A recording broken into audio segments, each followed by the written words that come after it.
provided some spectacular results. They had it spinning in their last meeting last November. Final seconds, Orange Bowl, Miami. A Dan Marino to Mark Duper pass. 50 yards and a dramatic 21-17 Miami win. That was 85. Today at Giant Stadium, they clash again. Though early, it's already playoff important.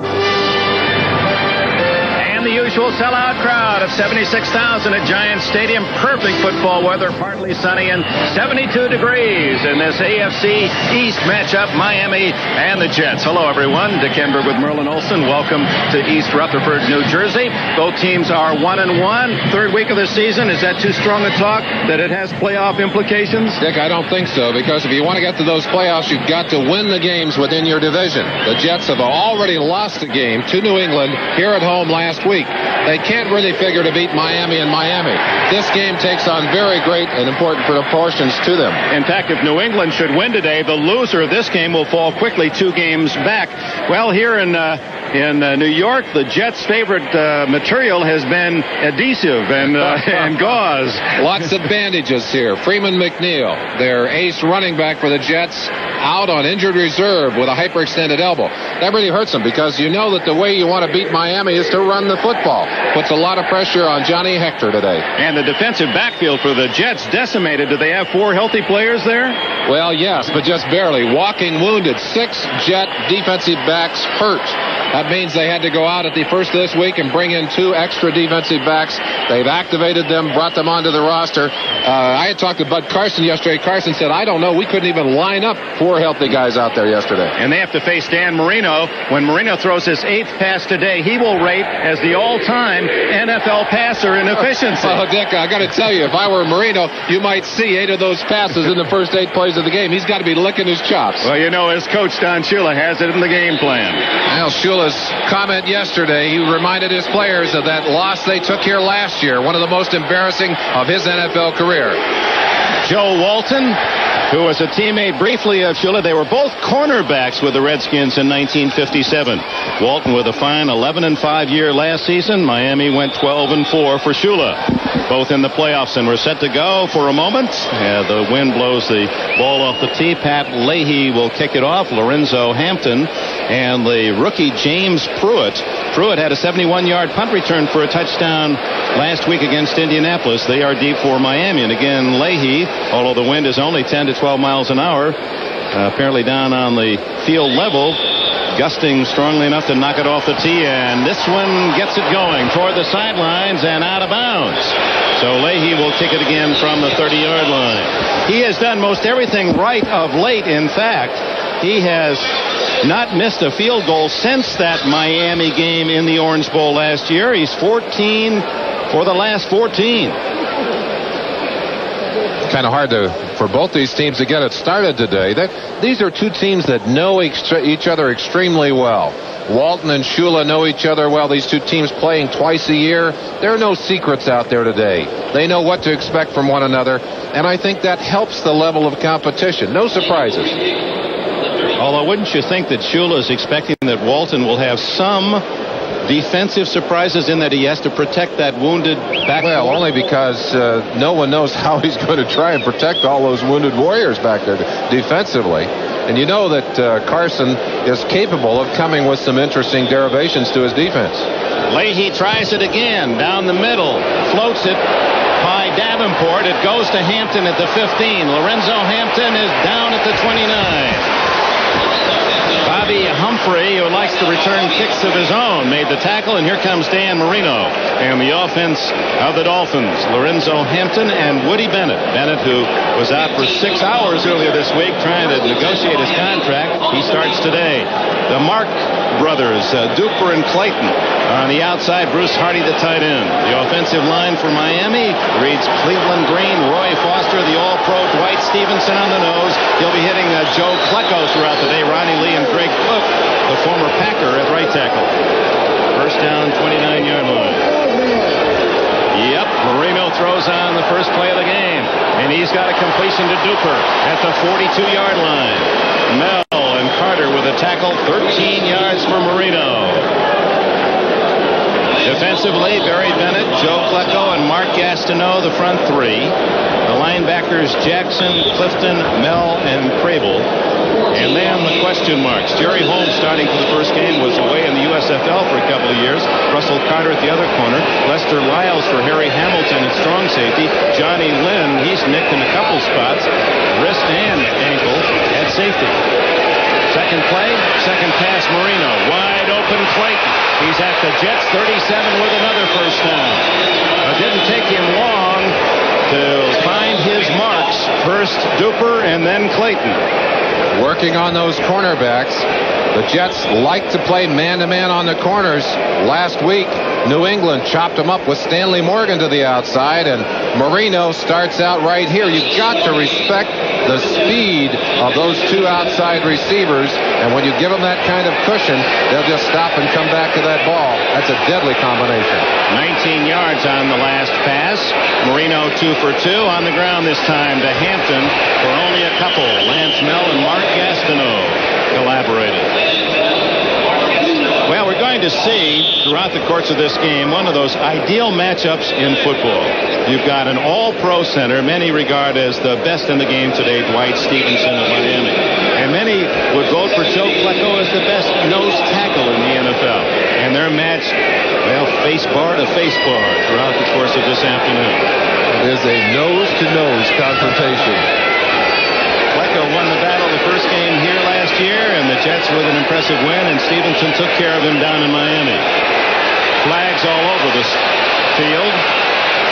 And is it complete, or was he out of bounds? It was at the 19-yard line, complete if it counts, and a 16-yard gain to Duper.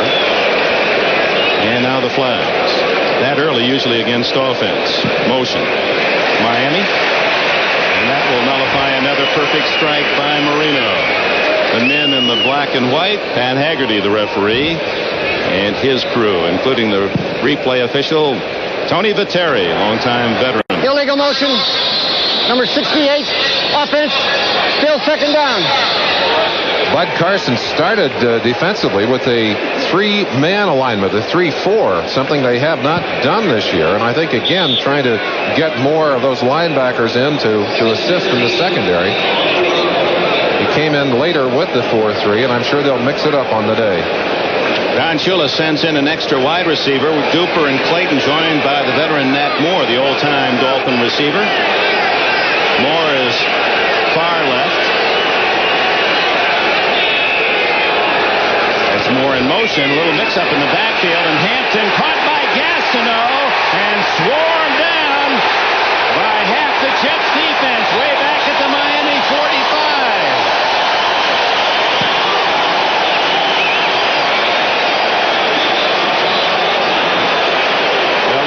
Progress back at the Jets 45. They don't count the final 10 yards. Looking down from high up in the end zone, it's a little counter play, but there's a collision in the backfield right there. One of the wide receivers in motion bumped into Lorenzo Hampton. That allowed Gastineau with his quickness to get a piece of him, and then there was no way to come back. They allowed him his forward motion, but boy, they put about 8 Jet defenders on top of Lorenzo Hampton on that play.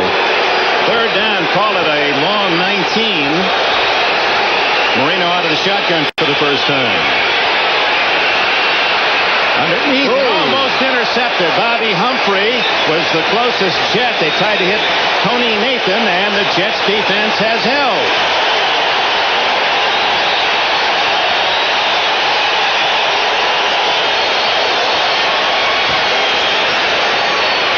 Well, after a couple of quick successes in the air, Jet defense stiffened. They were able to put that patchwork defensive secondary in the right spots to shut it off. Reggie Roby, the biggest punter in the National Football League, 243-pounder out of the University of Iowa. And he just sledgehammers the ball. Averaged 43.7 in the first 2 games of this year. Also, as you saw, some problems on returns. Kurt Sohn, 7.5. His average on 4 returns is back at the 10.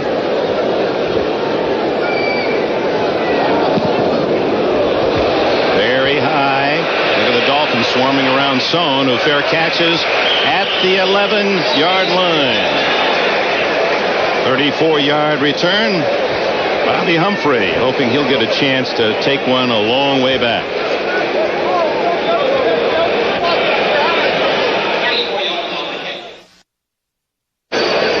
Reggie Roby, we understand, forgot his shoes and borrowed one from the New York Jets to deliver that kick down to the 11. As you see Roby properly adorned. They're so fussy about those shoes, too. That's a little unusual. Usually they carry them in a handbag. They don't want anybody to touch them. Dennis Blygen opens with Johnny Hector in the backfield behind Ken O'Brien, and that's Rocky Cleaver in motion. Not much there at all for Blygen, a couple of yards. First check of the scores in the National Football League. No scoring yet as those games are underway. Denver gets a safety early at Philadelphia, and Indianapolis with a quick score against the Rams. Minnesota hits early against the Steelers. Cleaver came all the way inside to crack on the nose tackle that time. Very unusual play for the Jets. 2nd and 8. Hector dancing into the secondary and dropped it to 22. First down, Jets. In white, New York lines up offensively this way. O'Brien, part of that great class of quarterbacks in 1983. Hector for the injured Freeman McNeil. Tony Page, although Blygen started for Page, better receiver Blygen. Toon, they love him here. You'll hear a lot of Toon when he gets his hands in the ball. The speedster veteran Wesley Walker. Tight end Mickey Schuler. He's caught 144 the last 2 years. The line of Sweeney, Banker, Fields, Alexander, and McElroy. Same names as late last year, but they're in different positions, 3 of them. Hector again over the top to the 25, a gain of 3. Fields at center, and Alexander was playing with a bad back at right guard in the same spots, but Sweeney, Banker, and McElroy moved around. The Miami Dolphins defense has a couple of rookies. One, T.J. Turner from Houston. Bob Baumhauer, the All-Pro, back at nose tackle, and Little, the other wide man. Brzezinski ship John Offerdahl from Western Michigan. They're really high on that rookie, and Hugh Green, the All-Pro. Langford, Judson, Blackwood, and Brown in the backfield. Dennis Blygen for 5 out to the 30-yard line, where it'll be 3rd and 2. Jackie Shipp, number 50 in the Miami defense, to make the tackle. Just watching Dan Alexander down there, we talked about his back injury. Number 60, right in the middle of your screen. Boy, I tell you, he has tried to make his blocks. You saw him throwing down at TJ on that play, but he is having problems in there. Alexander will probably go as long as he can, but that may not be too long. 3rd and 2, 4 plays, 4 rushes for the Jets. And they stay on the ground again to Hector. A little misdirection, and Hector has a first down at the 33, almost the 34. Now the Jets, a couple of first downs to get out of the hole. Number 56, right in the middle of your picture, John Offendahl, and they are so excited about him. He is one of the very quiet, very unassuming young man. Got away with a little hanger on the face mask on that play, but he's calling the defensive signals. You see him stepping into the huddle there with the call from Chuck Studley on the sideline, and he is an impact player. They are thrilled to have him. I've never heard Shula use so much praise about a first-year player since Marino checked in. O'Brien's first throw. Plenty of time, and then no one open, and he has to eat it back at the 25-yard line. And if there's one thing that I'd like to see O'Brien do, is to learn how to unload that football. You've heard a lot about it. We've heard a lot about the sacks, and I'm sure O'Brien is tired of hearing about the sacks. But at the same time, there's an awareness factor that you'd like to see him develop. The ability to throw that football away when he knows there's no one open. Marino does that, I think, as well as any quarterback in the league today. And as on the other side of the spectrum, the least sacked quarterback in football, as opposed to O'Brien being the most sacked quarterback. 62 times last year, and that was the 8th sack against O'Brien this year. Credit Hugh Green with the sack. On 2nd and 13, O'Brien dumps it off, has a man. It's the tight end, Cleaver. Rocky Cleaver from the University of Montana gets 11 before Brzezinski can tackle him from behind. That ball slightly underthrown. Had it been stretched out a little bit over the top, I think they would have had the first down. Brzezinski able to recover enough to make a saving tackle, at least for the first down. Watch him right here. Had to stop for that ball. If he could have picked it up on the run, kept his momentum, would have picked up at least another 10 yards on the play. We talked about the all-pro matchup with Stevenson going against Plecko. You saw Bob Baumhauer, also an all-pro, against Joe Fields, the highly regarded center of the Jets. Baumhauer putting pressure on O'Brien. Third down and a short 2, and it's going to be close as Hector trying to edge forward. George Little, 99, defensive right end from Iowa, was there first. Short, Dick. They didn't get up to that marker on that play. You talk about Baumhauer. Baumhauer still coming back from knee problems. Is not back to full speed. Has improved each and every week, but he told me even though his knee actually feels better than it did back in '84, he is not back to full speed at this time. Baumhauer, one of the many from Alabama, and many spotted on this Miami roster. And of course, Alabama, another theme for Don Shula. Practice yesterday, he interrupted practice several times to say, "Get me that Alabama score." His son Mike Shula, the quarterback of the Tide, and they were successful yesterday, 21-7. A lot of Florida players on that team. There might have been a few friendly wagers on that game as well. A fourth down and less than a yard, as you saw, and the punting team already on. Dave Jennings averaging 37.6 a kick this year. 4 times a Pro Bowler himself. Excellent contrast in Jennings and Roby. Jennings with a net average that is not too spectacular, but with a net average that's much better than his gross average. Kicks the ball with great control, good hang time. They don't get much on the returns. Nat Moore, as you saw, deep at the 13. Beautiful spiral. Moore, fair catch at the 9-yard line. An excellent kick by the veteran Dave Jennings from St. Lawrence University. Went there as a basketball player and just said, "I can kick a football," and here he is now in his 13th NFL year. You'll never get more contrasting styles than the kicking techniques of Jennings and Roby. Watch Jennings first. Very controlled. The ball at about the shoulder level, even below the shoulder level. Watch Roby. Look how high he starts his drop. A violent kicking action, and yet Roby's foot, his plant foot, stays on the ground. Jennings is up in the air to finish it. That's interesting. We'll take another look at that. Out of the backfield, Hampton, incomplete. That last punt by Jennings was good for 48 yards to put Miami inside the 10-yard line. And before we go to the kickers, we're just a short punt away from NFL 86. Dick, here's the opening kickoff in Philadelphia. Junior Totalatasi bringing it back for the Eagles. Ken Woodard hits him for the Broncos. Mike Harden comes up. The ball squirts free. The Broncos can't recover it. Otherwise, it would have been 1st and goal to go. Instead, it squirts out of the end zone for a safety. Later, they add a field goal and lead 5-0. All right, Bob, very timely. We talked about the Denver defense in NFL 86, and already they've produced, in essence, 5 points against the Eagles. Hampton corralled after a gain of nearly 5. Lance Nell, Penn State, All-American in on the tackle. Still no score. St. Louis, Buffalo, Atlanta, Dallas. 5-0, a baseball score. The Broncos at Philly. Indianapolis up 7-0 against the Rams. Pittsburgh has tied the Vikings at 7. No score in Detroit.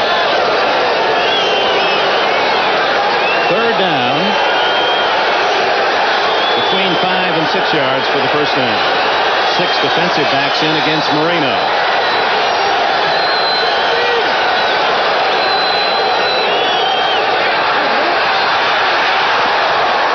Incomplete. And the reason it was pressure by Gastineau and Lyons on Marino.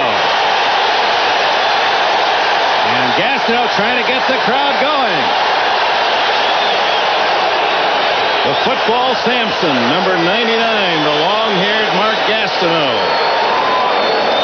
Brings Reggie Roby back onto the field. And they're going to kick out of Reggie Roby. Will start in his own end zone to kick this one away. Should give the Jets good field position. Watch again how Roby uses that real high release of the ball, and then he locks the plant foot down. Most kickers will let that plant foot leave the ground. He just lets him. Sohn at the 50, 40, 30. Kurt Sohn to the Miami 23.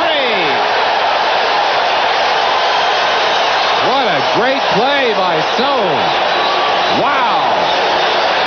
36-yard punt by Roby, and Sohn takes it back 27, and the Jets are in scoring position.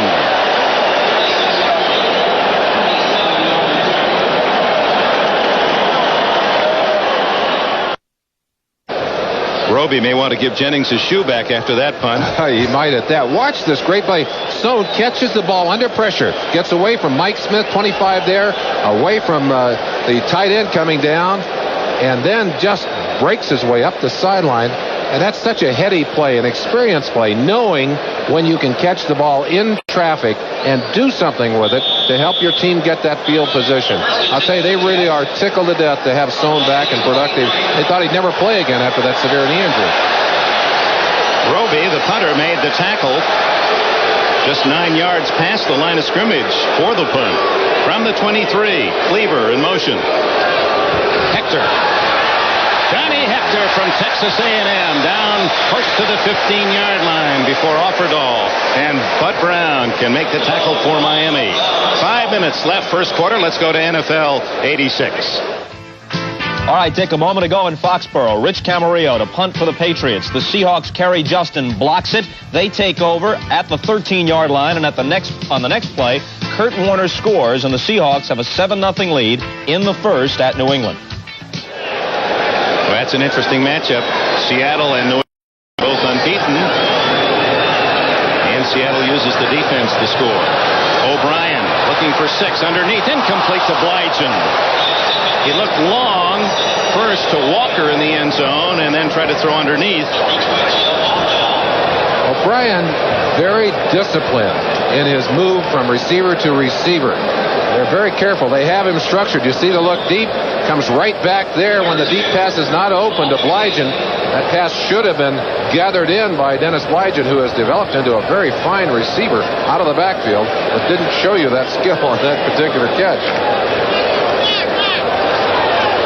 O'Brien, who had sensational numbers last year other than being sacked. 25 touchdowns, only 8 passes intercepted. 3rd and a long 2. Incomplete, and fortunate for the Jets, that was not intercepted on the ricochet. Al Toon was the intended target. Here comes Pat Leahy as the Jets look for his 15th consecutive field goal. You'd almost like to see a stat that says passes dropped, because it's so unfortunate to credit the quarterback with an incomplete pass in a situation like that where Al Toon had the ball in his hands and should have made the catch for a first down. 32-yard field goal attempt out of Pat Ryan's hold. Guy Bingham to snap. Veteran Leahy's been outstanding. He's really hitting him, and he's got another. 15 straight. The NFL record 23. Mark Mosley. Now the Jets have scored first. Ken O'Brien wanted 7, but New York settles for 3. Kurt Sohn's 27-yard punt return, setting up the Jets field goal by Leahy from 32 with 4 minutes 29 seconds remaining in the first quarter here at Giants Stadium. Lorenzo Hampton 27 and the rookie James Pruitt 82 await Leahy's kickoff. Hampton at the 10. Has a seam and is across the 30 to the 32-yard line. Now, we talked about Klecko and Stevenson in that matchup, and when they talk about Stevenson, the center for Miami, they all say he's got great hands. That used to be what they talked about defensive players. Well, it used to be that the defensive players had their hands as perhaps their only advantage, but now allowing the offensive players to use their hands, and in particular, a man with good, strong, powerful hands and arms. Stevenson neutralizes a lot of the moves of good nose tackles just by getting those hands up quickly and stopping them and making them restart. And that's for a man, he has to snap the ball and still gets those hands up that quickly. If you get a chance, he'll show you how quick he makes that transition. He'd be a magician find Mark Duper, and he's out of bounds at the 45 of New York. Johnny Lynn made the bump.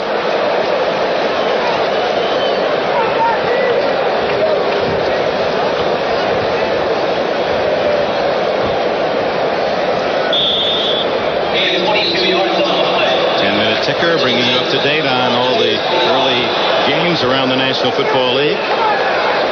We talk about quick hands for the center, Dwight Stevenson. Marino's hands, about as quick as any you'll see. Boy, does he smoke that ball out of there in a hurry. Duper to the left, Clayton near side, Woody Bennett, and Lorenzo Hampton behind Marino. Open again is Duper, and he's inside the Jets' 25. Johnny Lynn makes the tackle. Duper has 21 more yards. Super duper. Boy, is he ever. Amazing size. Look at the size of his thighs and hips. Great power in those legs. Boy, does he have speed. You see him there just looping, getting away, and Marino with a wonderful sense of vision. Boy, he sees what's happening downfield, and when a receiver gets open, that ball is on its way. Duper at 5'9", was a high school basketball center, can dunk with either hand. Marino already 76 yards, and this will be his 8th pass, his 1500th career pass. And he hits Hampton at the 20. Hampton inside the 10, first and goal Miami.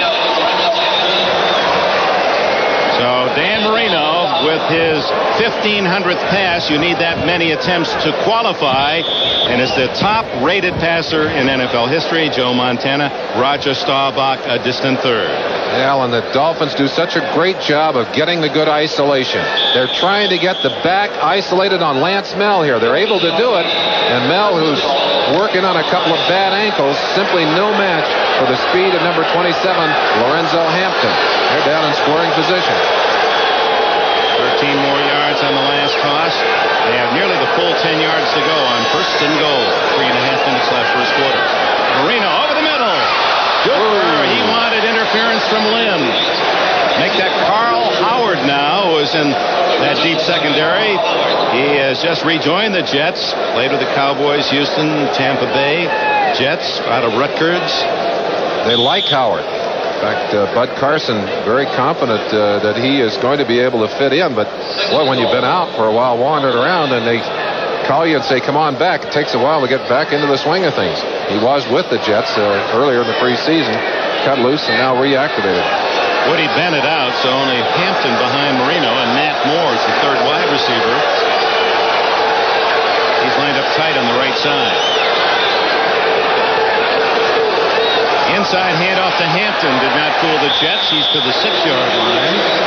Marty Lyons. Boy, does he look in great shape. Lyons, a former number 1 pick out of Alabama in 1979. Jets have been giving up yardage against the running game this year. Very tough last year. Third best in the NFL.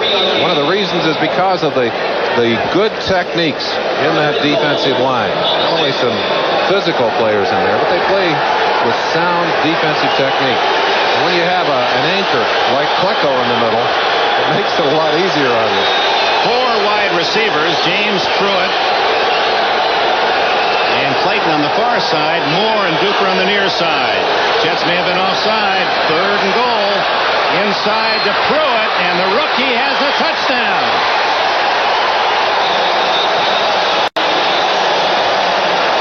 Smart move by Pruitt. He was in the doghouse 2 weeks ago, missed the plane out to San Diego, and then dropped 2 passes in that game, one of them for a touchdown. Came back last week with a big catch and a couple of big punt returns, and here he is in a crucial situation, not only making the catch, but then able to stretch that long body out and stick that ball across the goal line.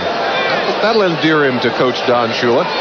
4th round draft pick out of Cal State Fullerton. Reve's extra point try is there, and Miami leads for the first time. As they march quickly downfield using the Marino pass, he hits Pruitt for his 2nd NFL touchdown.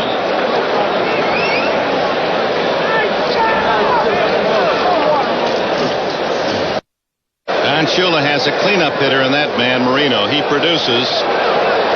41 of 44 games, at least one touchdown pass. Notice they were reviewing the sheet that Strock keeps on the sideline of what plays they run. They want to know what was working, what wasn't working. Reves picks off Bobby Humphrey deep for the Jets, but it sails to the far side. Michael Harper, former Southern California running back. Harper does not get to the 20. Down at the 17, Crash Jensen. Jim Jensen, the backup quarterback on the special teams. Let's go to NFL 86. Dick, that orange crush defense that Ahmad talked about on the pregame show strikes again in Philadelphia. Randall Cunningham to the air, picked off by Mike Harden. 30 yards later, he's in the end zone. And Denver leads at the Vet 12-0 over the Eagles. That Ahmad Rashad was right on with that Denver defense. Maybe he should pick the games instead of McGuire. One thing, you win with good defense. You start that march to the championship. The Broncos know that. O'Brien, the throw, has time and hits Rocky Cleaver over the middle. Tight end is out to the 28-yard line. 11 yards and a first down. Cleaver, who started today with only one catch in the first two games, has two already in this first period. 2 minutes, 11 seconds left in the quarter. 7-3 Miami. Jets have been using some double tight end in there, and on that particular play, broke Cleaver up inside. They haven't been able to get the ball as often as they'd like to their other big tight end, Mickey Schuler. Schuler not on the same track as he was last year.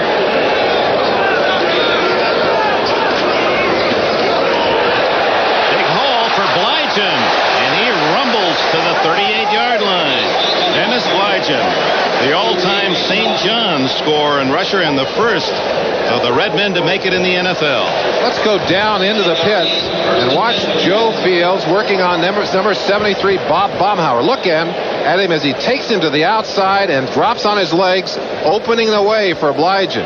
That's the kind of play that's an overcommitment by Baumhauer. That's the kind of thing he's got to work himself back out of as he gets into shape. A little over 10 yards on the carry. Cleaver again in motion, and then comes in to block on Baumhauer. Ooh, my. T.J. Turner of Houston making the hit. A yard gain at best. On the ticker, 3-0 Atlanta scoring. There's two unbeaten teams down in Dallas. And the Falcons, certainly one of the surprises of this young season. Denver's defense has them a dozen. 7-7 New England comes back in the second at Foxborough. 7-7 the Rams have tied it at Indy. 14-7 Minnesota over Pittsburgh in the first, and Tampa Bay leads in Detroit. Hector ducking through a hole, and Johnny Hector to the 47-yard line. Good gain for Hector of 7 yards. Nick, John Offerdahl is so quick from his linebacking position on that last play, reading in the backfield. Watch him, number 56. Look how he reads it quickly, shoots inside, stacks the blocker right there. That's Tony Page, knocks him on his back. A little too aggressive. Ball carrier able to cut in behind that, still found room to run. But you see there the very physical nature of that young rookie. John Offerdahl, the number 2 draft pick of the Dolphins, and already calling defensive signals for Shula as a rookie. And that is the end of the first quarter here at Giants Stadium, with the Dolphins leading 7-3. Walton's only win last year against Miami here at Giants Stadium. His dad, Tiger, was a player in the NFL going way back and a coach with the Steelers. And his son, they've nicknamed him Tiger, as a junior high school quarterback. Both head coaches have young sons who are quarterbacks. One in college, Mike Shula, and Joe Walton said his youngster's 14 and he's already 6 feet 2 inches tall as a quarterback in junior high. Jets with a good drive. Look at 3rd and 1.5. Have a man open. Hector, first down. Miami 43. Hugh Green ran him out of bounds. It's been a good march for the Jets. Let's look at the statistics, Merlin. Time of possession favoring the Jets in both games last year. A big edge for the Jets in that department. Yardage favoring the Dolphins, as you might expect, with their success over the passing lanes. They have not done much with the rushing attack. They haven't run the ball that often. No, they haven't. I wonder why. Boy, that's just it's like unlocking the candy store to give Marino a chance to shoot those bullets against such a wounded deep secondary. Let's drop this note in that the telecast is presented by authority of the National Football League, intended for the private use of our audience. Any rebroadcast or other use of this telecast without the express written consent of the New York Jets and the National Football League is prohibited. Looking for a brief moment at Reggie McElroy, right tackle now, used to be on the left-hand side. They're very pleased at the results of moving that young man from the left side to the right side. Apparently they were having trouble with the 30-second clock. That was the reason for the delay. In fact, the 10-second clock for 30 seconds, now it's 30. It was at 10. Starting out on its own now. Well, that's the way it should be. Shula says, okay, that's all right with me. Now the clock counting down. Well, they're winding it down to 10 seconds. What are they doing here? We're going to find out. Okay. I guess at 14 they decided that's where the time was. Wesley Walker in motion to the inside. First down play and the give to Hector. Hector making a little out of a tough situation. Jackie Shipp had him shut off along with Brodzinski. Offerdahl finished the tackle. And Hugh Green is down on the far side of the field, holding his right thigh. And knee. Oof. That's something you don't want to see. Certainly the most physical of those linebackers, perhaps with the exception of Offerdahl, quickly out to look at him. He appeared to be all by himself out there, Merlin. Well, Dick, one of the things that this turf does, it tends to grab your feet, and occasionally you can get hurt just driving on your own. We'll check on the welfare of Hugh Green when we return. Well, here at Giants Stadium, the concern is for number 55, Hugh Green. You heard Don Shula on NFL 86 comment that his defense was stronger. One of the main reasons they have Hugh Green now. At this time last year, he was at Tampa Bay.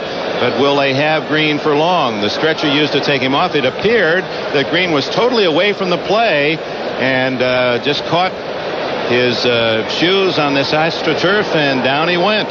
Sometimes the traction is just too good on the AstroTurf fields or the artificial turf fields, and whereas a grass field is forgiving, your cleats will tend to twist in the grass and relieve the pressure. Occasionally on a turf like this, the cleats lock up and you can't get them loose, and you literally tear that knee apart or injure the leg with the weight of your own body and the force of a quick move to the inside or the outside. That may well be what happened to Hugh Green on that play. It was totally away from the play, and of course our cameras were all focused on the balls that came to the right side. Much like Kyle Clifton, he turned his knee, the Jets linebacker, against New England their last game. Al Toon on an end around gets to the 40-yard line, a gain of 2 for the wide receiver from Wisconsin. 14 minutes left in the half. Here's NFL 86. Dick, check out this play in Philadelphia. The punter is John Telchik of the Eagles. Now, it's a fake, but he throws it up in the air to make it appear to be a punt. The Denver players peeling back don't realize it. The call is illegal contact by Gerald Wilhite, not pass interference. 5-yard penalty, gave the Eagles a first down. Confused? Buddy Ryan. That's a buddy trick. Third down and 7 for the Jets. O'Brien. Tatum fumbles. Did they get it in bounds? No, out of bounds, and it remains in the possession of the Jets as Al Toon has the first down at the Miami 25. What a great target he is for O'Brien. O'Brien likes to lead his receivers downfield. Let's go in and see what kind of time he has to throw. Doug Better, 75, trying to break that pocket on the inside. But O'Brien, with time to throw, gets that into the hands of Toon. Look at that ball. Kicked out of bounds, unfortunately. Yes, Offerdahl, actually his foot unintentionally knocked it out of bounds, and that was a break for the Jets. Defensive player must control that football. You can't just bounce it out of bounds and expect it to come back into your hand. Jets trailing 7-3 early in the second quarter. Wide open is Rocky Claver. He's at the 10. He's at the 5.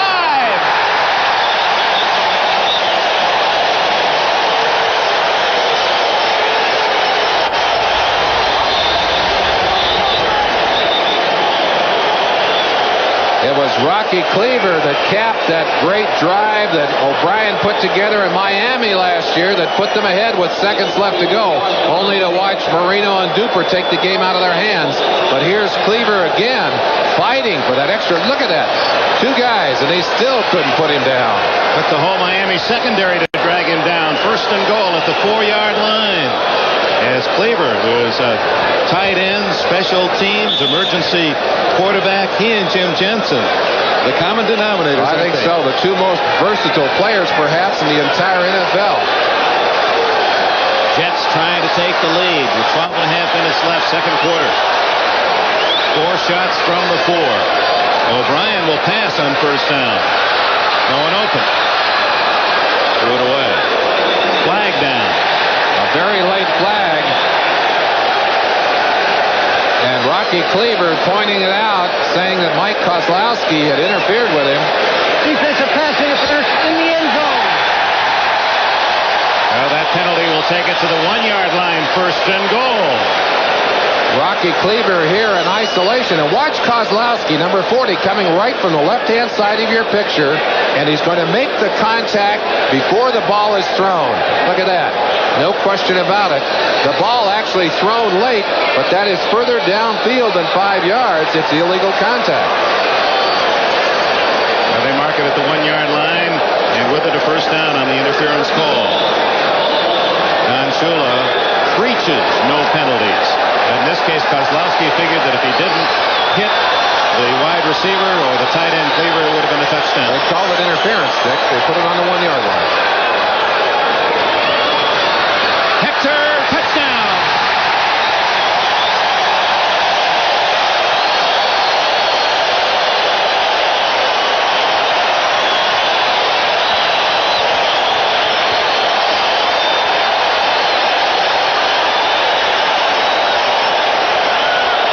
Joe Walton's Jets with a very impressive drive to match the previous scoring rampage of Miami.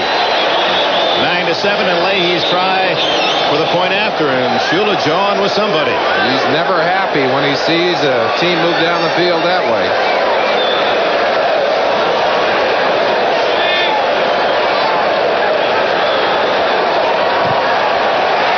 Leahy makes it 10-7. 83 yards in 10 plays, 5 minutes plus, and Johnny Hector, number 34, subbing for the injured Freeman McNeil, gives the Jets the lead with his 1-yard scoring run.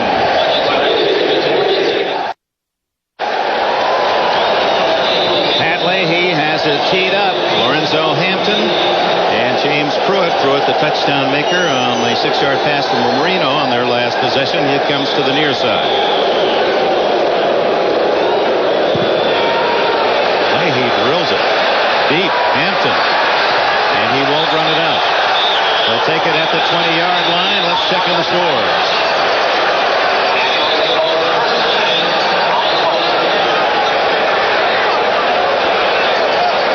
Guess that ticker's hibernation. There it is. Oh, wait a minute. Okay. Here it comes. That's a 10-minute ticker plus 10 seconds.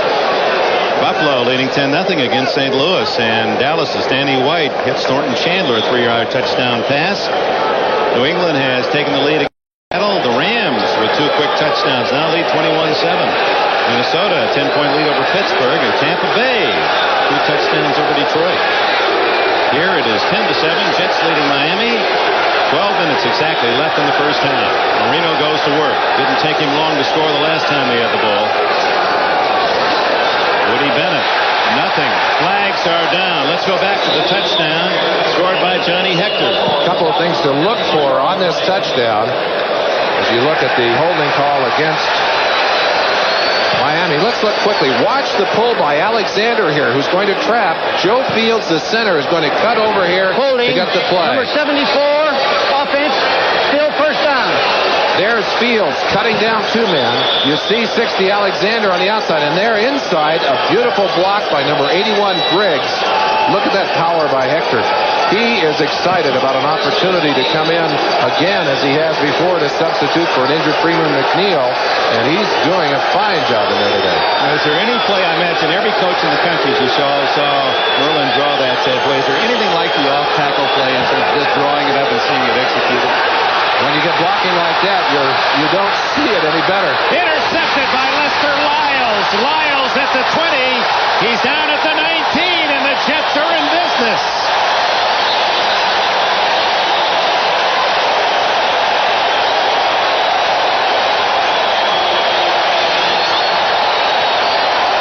Dan Marino pressured out of the pocket, stepped up, and then misfired. And Lyles, the second-year back from Virginia, has his first interception. The Jets feel if they can get pressure in Marino's face, they can force him to make the bad play.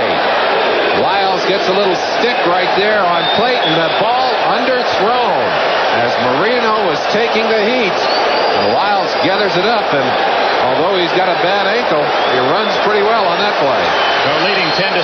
O'Brien first down at the Miami 19. Hector. Ooh, he hit at the 15-yard line. Coming up from the secondary, Bud Brown and William Judson. A reminder, our viewers will be selecting the Budweiser Most Valuable Player today's game at the conclusion of this contest from Giant Stadium.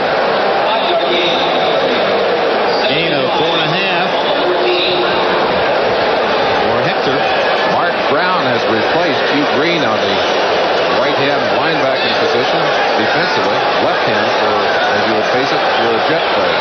He wears 51, and they're running at him. They did the last play. Tune in motion. O'Brien stepping up. Hitting his tight end again. Mickey Schuler inside the 10. Schuler's first catch of the day. They've been going to Cleaver. The key to that play was the amount of time that they were able to get for Ken O'Brien. That was a high emphasis item for the new line coach, Brad Radakovich. You see here, they really had to have all day. Schuler was open, and boy, he caught the back end of that football. That is concentration. Oh, that was a sizzler thrown by O'Brien at short range. And Schuler showing great hands. Almost squirted all the way through. First and goal. Jets. Hector up the middle. Hector, touchdown.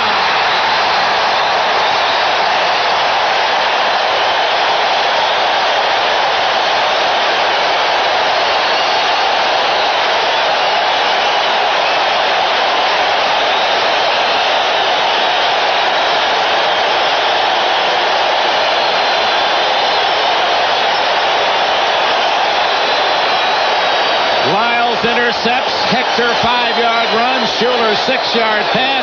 Hector 8 yards up the middle. And it's now 16-7. And Schuler unhappy as he prowls the sidelines.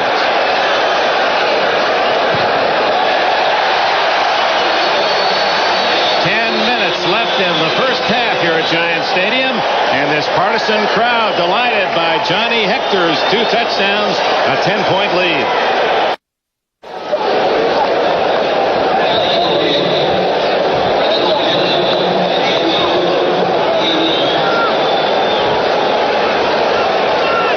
In less than 2 minutes, the Jets have 14 points. Both on Hector scores from 1 and 8 yards, and Leahy kicks it off with a 17-7 Jets lead. And Leahy into the end zone to Hampton. Hampton stopped at the 12-yard line, and it's suddenly the Jets who are doing everything right. Bobby Humphrey and Matt Munger make the tackle. Let's go back to Hector's score. Again, you'll see the guard pull. Alexander pulling, getting a lead block in here. But the key to the play is the fact that Hector is able to cut back against the grain. And Bob Baumhauer, the nose tackle, overruns the play. But watch the cutback by Hector here as he slides inside and just with pure power pulls out of the hands of a couple of prospective tacklers. We talk about the door just being open, ajar, just a little crack, and Hector dancing his way in. First down, Marino at his own 12. Hampton, second year back from Florida, across the 15, close to the 17 before Clifton and Jackson can make the tackle. Jets leading 17-7. Buffalo a 10-point lead. Atlanta now moves back in front at Irving, Texas. Denver, 19-0 big at Philly. New England, a 3-point lead against Seattle. Battle of unbeatens there. Rams by 2 touchdowns at Indianapolis. 17-7 Minnesota, and Tampa Bay 14-0 against the Lions.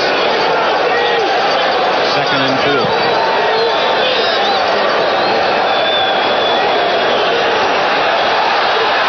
Marino going deep. Clayton, 50, and Clayton to the Jets 40 as he beats Lyles. 42 yards unofficially to Mark Clayton in his 4th year out of Louisville. Clayton is bumped early on the play by number 28, Carl Howard. Howard, who's expecting help deep, is not there to make the play, but it looked like they were expecting Lyles to get there a little more quickly. Either that or they didn't expect Clayton to get there that quickly. Or they expected Howard to do a better job of bumping him off. Got to tell you that Clayton actually outlifted Mark Gastineau in the Superstars competition. He lifted 305 in a military lift at Gastineau's 295. Embarrassed him. How can you think about that for a second? He's an athlete. 5'9" and 175, lifting almost twice his weight. Marino over the middle, complete. Clayton again. And a flag down, and they may tack on some extra against the Jets. Face mask call.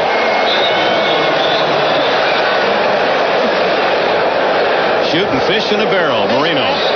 Number 47. Holmes. Harry Holmes. A little extra help on Clayton. Very difficult to work against a timing pattern like this, and that's exactly what it is. It's the quick slant. And this is something that the Miami Dolphins do so well anyway. There's the face mask call. Not really using it as a tackling device, but when you get your hand on a mask, you can expect a flag in the air. Holmes, of course, came back to the Jets from the USFL. His first practice blew out his ankle. And that's something that the Jets have had a great deal of. Joe Walton said, look at that, 1 day. He's here 1 day. Already he's got ankle disease.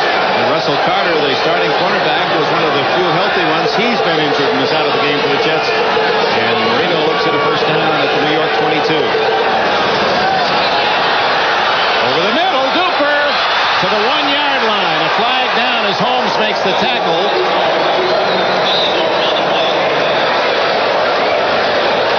And we'll check the call. There is another flag down closer to the line of scrimmage. Dolphin players motioning that it's against the Jets, and if so, it certainly will be waved off. Illegal use of hands. First down. They'll decline that penalty and take the ball at the 1-yard line, 1st and goal.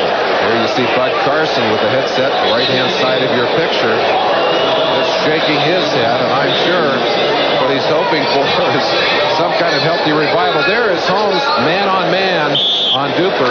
Carson likes to send his cornerbacks in a bump-and-run situation, and I'll tell you that's tough. When you get wide receivers with the kind of speed that the Miami Dolphins have, they can give you fits. Full backfield, Davenport, Bennett, and Hampton all in there.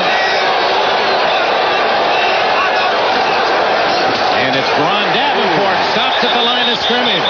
Kyle Clifton, 59, former TCU star.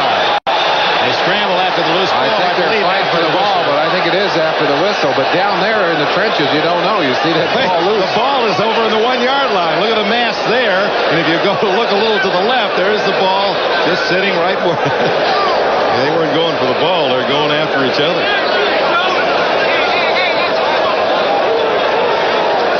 Like a hockey game for a moment.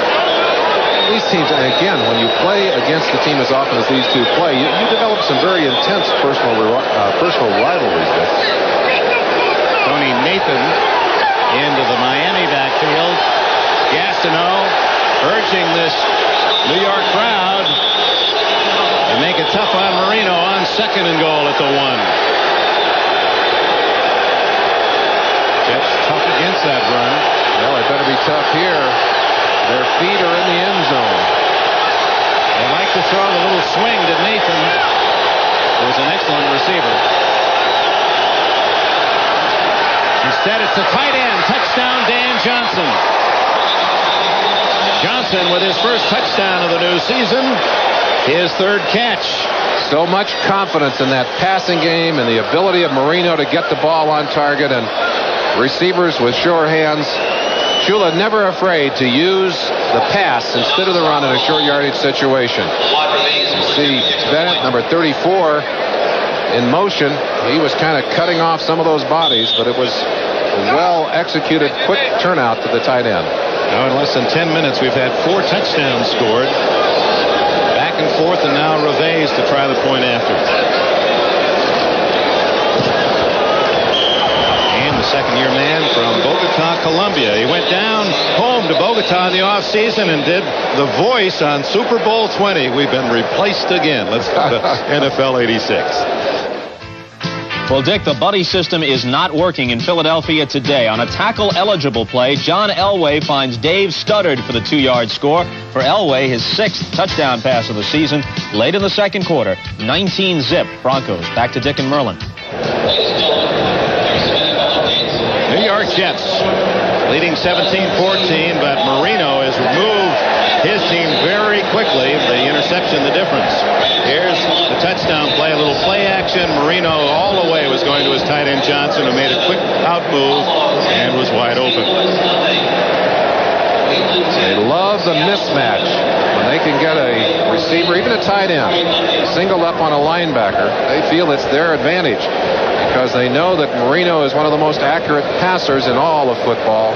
Quick release, no chance to really cover any ground and close that cushion on the receiver. And Don Shula, who calls all the plays for Miami with a great sense of what will work and what won't work. He is a big plus in that situation. Now Marino, on the 2 scoring drives, it took him only a minute 53 of the first drive to go 67. And that last drive, 88 yards in just 2 minutes 24 seconds. And the deep kick will not be run out by JoJo Townsell. First down at the 20. And with 10 minutes gone by, check of the score.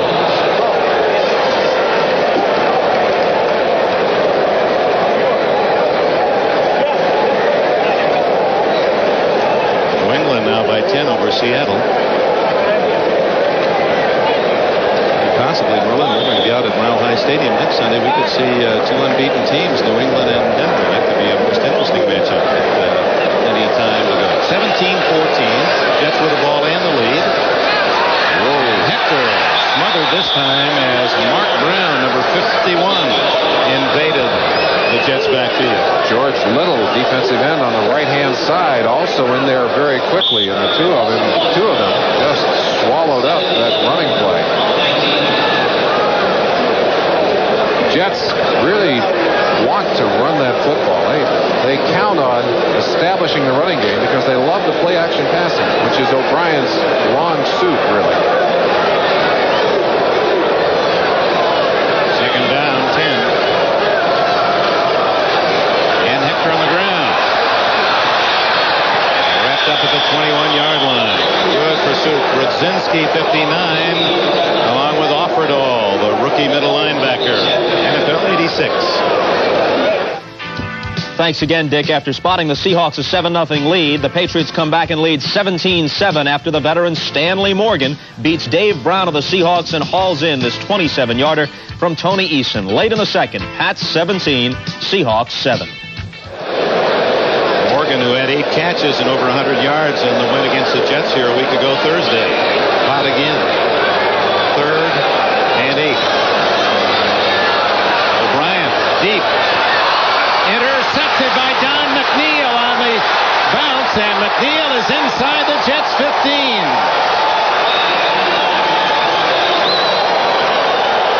McNeil from Alabama, his 13th career interception. And again, one of those balls bouncing around. JoJo Townsell, the intended receiver, and this one goes right through his hands. O'Brien has the ball on target, although it is high. Let's talk about that briefly. But a great job of juggling there as McNeil shows his reactions. He's missed a lot of time with injuries. Comes back strong on that play. Johnny Hector there to make the stop downfield. But Miami, after coming roaring down the field with an excellent opportunity to go ahead in this ballgame. They trail 17-14. First down at the 13 of the Jets. 17-yard return by McNeil. Woody Bennett.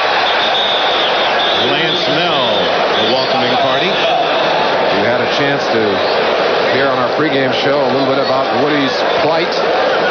Upset about the way negotiations are going. Said he may not even play in this game, but it was something he didn't want to do. He's a young man who wants to play football, and he feels like he's caught in the middle. Yeah, as you heard Don Shula related yesterday, you really sensed a lot of empathy on the part of Shula that it has been frustrating for Bennett. He just wants to get it. It's that unknown. He wants to get it settled. And that's hard on any player, especially one who's conscientious. Second down, a long 10. Marino going for 6. Duper has a touchdown. There would have been a penalty anyway. Duper fading into the near corner against Carl Howard. Marino again showing that excellent vision. Illegal contact. Defense. Decline. Touchdown is good. And some hard jaws on the other side of the field that belonged to Bud Carson, defensive coordinator. There you see the bumping going on. That last play, Carl Howard, no question about that, didn't bother Duper as he was able to bring both feet down just barely in bounds. There you see one of the Marks brothers. I got to tell you, defensively, when you can put that kind of speed on the field and stretch a defense, it scares you to death. Al Duper set a Miami record with like 215 yards. 217 against the Jets last year. Reves adds the extra point. It's 21-17. Duper has 91 yards in the first half on 5 catches and a touchdown today. Credit that Miami line. You see the containment in the middle on Joe Klecko. They were able to keep Gastineau out from the other side. There's the tap dance by Duper down the sideline. Let's watch his feet, Dick. See, it looked to me in the first replay that there was no question about having both of them down. 1 foot down. You can't. Well, I believe it is. You can see a little touch of black there, but that's when I said tap dance, toe dance. There it is. You see the toe just barely in a slight touch of black there. If they were looking at that, Tony Vitteri's probably over there saying, "Hey, we got that one right, guys." He would have had it with a naked eye. He's one of the best. Yeah. Well, there's Marino on the sideline. Well, let's see. Marino's taken 1 minute 53 seconds to score. Then he went 88 yards in 2:24. Needed 45 seconds to take advantage of McNeil's interception and another quick 7. So with 5 minutes 6 seconds left in the half, 21-17, and Dwight Stevenson being attended to that left side. You saw him controlling Klecko with help on that last play, and that's so important for the Dolphins offense. Reves, high spinner at the goal line. Bobby Humphrey has a seam. Ooh, couldn't quite squirt through it. Look at it, 4 Dolphins down, and the last one nicked him, Mike Kozlowski. Humphrey, who so impressed the coaches on the Jets staff with his aggressiveness on special teams, has been moved from wide receiver to defensive back. They have high hopes for him. Well, we talked about the injuries suffered by the Jets throughout the course of the preseason and the first 2 games, and there is that MASH list. And Carter hurt again today. Johnny Hector on a little swing and diving to the 39-yard line and a first down. Hector, not exactly a long jump technique, but that was his forte in college. He was a 26-foot long jumper. In fact, in the Southwest Conference, finished second one year to a young man named Carl Lewis in Houston. Dick, I don't think Hector is as nifty at avoiding tacklers before you get to the line of scrimmage as is Freeman McNeil, but he is a better runner once he breaks into the open. Hector gets the call again. Look at that. Ran into a crack. It's right on going. I think Brzezinski nailed it at the 43-yard line. You mentioned that if you want to beat Miami's defense, you have to be able to run that football.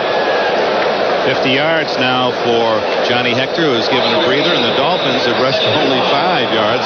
Well, they really haven't tried much, only 6 rushes, with Marino finding all kinds of room to throw. Hector finally getting a break on the sideline. He's playing an awful lot of football. Tony Page and Dennis Blygen, two fullbacks in. And O'Brien in trouble. Down he goes in the grasp of Mark Brown, and a flag is down as well. Reggie McElroy may have been holding. Got his head down a little bit. T.J. Turner pushing from the outside. Rookie giving him a lot of heat.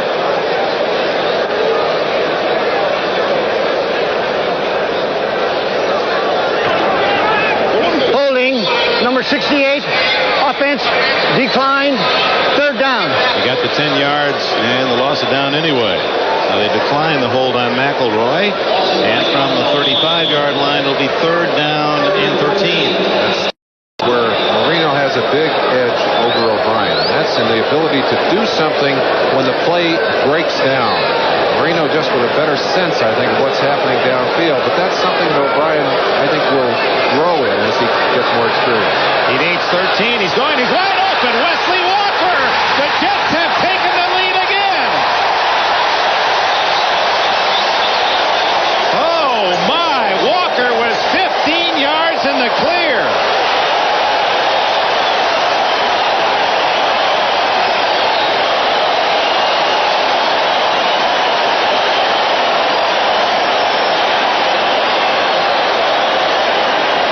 O'Brien did a great job on that play of looking off the defense, looking to his left, and then turning back and without batting an eyelash, firing that ball deep. We'll show you the replay momentarily.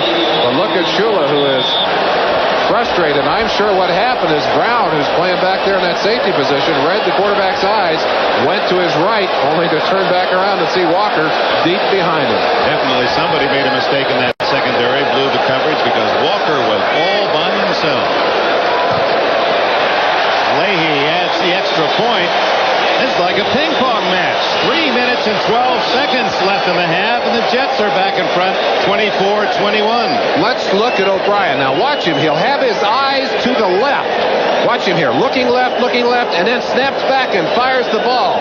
Able to pull Bud Brown off on that play. And Wesley Walker, who has been nursing supposedly a hamstring injury all week, looked pretty fast on that one. He could have scored walking on his hands. He was that far open. Blew by Paul Langford, who's expecting deep help. Nobody home. Walker looking around as if to say, somebody ought to be closer. Was there a mistake? Is this one going to count? Chuck Studley, the defensive coordinator of the Dolphins. Walker a groin pull in practice this week, but he could run half speed and score on that kind of opening. In fact, they held him out of practice for the last part of the week, but strictly a precautionary measure. He knew he was going to be in there today, and what an impact.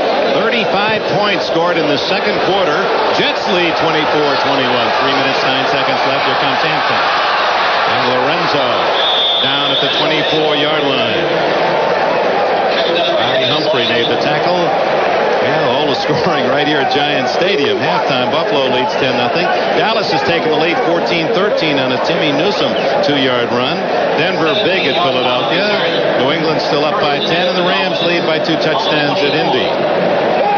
10-point lead Minnesota, and at halftime, Tampa Bay 11 over the Lions. The one thing you know about the Miami Dolphins is that with Marino and with all of that speed, they can come back so quickly. Here you see the comparison of the two quarterbacks today. Numbers excellent for both quarterbacks. Much of that yardage for O'Brien in that last play.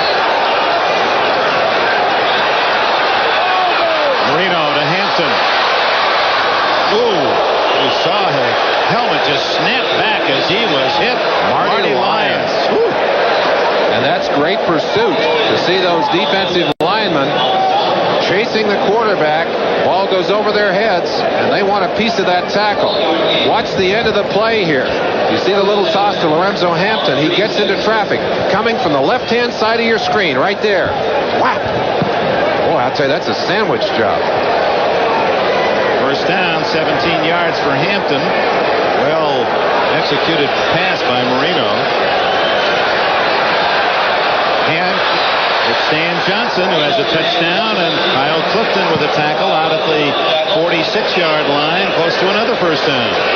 We talked about the comparison of these two quarterbacks, and another comparison. Marino can throw with his feet in any position. Brien has to set up. First down again. Down goes I don't know if he can throw from there. No.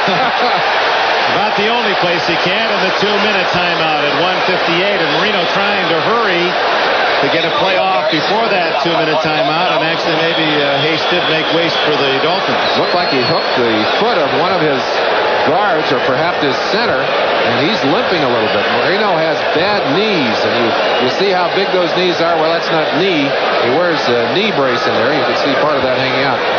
Let's see if we can see what happens. There's the guard right there.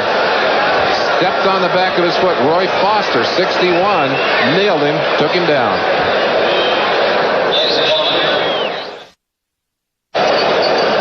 Stay with us at halftime. NFL 86 scores and highlights. It'll take them a whole halftime just to have the highlights of this game. We have had some action here. The two teams really getting at it here today. Wholesale takes out the bulk and puts in the wide receivers. And you see the changes for the defense as well. Marino. Lots of time, and Duper unable to get to the ball. He was covered by Davlin Mullen. He's playing injured. Both these sidelines and the coaches really alert to that kind of thing. A quick change of personnel, which means you might be outmanned on the field. And you saw how quickly the Jets countered with their own personnel in that situation. They were able to just barely get Barry Bennett, number 78, off the field. He's sprinting for that sideline. And, of course, if the ball is snapped before he gets there, it's a penalty with too many men on the field. Third down, 17. Jets lead 24-21. 1 minute, 53 seconds, as you can see, remaining in the first half.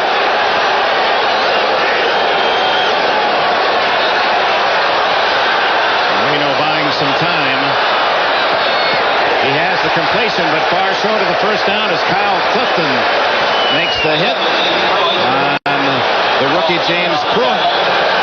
Fourth down, and Miami will have to give up the ball. The clock is running. The Jets are not using a timeout, and they have all three. Called it. A lot of fans here are calling it. Of course, Miami will just let that clock tick away. It was at 1:38 when they could have called time.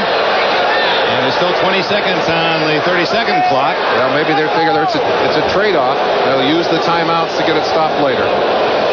Roby spirals it. Bergson, he's had one fine return, but not this time. He's down at the 16-yard line with 1:07. Excellent special teams play by Mike Smith, number 25, down there to tackle Sohn. You see Joe Walton sending the play in with his quarterback right here. 1:07 left in the half. The Jets trying to add to the 3-point lead.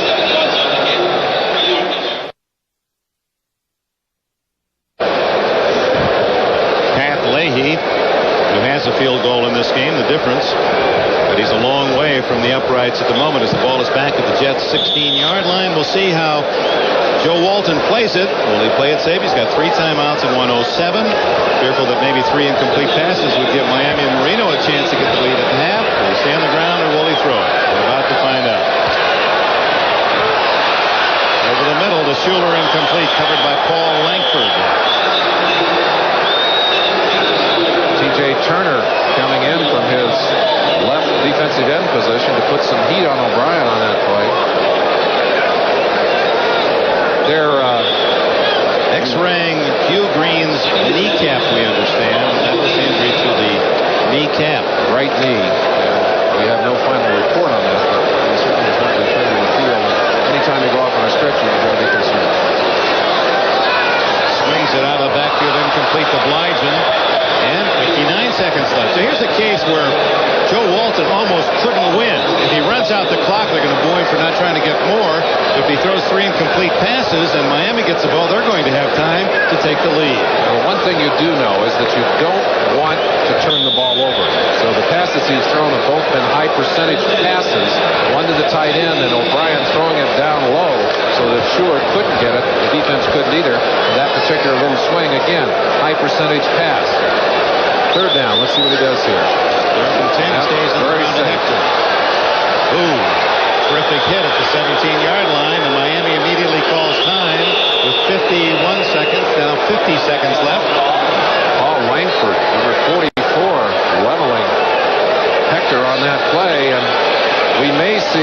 Dolphins go after this punt. They're going to get pretty good field position, Merlin, even with a decent punt. And certainly with Marino, again, we relate to the kind of speed he has to deal with.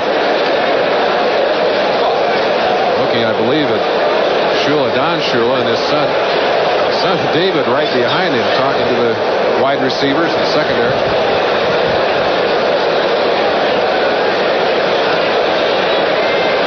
Dave Jennings running for only the second time. He had a 48-yarder his first time.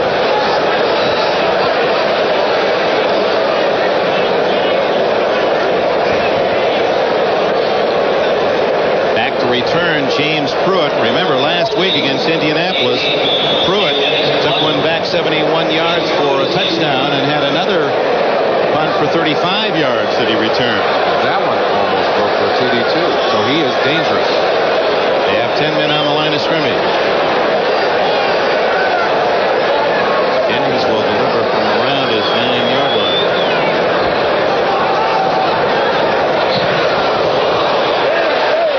Spiral, fair catch for Pruitt, runs into his own man, and the Jets have the football. It can't be returned, although Matt Munger will go all the way to the 2-yard line. That you cannot advance the ball. That's a muff, not a fumble. It cannot be advanced, but apparently will be the Jets' ball at midfield. Now the question is, did that ball strike the receiver?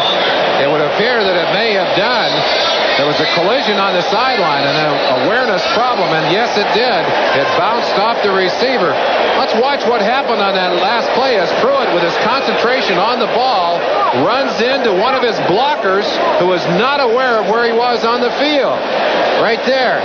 That's Thompson, number 24, Renee Thompson, streaking down.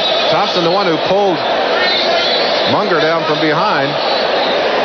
But Pruitt, with his concentration on the ball, didn't feel him there. Collision, ball goes over to the Jets. Big break for New York. It appeared that the ball hit Thompson's hand after Pruitt ran over his teammate's back. So a little extra present for the Jets and Coach Joe Walton.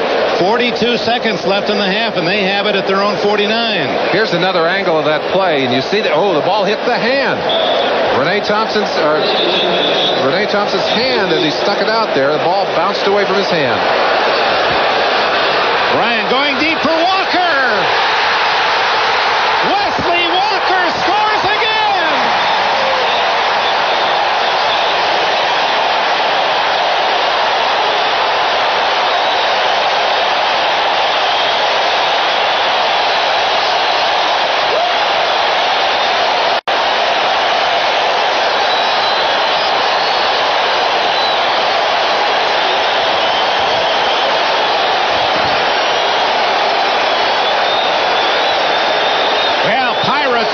Offensively in this first half, and there's going to be some fireworks down in Shula's locker room at the intermission. 2 catches for Wesley Walker, 2 touchdowns, 115 yards, 65 and now 50 yards on the scores. Leahy gets another, and certainly a gift touchdown for the Jets, who move up 31-21. A pass right in the seam, perfectly thrown by O'Brien to Wesley Walker, who's between 2 defenders. And in this kind of situation, at least you've got to get the man down. Langford misses there, and then goodbye Wesley. He simply outruns Don McNeil to the goal line. Well, Marino has 34 seconds. Beautiful pass. O'Brien, an absolutely perfect strike, and Walker with all that speed dances in with another. And listen to this crowd.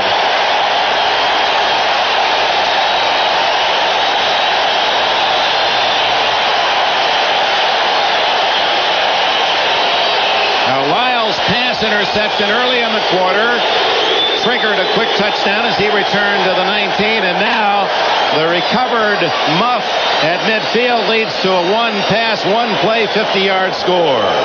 And I'm sure that Chuck Studley on the sideline trying to figure out how in the world he's going to get his defense back together faced with the additional loss of Hugh Green. He's got to be a very unhappy man at the moment. Dan Marino says, hey, 34 seconds. A couple more touchdowns could be scored before we hear the gun. That ties the Jets record, 28 points in a quarter. Hampton at the 5. Lorenzo Hampton fumble. No, they roll. The ball was down at the 27-yard line. 30 seconds for Marino. You don't want to look away from the field, Dick. You're going to miss the big plays. 52 points scored in the second quarter. You see it again. Oh, my. Oh, he was losing control of the ball. It would appear that could have gone as a fumble. And with the book under his arm, Larry Pasquale, the coach of the special teams for the Jets, excited, I'm sure, by the play of his troops. Doesn't tie a record. That establishes the most productive 15 minutes in Jets history against the Miami Dolphins. Well, we said they've had things spinning, these two teams, and right through the hands of the veteran Matt Moore. Boy, they had the two wide receivers, Pruitt and Clayton, clearing deep, and Moore underneath, so he had those two men as blockers downfield. Shula in the past has used 3 wide receivers and Joe Rose, but with Rose on IR, he's gone more and more to 4 wide receivers. There's Carson on the sideline. Bud Carson, he's hey, settle down. We don't want to see any more points in this half. Again, it's the triple left formation. Pruitt, Clayton, and Moore.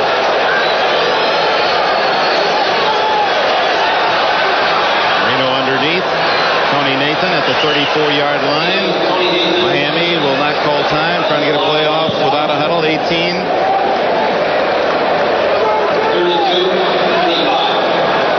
Dolphins have 2 timeouts left. Screen to Nathan, weaving his way to a first down at the 45, and a timeout with 2 seconds left in the half. Marino obviously wanting that last play. Of course, if they're able to get a penalty or able to get a lucky bounce down there, then maybe they can put some points up before the half. But we've seen a shower of points in this game.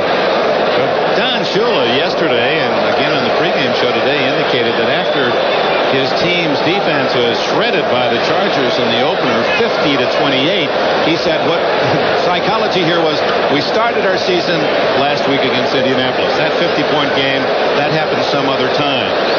But after a 30-10 win against the Colts, his defense has coughed up 31 points in the first 30 minutes today. How about the other points? Elsewhere, Buffalo 10-0 already in the third period. Dallas at the half by 8 over Atlanta. Denver, big lead at the half of Philadelphia. New England and Seattle, very important game. 2 teams have won their first 2 games. And the Rams looking for a 3-0 start. Minnesota 10 over Pittsburgh, and Tampa Bay leading Detroit 14-3.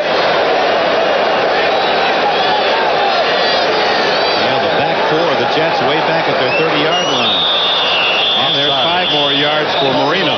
Tom Baldwin on the nose, off too quickly. And Dick, while we have a second as they sort that penalty out, Hugh Green apparently will not come back into the ball game. Encroachment, number 95. Defense.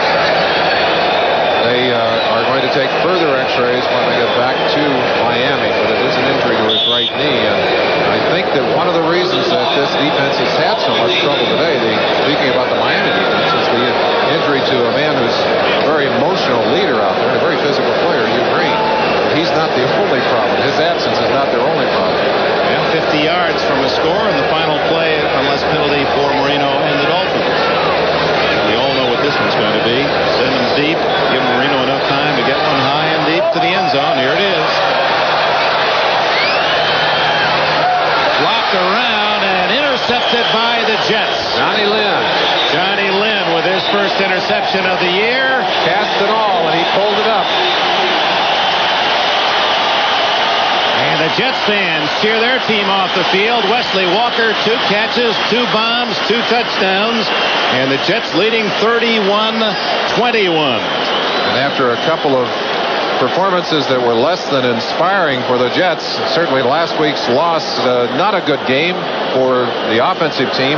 O'Brien has shown some real spark here and has used some offensive tools to great advantage as they put up 31 points and take that 10-point lead into the locker room. And that's not overlooked, the performance by Johnny Hector replacing the injured Freeman McNeil. 2 touchdowns himself and 50 yards rushing. And, of course, Marino, he's got 3 touchdown passes. We can only expect more of the same in the second half. NFL 86 halftime activities will continue in a moment. We'll be right back after these messages from your local station. Well, if you're Don Shula at halftime, you say we scored 21 and we're down by 10. Well, I don't think either defensive coordinator is going to be very happy in that locker room. You better believe there are some adjustments being made. They've got to play better defense, both teams, if they expect to win, because these offenses are both playing very well. Well, you expected the Jets, with all their injuries in the secondary, to have their problems, and they did in stopping Marino's passing game. But how about the Dolphins defense? Will they shore it up in the second half? Well, we'll soon learn. First, we go to NFL 86 in New York.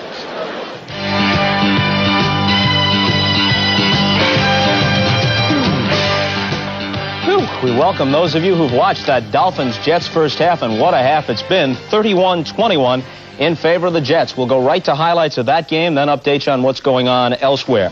Offense, the story of the half, except for this. Hugh Green being taken off, x-rays on his kneecap, and as soon as we know something or Dick and Merlin have information, we'll pass it along to you. Johnny Hector, a couple of first-half touchdowns for the Jets. This one was an 8-yarder in the second quarter, gave them a 17-7 lead. But Dan Marino threw 3 touchdown passes in the first half, 1 to James Pruitt, 1 to Dan Johnson, this one to Mark Duper. It was the third, and they had the lead at that point, 21-17. Then the combination of O'Brien to Walker went to work. Just over 3 minutes to play in the half, and a 65-yarder to Wesley Walker. It's 24-21 Jets, and it looked like that would be the halftime score. Then with less than a minute to play, a Dave Jennings punt is botched by the Dolphins. 2 of their players collide. The ball hits one of them, bounces free. Jets recover. They take over at midfield, and let's listen to Dick Enberg. Ryan going deep for Walker. Wesley Walker scores again. To make it 31-21 at the half. Denver is crushing Philadelphia at the Vet. 26-0 is the score there, and it looks as if Dan Reeves and company will go to 3-0 and thus put more pressure on the Raiders, who are 0-2 and at home later today against the Giants. The Orange Crush defense, featured by Ahmad Rashad on the pregame show. That's been the story. Randall Cunningham's pass intercepted by Mike Harden. In all, they forced 3 first-half turnovers from the Eagles. Harden brings it back 30 yards for a touchdown. 12-0 Broncos in the first quarter. On the alternating quarterback system, Cunningham is out. Jaworski is in for the Eagles. Makes no difference. Rick Dennison hits him. He fumbles. Broncos recover. Later, a tackle-eligible play works for Denver. Nothing failed for them in the first half. Number 70, Dave Studdard, is eligible. He latches on to Elway's 6th touchdown pass of the season. Sammy Winder had a 4-yard scoring run later to make it 26-0. So you were right on the money in the pregame show. I tell you, Bob, in Denver, they really have it going. I had a chance to talk to linebacker Tom Jackson, who's been around for 14 years, and he said it's really a pleasure to finally be on a team that the defense didn't have to carry. Now, when the offense scored 38 points against the Raiders a couple weeks ago, it really gave a boost to that defense. They are very confident. I spoke with Carl Mecklenburg, and he says they have the best defense in the entire NFL. Now, here's a stat that I bet you didn't know, Paul, is that Joe Collier's defense has allowed the fewest touchdowns in the NFL in the last 10 years, over the last 10 years. I knew that. You did? Oh, I'm sorry. You think Denver's defense is better than the Bears? I don't know, Bobby. That's pretty tough to say. I think that they have a strong defense. They're in the top 3 defenses in the league, between them, New England, and the Bears. Well, maybe Denver and the Bears will have a chance to settle it in the Super Bowl. Continuing with the scores, Dallas is in front of Atlanta. They've reached halftime in Dallas. Danny White is playing. That had been questionable, but he's thrown a couple of first-half touchdown passes. 21-13 is the score. They go to the third in Buffalo.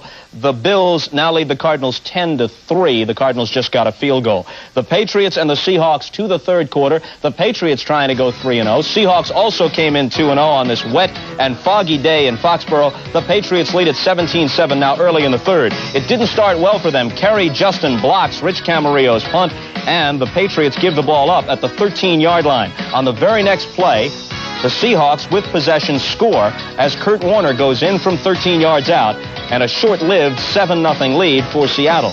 But Tony Eason has had a good first half. On this first quarter drive, a 22-yard scramble keeps the drive alive and eventually sets up a 6-yard scoring run by Tony Collins that ties the game at 7. After a 26-yard field goal by Tony Franklin gave the Patriots a 10-7 lead, they pad it to 17-7 as Stanley Morgan, who's having an outstanding season thus far, latches on to the 27-yarder from Eason, and they go to the third, 17-7. The Rams spotted the Colts a 7-0 lead, then they roar back to lead 21-7 at halftime at the Hoosier Dome. Steve Bartkowski has thrown his first touchdown pass of the year for L.A. Minnesota and Pittsburgh at Minnesota. The Vikings with a 17-7 lead. 2 Tommy Kramer touchdown passes to rookie Hassan Jones. Tampa Bay playing at the Silverdome against the Lions and leading 17-3. It might not be much longer before we see Chuck Long at quarterback for Detroit. But now let's talk about the Patriots, and you rank them, contrary to what Ahmad says, you rank the Patriots ahead of the Broncos. I think, I still think that 2 Super Bowl teams are going to be Chicago and New England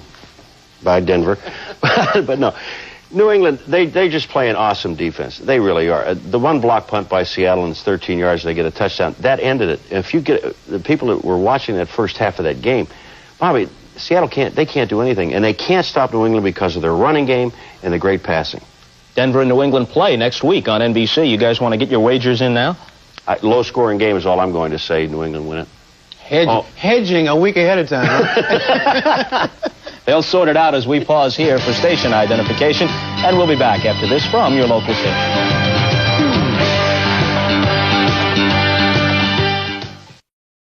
NFL 86 will continue at halftime in a minute. Welcome back to Giants Stadium, where the New York Jets lead the Miami Dolphins 31-21. They wanted to run the ball, the Jets, against Miami's defense, and with Hector 53 yards, they have accomplished that part of their scheme. Well, they certainly have, and it's given them some balance that has allowed them then to be much more effective in throwing the ball. Neither team playing much in the way of defense. And I think if one of these defenses can get themselves going in the second half, they can make their team the winner. Let me throw one at you that really is kind of startling. Don Shula is in his 17th year as head coach of the Miami Dolphins. He has never, in his previous 16 years, lost 2 of the first 3 games.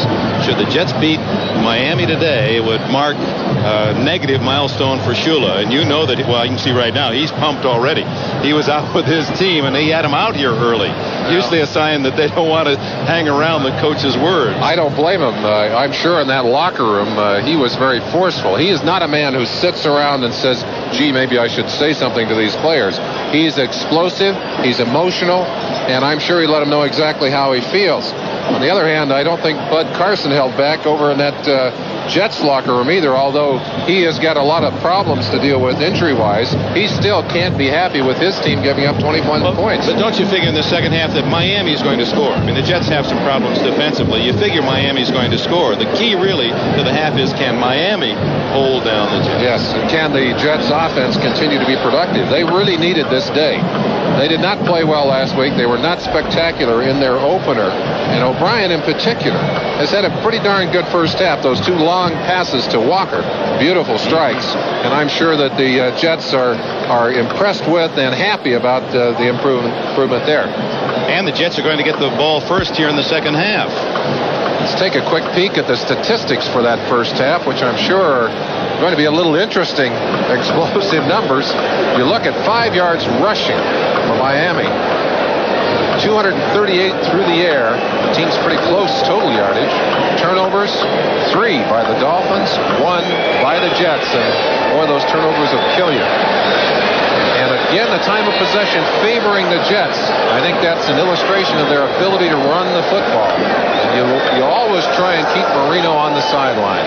That's one way to defend against the Miami Dolphins offense, is to keep control of that football and keep him on the sideline. We'll get an early clue as to any adjustments that Shula and his defensive coordinator Studley have made at halftime as the Jets get the ball with that 10-point lead to start the second half. Humphrey deep along with Michael Harper. And on the near side, JoJo Townsend as Fawad Reveiz will kick it off for Miami.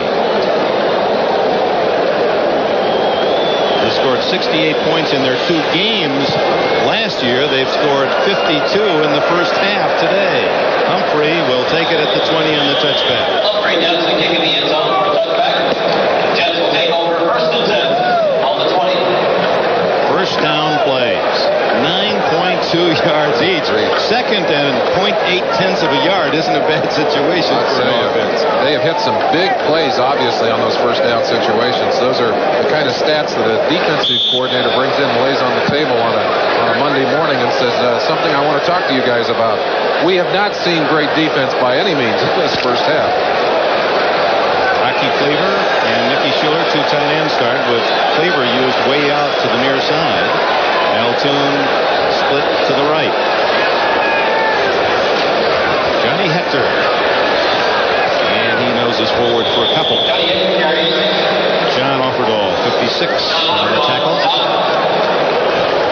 Both teams are aware that New England with a 10-point lead going into the second half, as the Patriots try to jump out to a 3-0 start, that would mean the loser of this game would fall 2 games back after just 3 weeks of the AFC East.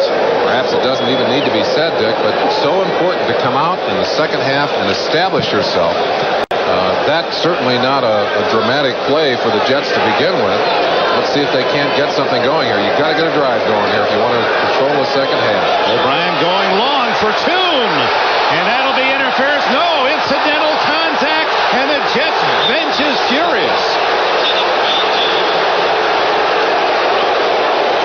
Some of the Jets players and coaches quickly on the field to argue it. And Walton is absolutely livid.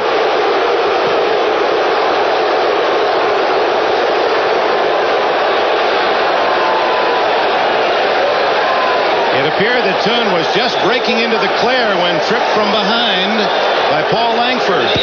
Here it is, and watch Toon. The key here, if Langford's head is turned away from the receiver and the official determines that he is not aiming his feet, in other words, he doesn't know where that receiver is, they're not going to make that call. And that's the way it was called in that situation. The replay seemed to support the official. 3rd and 8. O'Brien looking deep again. Then has to just flip it out to Schuller, who remarkably handles it for a 5-yard gain out to the 27, short of a first down. What kind of pass was that? Like one that I threw. Shot put pass.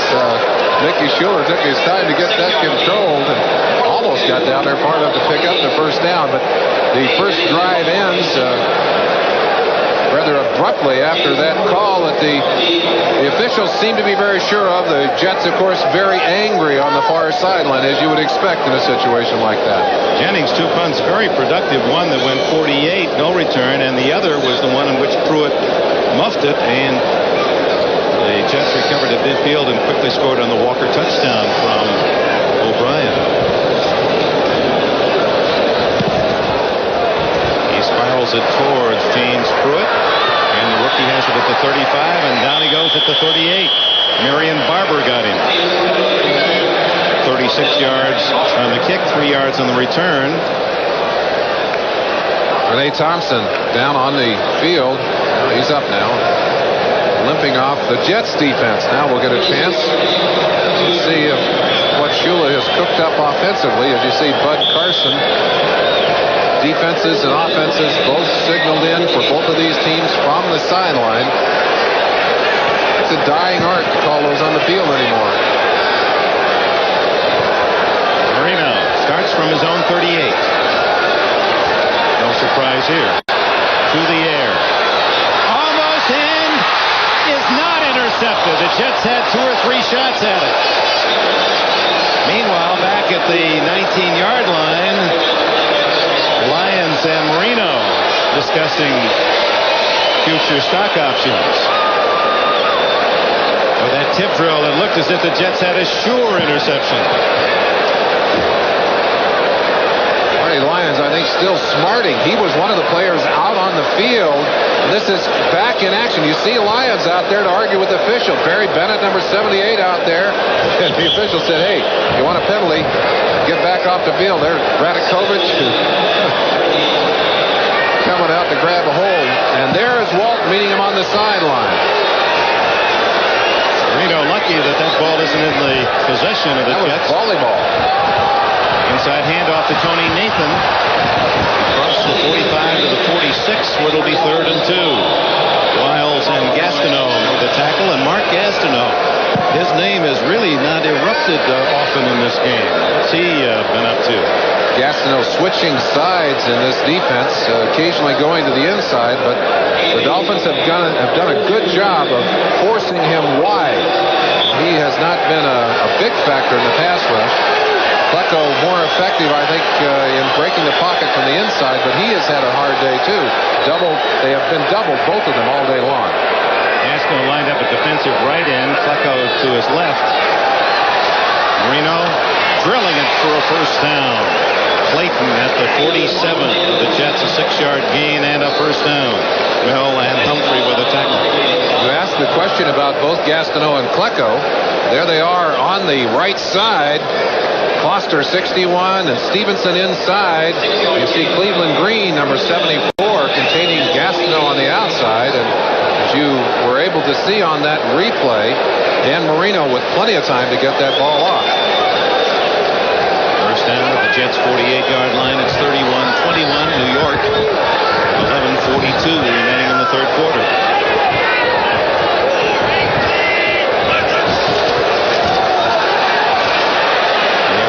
Able to run effectively. Marty Lyons stopping Woody Bennett after a yard, maybe 2 yards. Lyons, first-round pick of the Jets back in 1979. You see that cocked position for Joe Klecko, and he's so quick in sliding through inside. Even if he doesn't make the play, he disrupts a lot of things inside.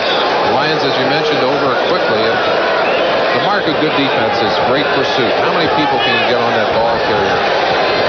In that particular play, there was some good defense play. Dig in again on 2nd and 8, and offside. Klecko.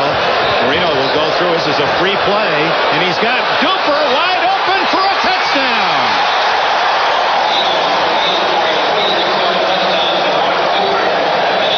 We'll check the officials, and I think it's offsides on the Jets. Number 73, decline, touchdown. 46 yards on the touchdown, and it's now 31-27. I'll tell you, it's a mistake that you see so often at every level of football. You don't expect it at the professional level. The flag does not stop the play. You got to continue to go. You see Klecko offsides there. Jerry Holmes one-on-one on Duper, and here Marino has all day to get that ball deep. Duper just broke off the pattern. Looked like he was running a post. Decided to break it deep, and Marino with that great downfield vision, able to see the play and get the ball off.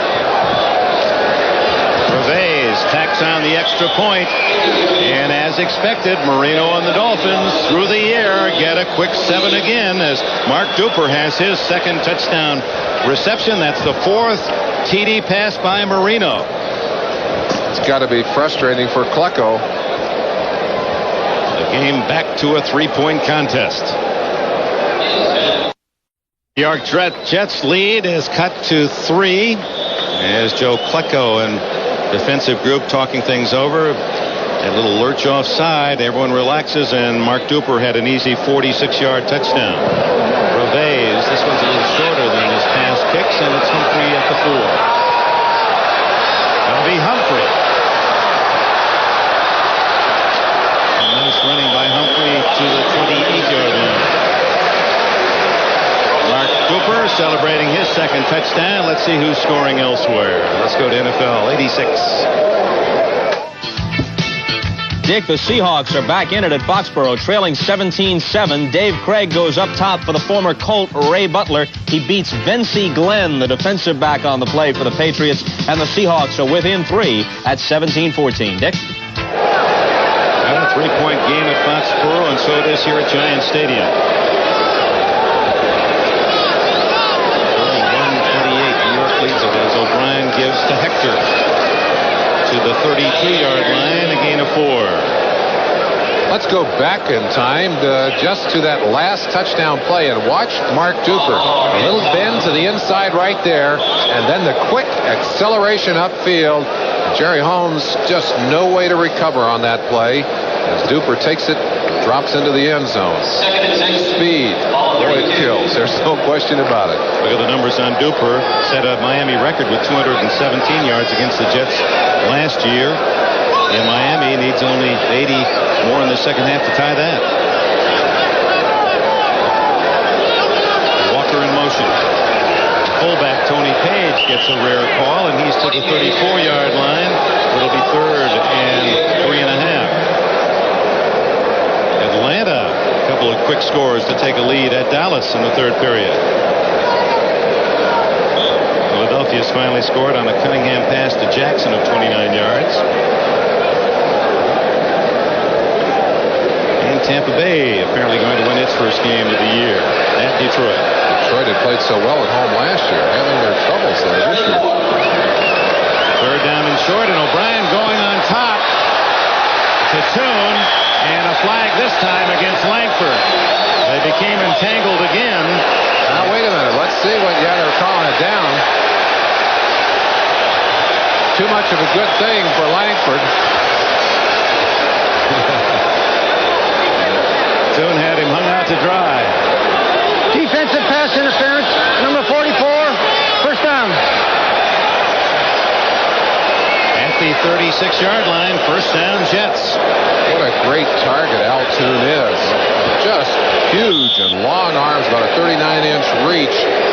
43-inch vertical jump. And a 43-inch jump. I'll tell you, you can hang it out there and say, okay, Al, go get it. Yeah, we saw him in his first start when Song was injured last year against Miami. He caught 10.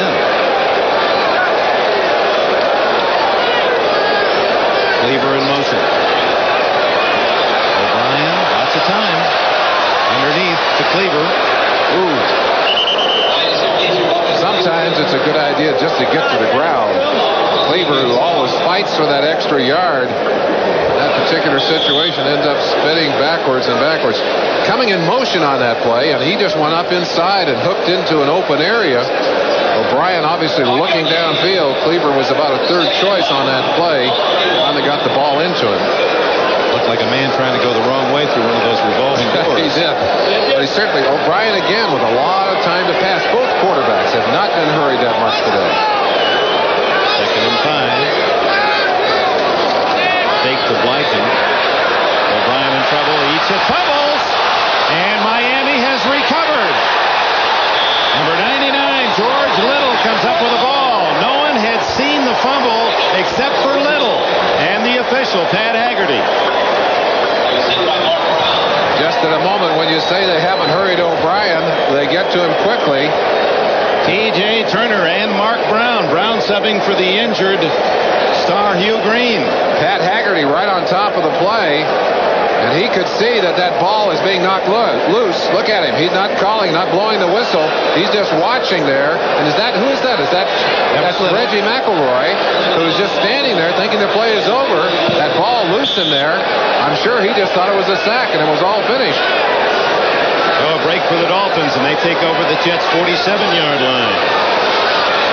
Each team has capitalized on the other's mistakes, so now it's Marino trying to put Miami in front with 8:22 left in the 3rd quarter. He's going deep. Could be intercepted. No, he outthrew everyone, including number 28, Carl Howard. Right on the sideline. A rather sloppy game in some critical areas today. Not only some big plays, but some very sloppy plays to turn the advantage back the other way. But again, your point, Merlin, about O'Brien. This is really only his 2nd full year playing in the NFL, hanging onto the ball. That sack count belongs to him as well, and in this case, hanging on to it so long, not only sacked, but losing the ball. Well, that's one of the things we talked to O'Brien about, or to Joe Walton about yesterday, is that you do take a risk when that quarterback is sacked because sometimes the ball is knocked loose. 2nd and 10. 4 wide receivers for Marino out of the shotgun. Instead, hands off to Nathan. Good block. 40, 30, and Tony Nathan. What a reliable veteran he is. To the 27 before Lester Lyles can capture him. 20-yard gain. Very effective running play out of the shotgun. A little forward handoff right there. Marino just stepped up, hands it to Nathan. And Nathan, who goes through that line very quickly, they're all expecting pass on that play. Got everybody stretched out, and he took advantage of it. He just took advantage of Gastineau's pass rush. He was charging hard, just bumped him to the outside, and ran inside him for 20. They flip-flopped Gastineau to the open side, away from the tight end. I want to try and put a little extra squeeze on that quarterback. He's on this side. Is Gastineau. Over the middle.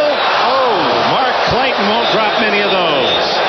Carl Howard was the closest Jet, but that had 6 written on it for Clayton. Marino says that's all right. That's all right. I'm sure he does, too. People ask why Marino's numbers were down last year after such a spectacular season in '84. Why were they down? Well, one very good reason. Clayton was hurt part of the year. Duper hurt most of the year. You take those 2 guys away from any quarterback, and he's going to have trouble. Year before, 61%, or 64%, 48 touchdowns, 5,000 yards. I don't think we're ever going to see those numbers again. I really don't. Unless it happens today. 2nd and 10. That one intended for Nat Moore. And there's a case where Marino had to hurry the pass, so Moore didn't have a chance to turn and look. Well, and that's the kind of situation where the styles of these 2 quarterbacks are so dramatically different. Marino will not allow you to sack him if he has any chance to get that ball away and just throw it away. O'Brien, on the other hand, has been trained to eat that football, and that's the way he does it. And in that case, had Marino had another half second, obviously Moore was open, but he had to unload. I'll tell you one thing. Neither of these quarterbacks lack courage. They'll stand in there and take as much time as they can get to throw the football. Trying to take advantage of O'Brien's fumble. Big play, 3rd and 10 at the 27. On top for Duper. Incomplete against Davlin Mullen.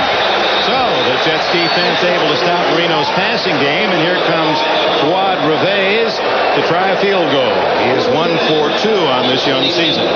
Mullen chewed up rather badly last week in that New England game. He's had 10 days to think about it, and I'm sure pleased that that ball did not end up in the hands of Mark Cooper. It'll be a 45-yard attempt out of Don Stropp's hold, and this would tie it up. Midpoint of the 3rd quarter.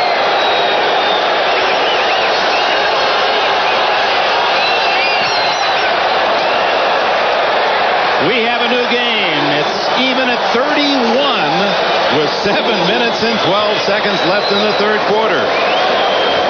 45-yard field goal by Reveiz, and we start anew at Giant Stadium. In case you just joined us, that is not a typographical error. 31 each, and we have 7 minutes, 12 seconds left in the 3rd quarter. Dolphins with 10 points here in the 3rd period to move back into a tie. There's Bobby Humphrey anticipating Fuad Reveiz's kickoff. Short. Humphrey at the 11. Bobby's really flying, and Humphreys as well, as 3 flags go down. Well, I watched Renee Thompson, number 24, go down there just like a guided missile. And the push in the back against the Jets means that New York will start around its own 10-yard line.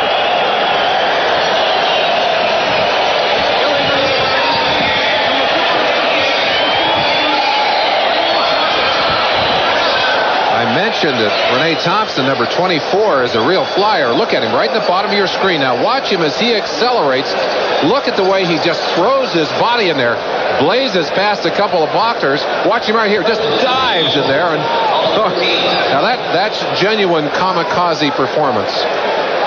Somehow I just can't see you doing that, Merlin. Well, when I was a rookie, I didn't run quite that fast, though. Oh, but you would have tripped over your 5-minute cap. You were too intelligent to do that. Come on.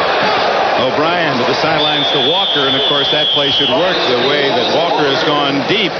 They have to give him some room, and that's an 8-yard game. Buffalo, Greg Bell has scored to give the Bills a 2-touchdown lead. Atlanta scored on a fumble recovery touchdown and an interception touchdown to take the lead at Dallas.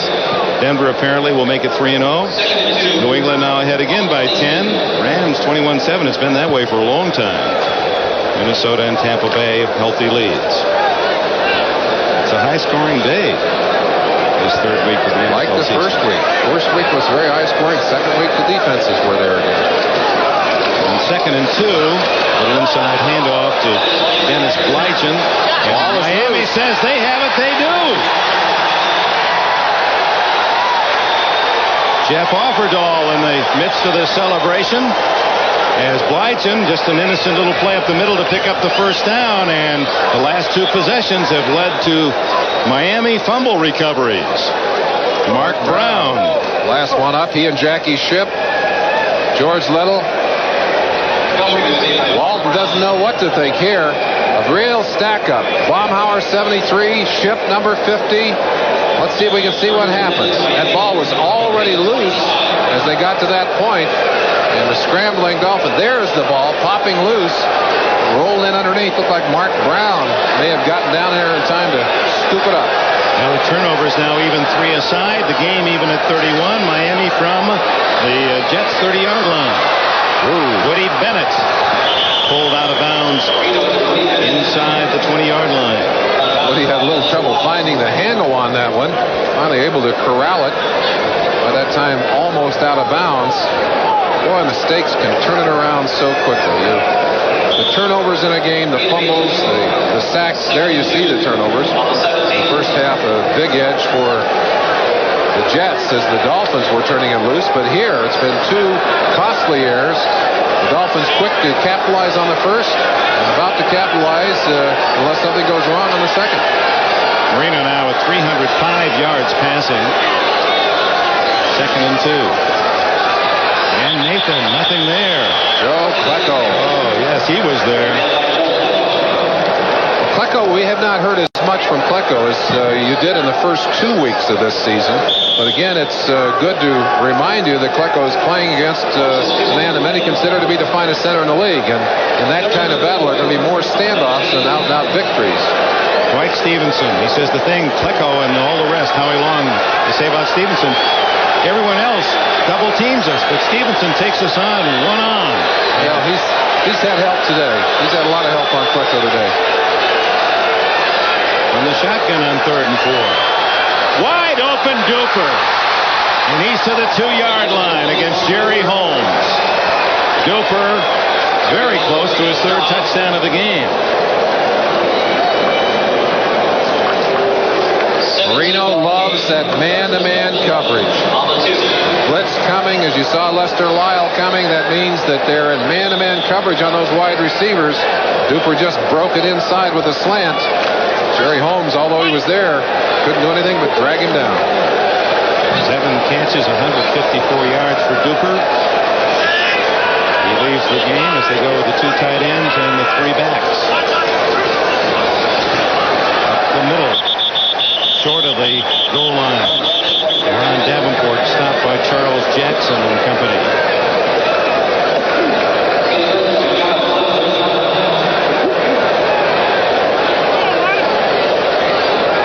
Those of you who have been watching in the Washington, D.C. and Dallas areas, we have a real scramble here at Giant Stadium in East Rutherford, New Jersey. Dick Enberg with Merlin Olsen. It's tied at 31. The Dolphins and Jets with 4:58 left in the 3rd quarter. You see Lance Mell, valuable property linebacker of the Jets, injured on the last play. For those of you just joining us, Hugh Green, the All-Pro linebacker of the Miami Dolphins, left the game on a stretcher in the first half with a knee injury, and they will x-ray that again when the Dolphins arrive home in Miami. It did not appear that, well, he won't play in this game, and he may not play for some time. Mel, who's been playing hurt with ankle problems, on the ground and obviously in pain. Right-hand side of your screen, look for number 56. You see him right there, and it looks like maybe somebody stepped down on that leg. You see him grabbing his right knee or ankle. And we have a timeout with 4:58 left in the third period. Examining the ankle of Lance Mel in the blue shirt, Dr. James Nicholas. We'll talk more about him later. They're going to honor him next week here in New York. At second and goal at the 1 is Miami, just 3 feet away from the lead. Nathan says he's in. No signal yet. They're going to mark it just shy of the goal line. Good job by the Jets defense. An extra defensive lineman in on the play as they were able to stymie the drive. Watch the initial surge, and you can see that the Jets are able to stop the penetration of the line and able to stack enough bodies in there to keep Nathan away from that goal line. It was Davenport, Merlin. Nathan out front blocking. Looked as if he had the ball. It was Davenport. Stop. Third and goal.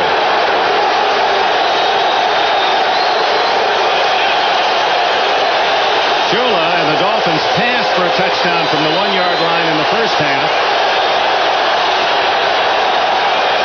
And they're going to throw again. Touchdown. The 5th touchdown pass of the game. This one goes to Bruce Hardy. Duper with 2. Hardy has 1. Johnson has 1.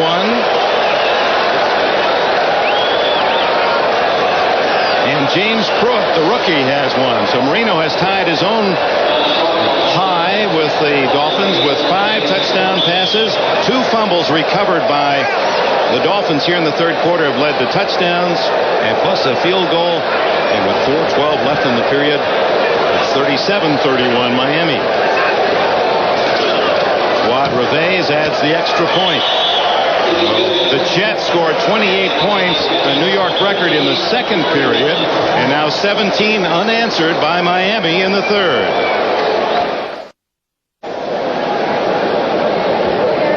Dan Marino's 5th touchdown pass of the game. He is now 2 away from the NFL record. Sid Luckman, Adrian Burke, George Blanda, Y.A. Tittle, and Joe Kapp all threw for 5 and for 7 touchdowns in a single NFL game. Greasy, as you saw, the Miami record holder with 6. Plenty of time. 4:12 left in the third period. Reves hits it deep to Harper, and he'll not take it out. Let's go quickly back and look at that replay. You saw Lance Mel go out of the game. And right here is Troy Benson, the linebacker that went into his place. Now watch him as he is faked into the line. The other man to watch is right over here, Bruce Hardy, who's simply going to go down and clear out. Let's turn it loose. Now watch Benson, who believes it's a run. He comes right up inside, and the ball goes over his head. Nobody there. What a nice play. And again, taking advantage of what happens on the field. The injury puts a new man in there who's not used to reacting. Marino and the Dolphins beat him instantly. O'Brien goes to work. To the sidelines to Cleaver, and he's been a busy target throughout the course of this game. And Cleaver has a first down out at the 35. 15 more yards. Buffalo with a 2-touchdown lead. At Dallas back to lead by 1, and a crazy one at Irving. Denver apparently will go 3-0. New England's lead cut to 3 by Seattle. Rams and Indianapolis stuck on 21-7 for 3 quarters. Minnesota and Tampa Bay on their way to a win. Nobody's stuck on any number here. Just don't blink an eye. Johnny Hector. And a little running back from Texas A&M, and a flag goes down, picks up 5. And we'll check the penalty call. I think we got a holding call. Good play by Mark Brown, who's been in there for the injured Hugh Green. Oh. Face mask. You'll see a good pursuit angle taken by Mark Brown here, who'll come all the way from behind to get a shot right there. Yeah, I think maybe. Face mask. Sure couldn't see the face mask. Don says the same. First down. Well, there's obviously not a face mask on the. I don't know, Dick, where that one took place. I didn't see it. And it's going to be 2nd down and 1 or 2. Wide open Al Toon. He has a first down at the Miami 47. William Judson did the play defensively. 14 yards for Al. Play a sweet tune. He's such a graceful looking athlete at 6'4" and 205 from Wisconsin. Studied ballet, wants to be a model. He says, I want to be in GQ or one of those magazines.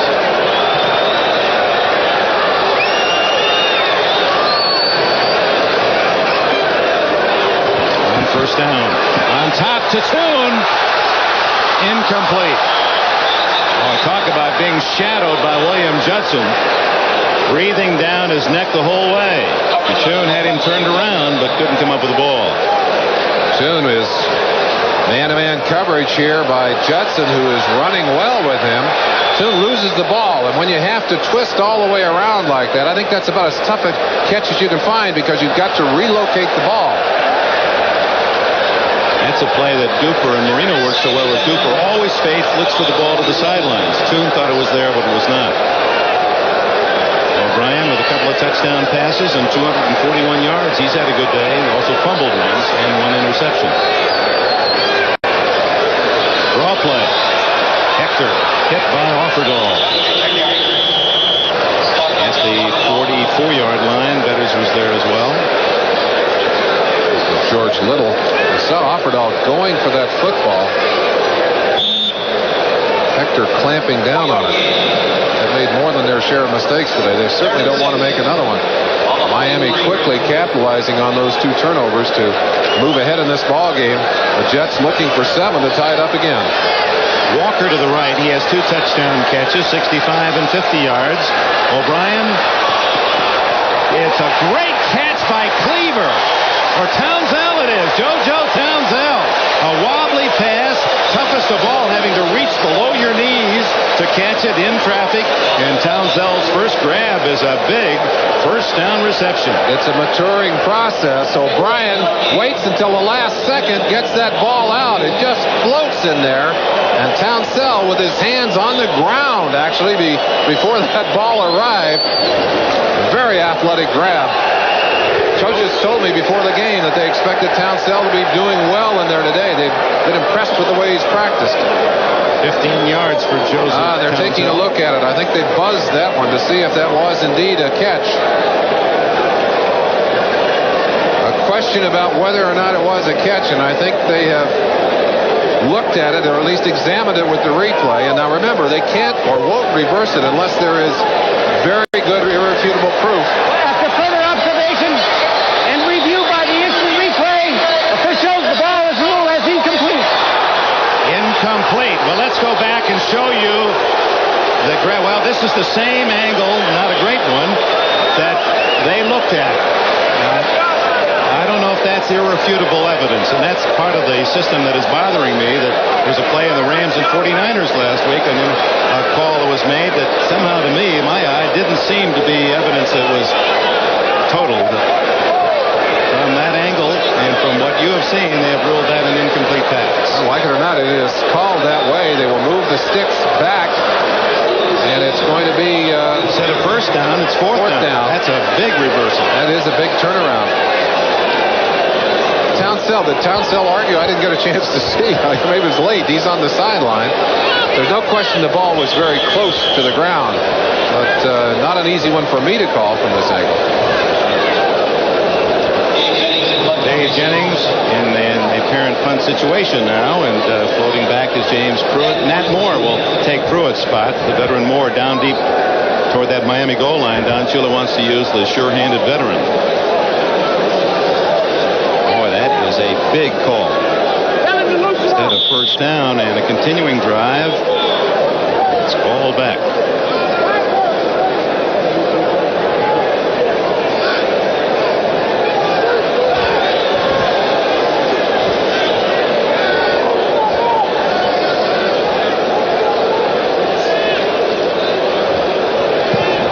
Ooh. Moore, fair catch at the 10. Judson right in on top of the punter. He's blocked a kick in each of the last 2 years against the Jets. They're concerned about him. He was in there hassling Jennings as he kicked that one away. See the combination passing, running. It's been Dolphins through the air. The Jets have been able to run more effectively, but not an alarming total there for Don Shula's defense.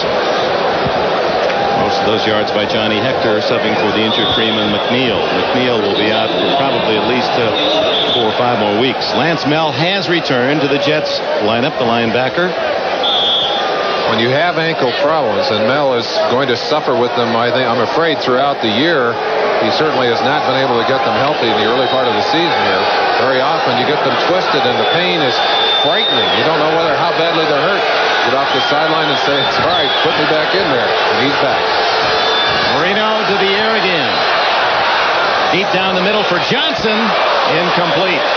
And Johnson was open at the 40, covered by Lester Lyles, but in traffic could not come down with it.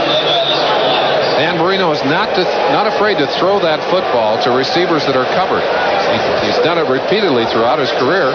He did it on that particular play. Well, don't you, Merlin, see often that Marino, with that quick release and those timing moves, that so often the defensive players have their back to him anyway, don't know when he has thrown. No question about that. If you look at some of Marino's career stats, his only loss coming in last year's game, a game in which the Jets really dominated them on the line of scrimmage, defensively and offensively. That's the night they retired Joe Namath's number. Remember, 23-7 they beat them. Very emotional game. Marino signaling to his double wide receiver set. He's called an audible. He got it away with 1 second left on the 30-second clock.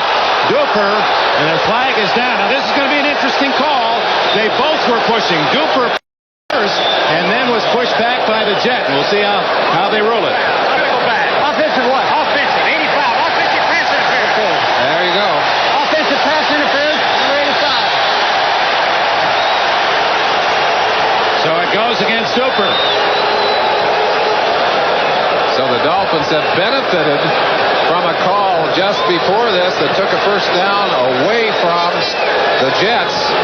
On this particular occasion, it's offensive interference on Duper. Let's watch Duper now.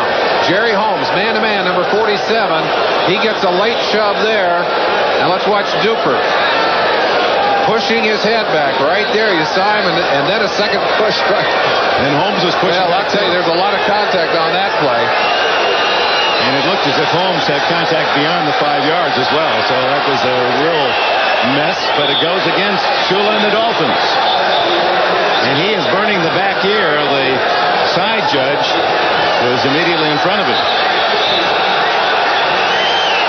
Ball at the 5-yard line. Second down, a long 15. Interestingly, Marino under center in this situation. From his end zone, he throws it away. There was no one there, and Gastineau was on top of Marino.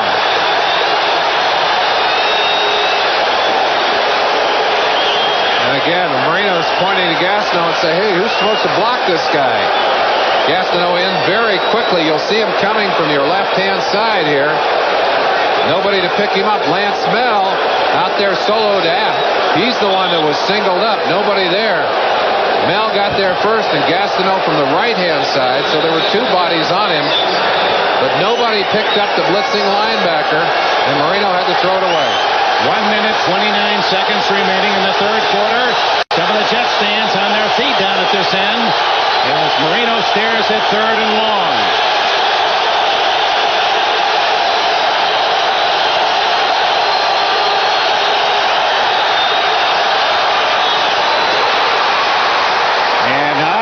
Comes to Mark Clayton at the 34-yard line.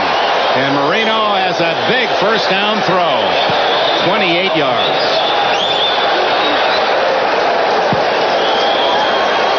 Marty Lyons ended up on top of Marino on that play, but no flags.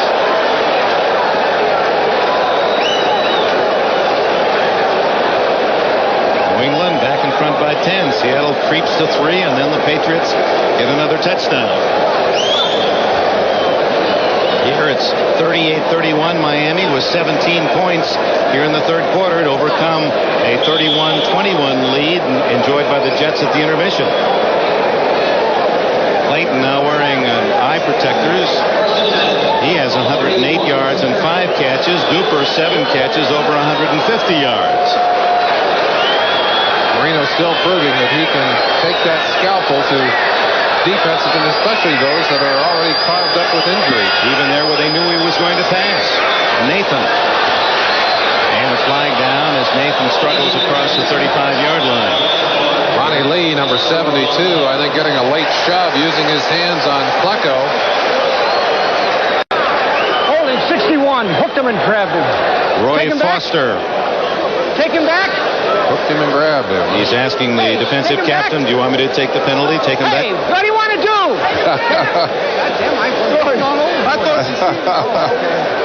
Well, we get a little insight into Holding number 61. responsibilities and the emotion of the officials. I don't think Pat knows that his mic is open. Yeah. Maybe just as well we turn it off for him. Roy Foster guilty of the hold. Final seconds of the third period. Duper and Pruitt to the right. Attack Clayton and Pruitt to the right. Duper and Moore to the left. 4 wides and a single back. And Nathan. That play worked in the first half. Ooh, the umpire almost got it as Nathan goes out to the 34-yard line. Ben Rudolph and Lance Mel with a tackle close to 10 yards in the game. Philosophy there being you can spread those defensive backs far enough to give that runner time to come up the middle. End of the third quarter. It's Miami 38, the Jets 31. We'll be right back after these messages from your local station. Welcome back to Giants Stadium. Dick Enberg with Merlin Olsen. A scoring fest on this late September afternoon. It's 38-31 Miami. Winner goes to 2-1. The loser drops to 1-2. And drops 2 games behind an apparently undefeated New England Patriot team. Patriots lead in the fourth quarter by 10 against Seattle at home. Big play. Second down and 10. Miami at the 34. As we open the fourth period after the Dolphins scored 17 unanswered points in the third to take the lead. Over the middle. And it's another completion to Clayton at the 45-yard line of the Jets. 21 more yards. Humphrey made the tackle. Boy, the combination of the two marks, Clayton and Duper. Duper with 7 catches and 154 yards. Clayton now 6 catches and 128. 128 or 129, and again Marino not afraid to throw it right in there into the coverage. Dares those defenders to get it. And I think it's just confidence in his receivers, Dick. And again, Humphrey now really able to get a good look at the ball. He's so busy trying to entangle himself with the receivers. Marino with 5 touchdowns in the game. Is this one a catch? At the 35-yard line? No, they say it is not. A late call. Duper did not get that one. Typical of the kind of plays that Marino has been running all day long. The timing pattern to the outside. Watch Duper. He's going to drive his man off with his speed, and then when he gets the defensive man to turn, right in there, he spins back to the sideline. The ball has already been thrown. Is it a catch? Well, I don't think you're going to see from this angle. That isn't even futable. No, that's irrefutable. The officials said no, and it goes to 2nd and 10. Ball at the 45 of the Jets. 38-31 Miami. First minute of the fourth period.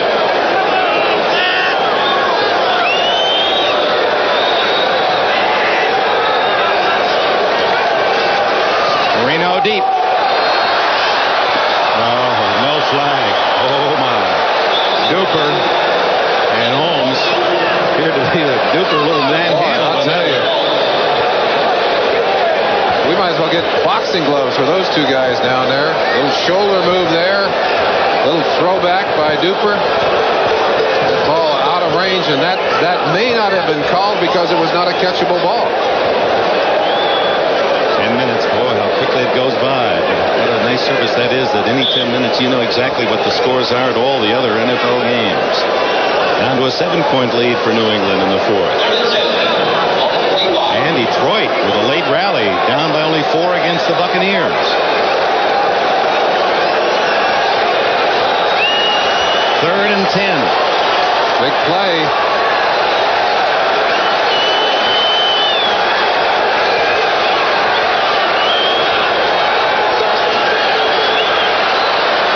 Deep to Clayton, too deep.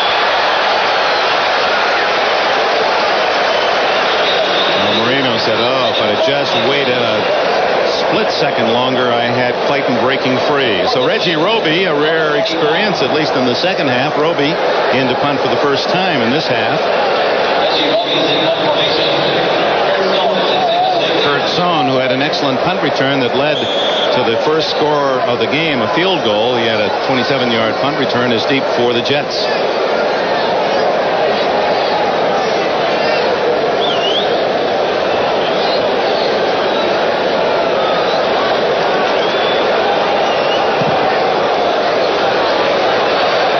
Lets it go, and it goes into the end zone, just barely ahead of Dan Johnson. Jets will start at the 20-yard line when we return to Giant Stadium, where the score reads Miami 38, Jets 31. Here's the disputed play of a moment ago. We show it to you here to emphasize what the rule is supposed to be. The replay official should only overrule if his view is conclusive that a mistake has been made. And we're not saying they got it wrong, but is this conclusive that JoJo Townsend trapped him? Looks like it could go either way, and in that case, they're supposed to let the call stand. Food for thought, Dick and Merlin. Oh, that's going to be a meal for the 1986 season. That's just food for thought. It continues to be controversial at best, the instant replay. Meanwhile, the Jets, trailing by a touchdown, have it at their own 20. Hector punching out to the 26-yard line, where it'll be 2nd and 4. Now, the other angle that we had on the Townsend catch was from the end zone, and here is that.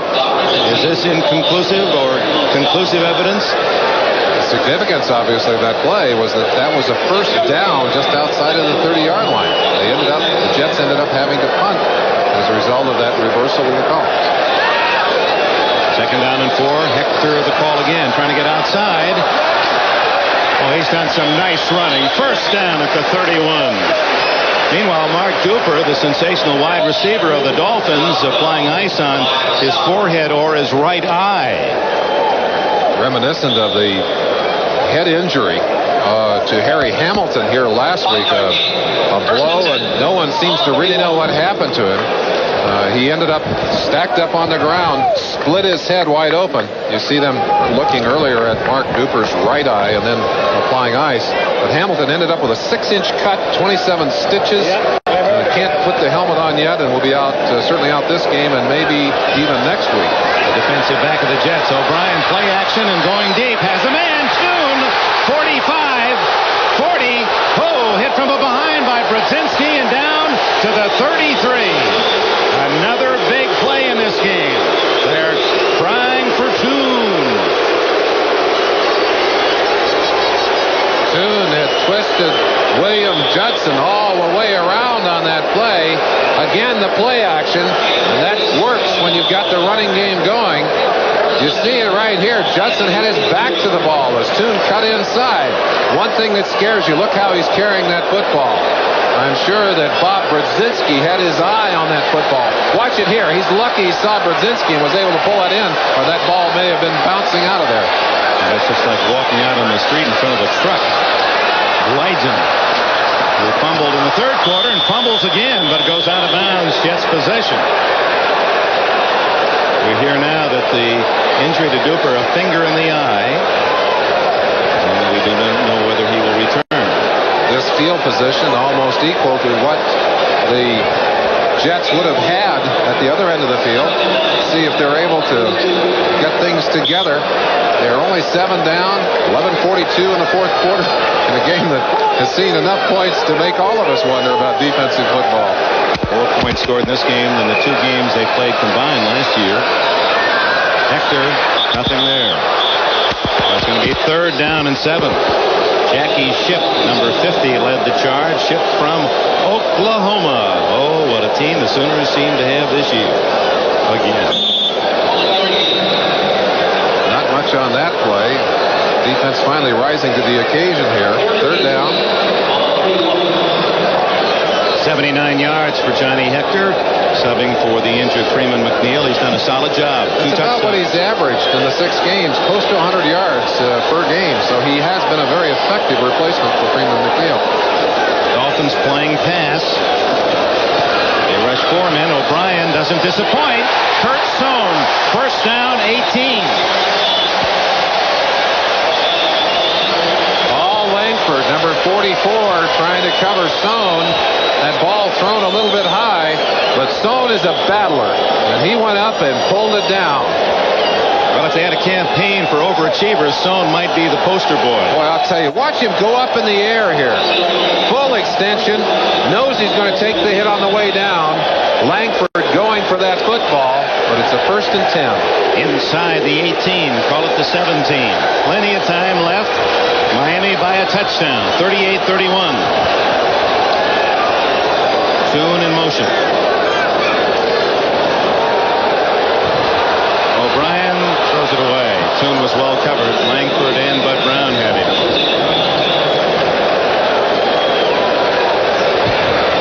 Ken O'Brien. He was the 24th pick in the first round in 1983. That was that sensational quarterback year. Boy, what talent. First it was Elway, then Tony Eason, then Todd Blackledge, then O'Brien, then Jim Kelly, now with Buffalo, and finally Dan Marino. Well, they've had reunions along the way with Kelly 2 weeks ago, with Eason last week, and this week with Marino. They have yet to meet Elway. They'll see him down the road, and then repeats of the 3 aforementioned quarterbacks. So they're going to have a lot of reunions of that class this year. Throws to Tony Page. Fullback gets to the 10-yard line. Now they're knocking at the 11. 6-yard gain. It'll be 3rd and 4 when we return. First, this update. Dick, you and Merlin have the game of the day there at the Meadowlands, but this might be second best at Foxborough. Another blocked punt by the Seahawks. Patrick Hunter blocks the Rich Camarillo kick. Paul Moyer covers it in the end zone, and the game is tied with 1:54 left, 31 apiece. 31 all there. The Jets are 11 yards away from making this one 38 all. And boy, how Chuck Nuts is special teams and defense, and they've done it up there today. Well, we've seen a lot of big plays on special teams here today as well.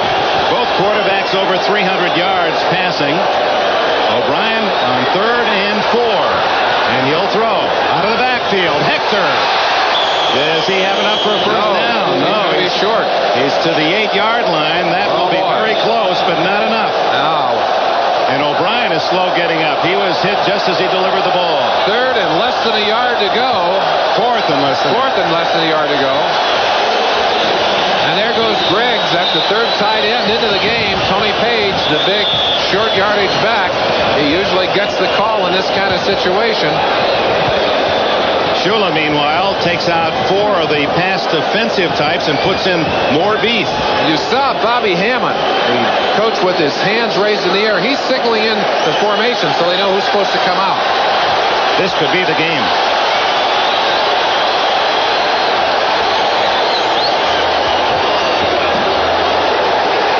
Page was hit at the line of scrimmage and was able to fight forward about a half yard. Was it enough? I believe he's got it, Dick. That second effort has its payoffs, and you saw Page, who was so physically strong, he was able to take that first shot, keep his legs moving, and drive that pile ahead. Number 90, Merlin, Andy Hindle from North Carolina State, 2 years in the USFL, made that hit. But Page, with the power, 225 pounds, able to fall forward.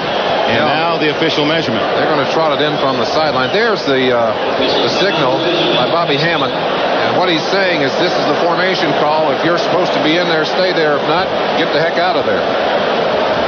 Well, the crowd quiets as they wait for them to stretch out the chains.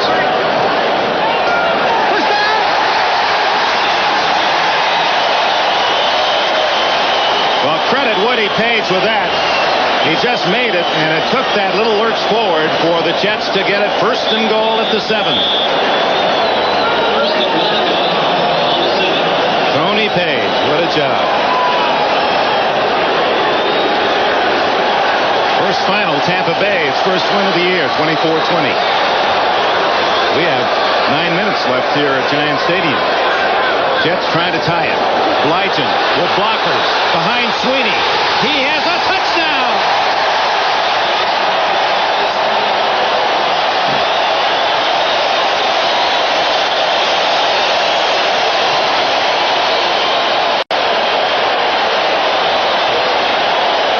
Dennis Blygen's first touchdown of the year.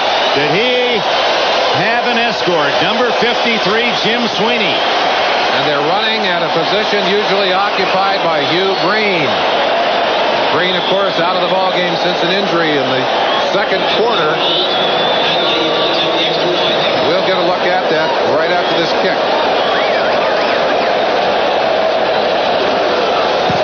Pat Leahy ties it up. 80 yards in 11 plays. Watch the block by Cleaver coming in on the top. 89 right there. Sweeney, 53, pulls out and blocks on Judson. And Blygen just pulls away into the end zone. Blygen, who went to a lower Manhattan high school that didn't have a football team. We have an unofficial report down on the field that has now been denied. These two teams are not disguised as the San Diego Chargers. These are the real folks, Miami and the Jets, 38 all. Kind of game you expect when you see the Chargers play. Pat Leahy to kick it off. 8:42 left. Might be whoever has the ball last. Hampton. There's that Joe Carter, and he takes a lick from Griggs and then is pushed back inside the 15. Billy Griggs had got there first. A reminder, our viewers will have the Budweiser Most Valuable Player for today's game at the conclusion. We could have a tough ballot. A lot of explosive plays. There are also some candidates for worst player of the day. I'm glad we don't have to choose that one, Dick. Hugh Green on the sideline. You see that leg bandaged and a big ice pack on that right kneecap. Boy, that's like saying your expensive car with a big dent in it. That's a valuable property. Hugh Green. Marino. Flag down. Clifton gets Hampton.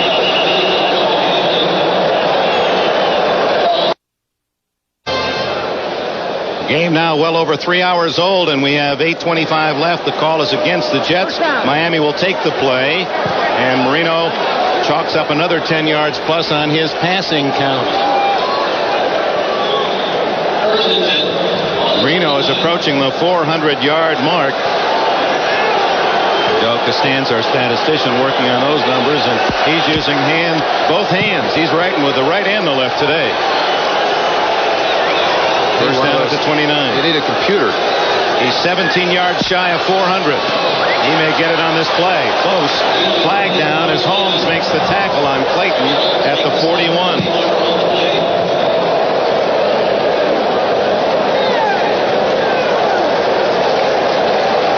Matt Haggerty's been busy. Offensive pass interference, number 87. It is against Dan Johnson, the tight end. I think what we're seeing there is a pick being called against the Dolphins, clearing the way for Clayton. Third down conversions on the day. The Dolphins are 6 of 11. The Jets 5 of 13. So both teams below 50%. Maybe we can see that play. Well, just the end of it, but you can see Dan Johnson standing just at the top of the play, and there were two defenders there. He'd obviously bumped into them. He's not allowed to do that while the ball was in the air. Now Marino first down in the hole. We approach the midpoint of this fourth quarter. Screen to Hampton. Oh, what a hit. Credit Matt Munger, the second-year linebacker from Oklahoma State. He's another of those overachievers. Went to college as a walk-on running back, made a linebacker, played on the scout team as a running back 2 years at Oklahoma State. He had a college quarterback named Rusty Hilger out there with the Raiders. Marino with 385 yards passing, O'Brien with 306. 5 TDs to 2, Marino over O'Brien. Of course, the Jets have counted on their ground attack for a lot of their success today. Marino almost entirely up on top. Second team. Marino lucky to find the handle. Flag down.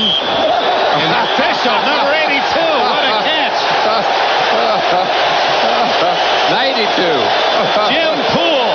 He was on his way. Don't stop now, Jim. I think there was a whistle blown before that play. Yeah. He heard the whistle and just wanted to stop it, but this play will go into the, I guarantee you, this goes into the blooper file. 8 seconds back on the clock. 8 seconds. Well, Jim, the only thing, though, he didn't shift the ball to the right arm so they could protect it against the on-rushing. What happens if he scores? Here it is. Stepping up. He's waving his arms. The play is over. Listen to the crowd. They have just seen the replay that you have watched. Come on, Jim. Crack a smile. Well, that's not a smiling violation for Marino and the Dolphins as that marches them back another 5. Second, about 22, 23 yards to go. In a Mardi Gras atmosphere here at Giant Stadium, 38-38. It has been a football celebration of sorts. And they're putting a sign up that says defense, defense, defense. Where are they going to find one? I'm not sure they could even spell it. There it is, up on the Giant scoreboard at each end of this magnificent stadium, modeled after the same structure at Arrowhead in Kansas City. No question it's a great stadium, Vic, but if you look at all this plastic and artificial turf, I'm not sure this is a football stadium. Out of 76,000, at least that many tickets sold, over 76,000, and most of them highly entertained. Meanwhile, we want to keep an eye on that game up at Foxborough, tied at the last report. With Dallas and Atlanta, 1-point game there. Seattle has gone in front of New England 38-31 on a 67-yard pass from Craig to Butler. So Seattle down by 10, suddenly leading by 7 with 1:13 left. You scooped the 10-minute ticker.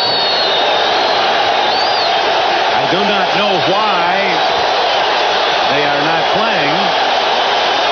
2nd and 23, no timeout was called. Oh, the net at the end of the stadium beyond the upright fell down, but why that's significant enough to stop now, I don't know. Nobody's kicking the ball at this moment. So they lose a ball. Don Shula is saying, let's go ahead with it. Maybe Pat Haggerty will tell us what's going on. Want to wind it?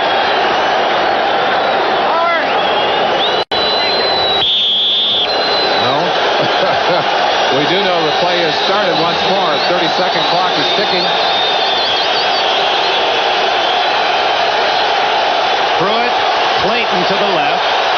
Duper with Moore in the backfield, and he'll probably go right. Moore's lined up at right halfback position. They've got Marino at the 9-yard line. Gastineau, Lyons, and Klecko with Crable.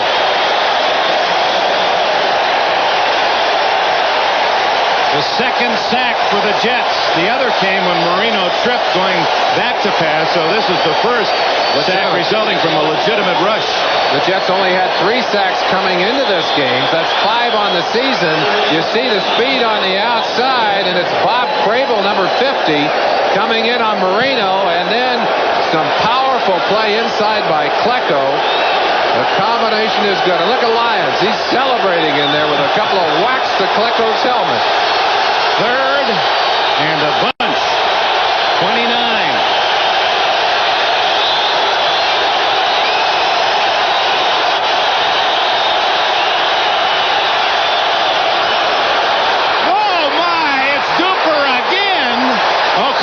Clayton at the 48-yard line. 3rd and 29, and Marino uncorks a beautiful rainbow to Clayton. Let's let's just watch Clayton right here. Just a little fade and up the field, and it's a timing pattern. It's a one-on-one coverage, but watch him as he bursts out of that backfield. Johnny Lynn trying to cover him. That ball's already in the air, and it's just a one-on-one battle. Clayton wins it. Perfect over-the-shoulder pass by Dan Marino. First down at the 49 of the Jets. Mark Clayton and Mark Dupert chewing up that injury-riddled deep defense of the Jets. 171 yards now for Clayton on 7 catches. On the ground, and that's something they've not been able to do. Hampton wrestled back by Marty Lyons. You might ask, why does Marino and why do the Dolphins throw so many more times than they run in this game? And there are two reasons. Their strength is in the passing game to begin with, but also the Jets continue to stack a lot of people, often 8 men, sometimes even more up tight to that line, and the Dolphins feel that they've got to challenge that kind of defense. There's Carson, whose philosophy is to play pressure defense. It's pretty tough when you're as wounded in the secondary as he is, but still look at them. They've got 8 people up tight and 2 more that are right up next to the line of scrimmage. Marino fires to Johnson. Incomplete. Almost deflected back to Carl Howard of the Jets. Marino was a fine baseball player in high school. In fact, was drafted as a third baseman. Oh, he just looked like a third baseman going deep behind the bag and bracing to make the long throw to first. 400 yards passing. Fouts with 6. Marino with 5. The Hall of Famer Sonny Jurgensen with 5. But Marino has his 5 in 3 years. Just a matter of time, isn't it? Closing in on his 6th today. Oh, he's got it. That's right. He's got it. That's right. He was 4. He had 4 coming into today. 4 minutes, 28 seconds left. 38-38 tie. 3rd and 10. Clayton unable to come down with the ball as he was hit just as it arrived. Humphrey, Howard both were there. Very smart play by Humphrey as that ball was bounced into the air. He reached up and took Clayton's arms right out of the air. You've got to try and strip that ball away, especially from receivers who will take it in traffic. You see him there. You see Humphrey go up and just jerk those arms down. The receiver himself, he knows that's one way to keep the man from catching it. Reggie Roby to punt. Kurt Sohn back at the 10. On 4th and 10. What a game. 7-3 favor of the Dolphins into the first period. At the half, 31-21 Jets.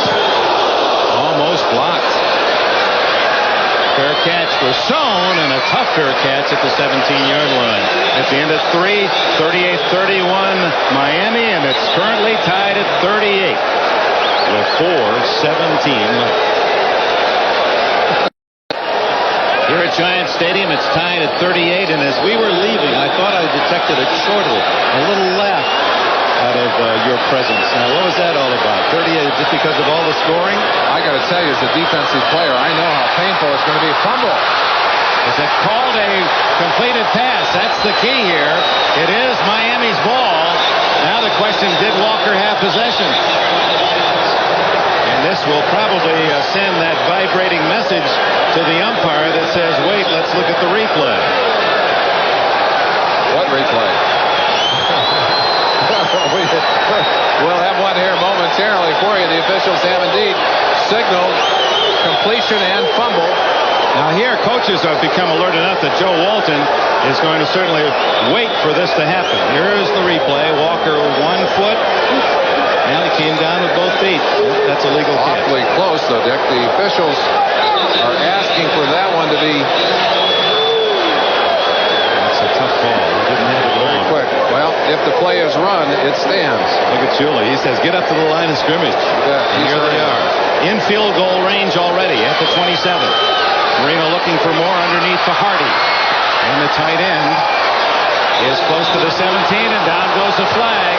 Kyle Clifton, number 59, going to be ticketed for a late hit out of bounds on Bruce Hardy. And Klecko is injured. Joe Klecko.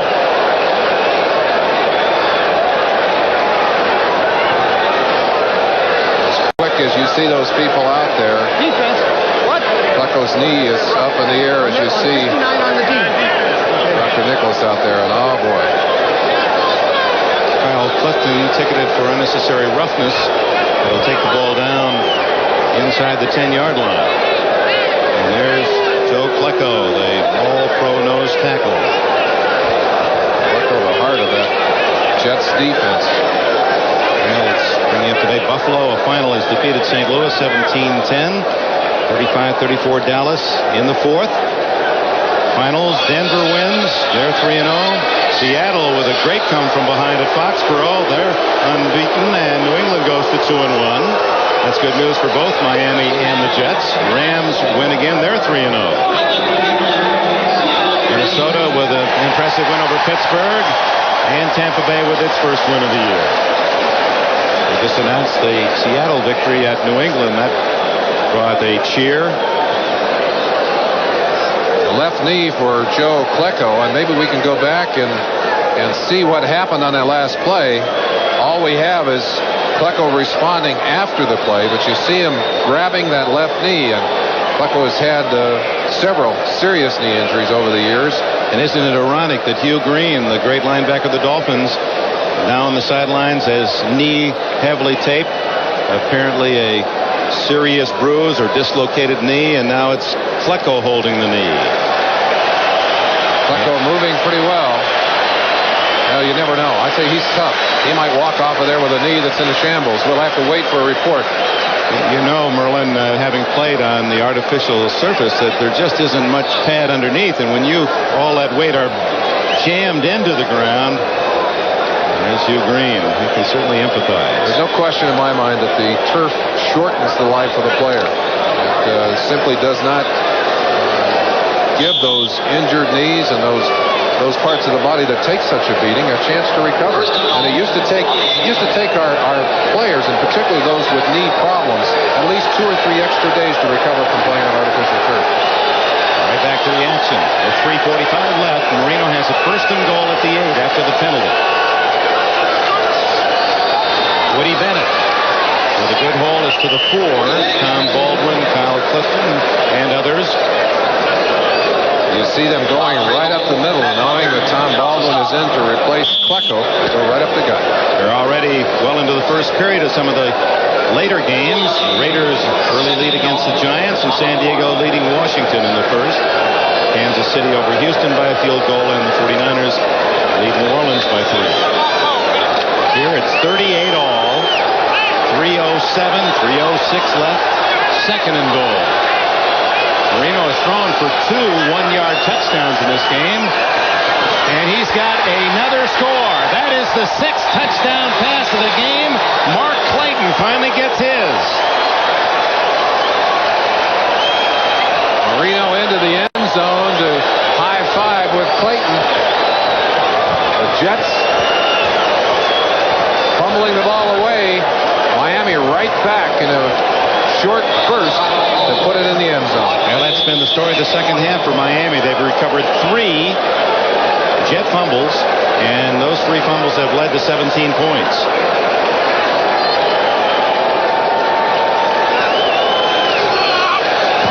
Wad Rodez has the extra point. Now it will be up to the Jets offense. They have plenty of time. All 3 of their timeouts remain, and 2 minutes 56 seconds left. With Miami in front, 45-38. Mark Clayton's 8th catch of the game, 174 yards. Quick slant inside, and Marino falling away, threads that ball between Jet defenders, puts it out in front of Clayton. Oh, I tell you, it's hard to look at that. Just a slant inside. Pretty well covered, wasn't it? Yes, it was. Carl Howard all over Clayton. One more time. You look at it here, Howard is as close as he can be, but that ball is perfectly thrown. Clayton's body is between Howard and the ball. All he can do is try and strip it away. Clayton, who set an NFL record with 18 touchdown catches in '84, has his 3rd of this season. Boy, the combination of Duper and Clayton. 6 touchdown passes from Marino to tie Bob Griese's Miami club record. Duper has 7 catches, 2 touchdowns, 154 yards. Clayton, 8 catches, 1 touchdown, 174 yards. Total them up, 15 catches, 328 yards, 3 touchdowns from Duper and Clayton. SUAVE'S hits this one well. Boy, he's kicked well all day. 5 yards into the end zone. JoJo Townsell will take the touchback at the 20. And the Jets have 2:50 to try to force an overtime. And it wouldn't surprise me. It's been that kind of day, hasn't it? It has been that kind of day.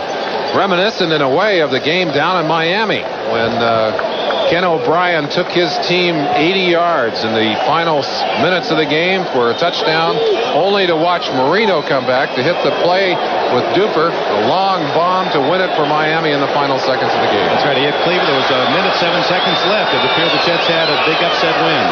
17-14. It's not to be. O'Brien!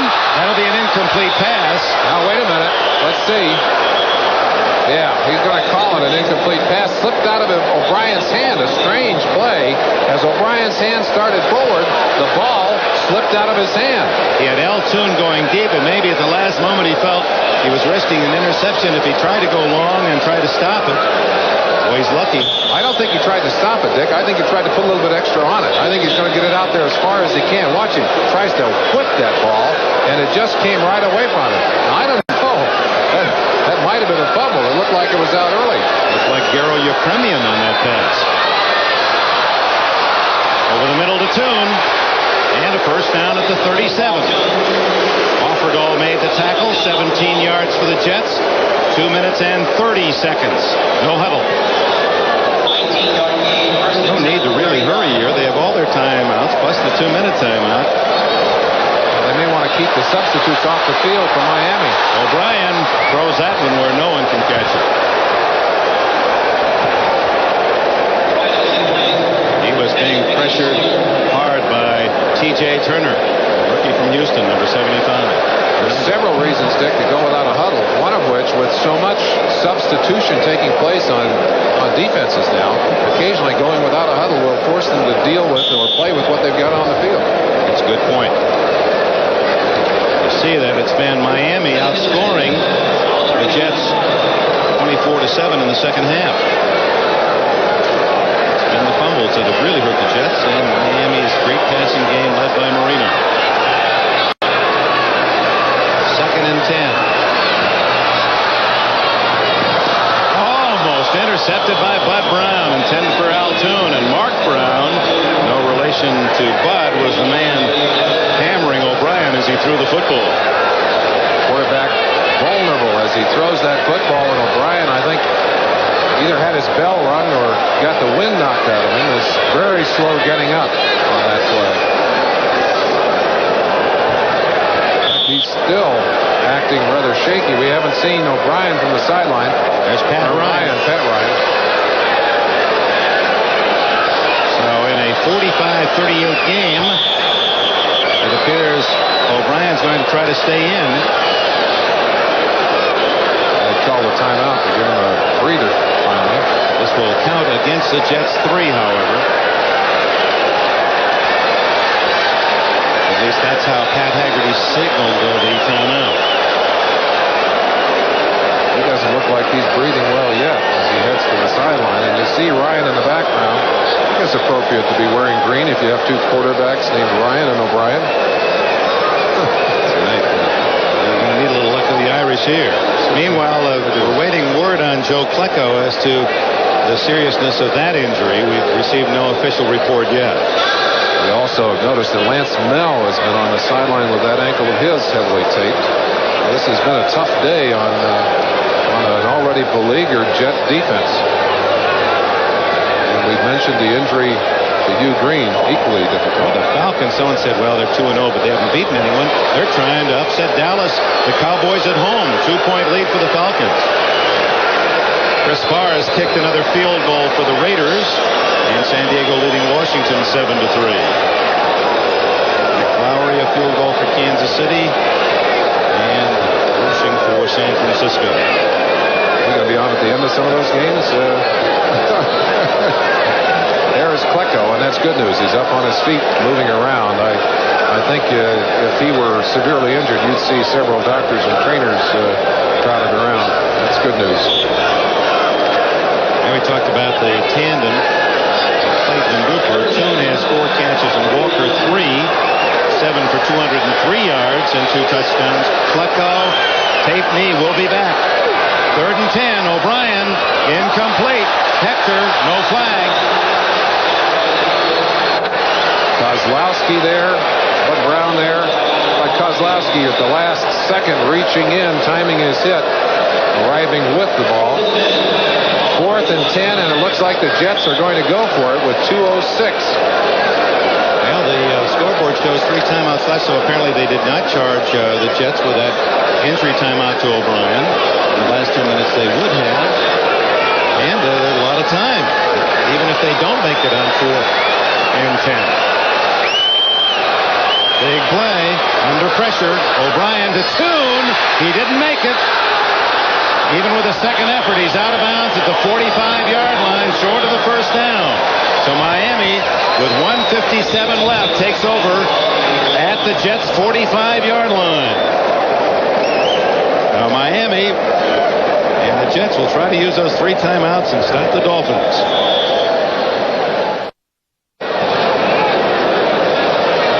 1:57 left. We have had it confirmed that there are 3 timeouts left, which is unusual because O'Brien, with timeout left the field, was allowed to continue to play the next play. Normally you have to at least exchange a player for 1 play if that's the case, but apparently Walton has 3 timeouts left. Now the Jets line will try to stop the Dolphins, hope that they can give O'Brien a desperation chance. Marino, meanwhile, sitting on a 6-touchdown game, and if they key too much on the run, he might pick them for a 7th. They certainly have not done much with the run during this day, but with Marino in there, you've got to respect the pass, and he's not afraid to throw it in any situation. And with Shula calling the plays, you never know what's going to be called. Joe Klecko is not in the game.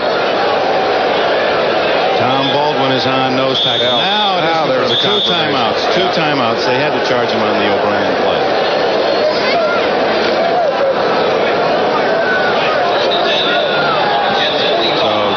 First down would all but do it for Miami.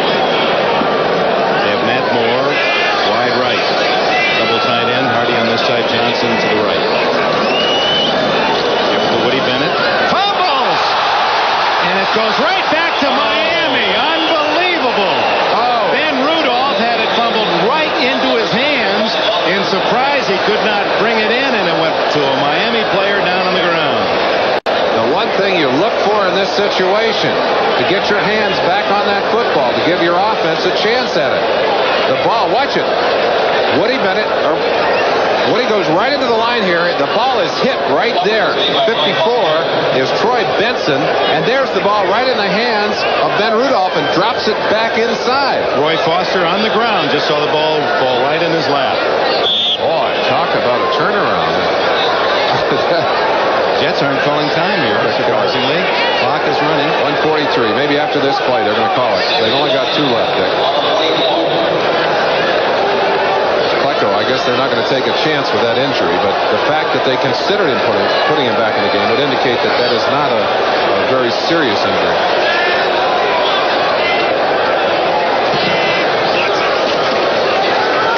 Hampton stopped after 6 yards. Quick timeout. There it is. 1:18 left. 1 timeout remaining. It'll be 3rd and about 8 when we return to Giant Stadium.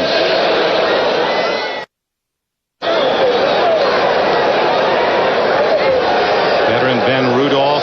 He's still thinking about that, having that ball in his hands and seeing it bounce back into the arms of one of the linemen, Roy Foster, on the ground. Who says luck isn't involved in this game. 3rd down 9 from the 44. 1 timeout left for the Jets.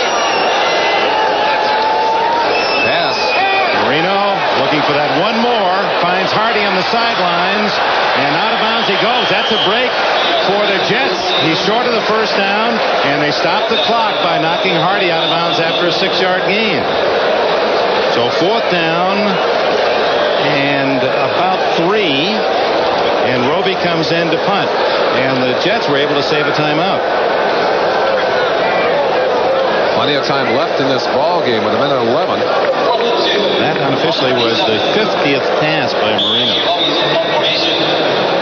No one back for the Jets. They have 11 men on the line of scrimmage.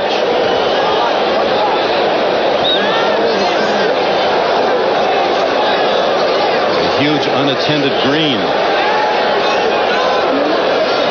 They're going to put some pressure on Roby, but a two-step kicker, he's tough to get to, and they don't. No flag. Goes in the end zone. 1:04 left. One timeout remaining for the Jets. Now, they did that fairly well, did they not? With only 2 timeouts, they actually used only 53 seconds, did Miami. Not what you'd want to do and try to eat that clock up. Ball down on the 20-yard line.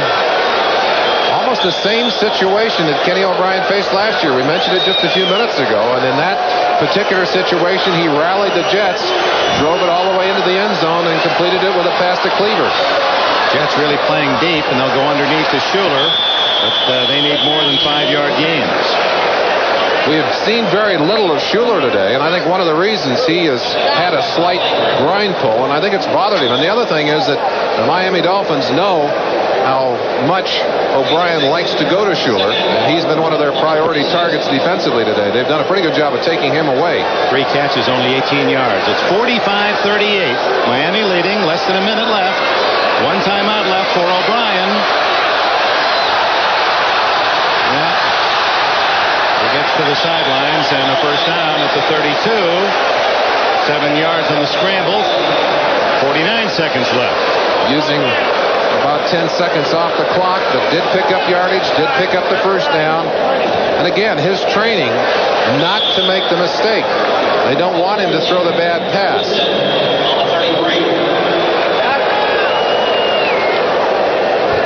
Zone coming in with the play from the sideline.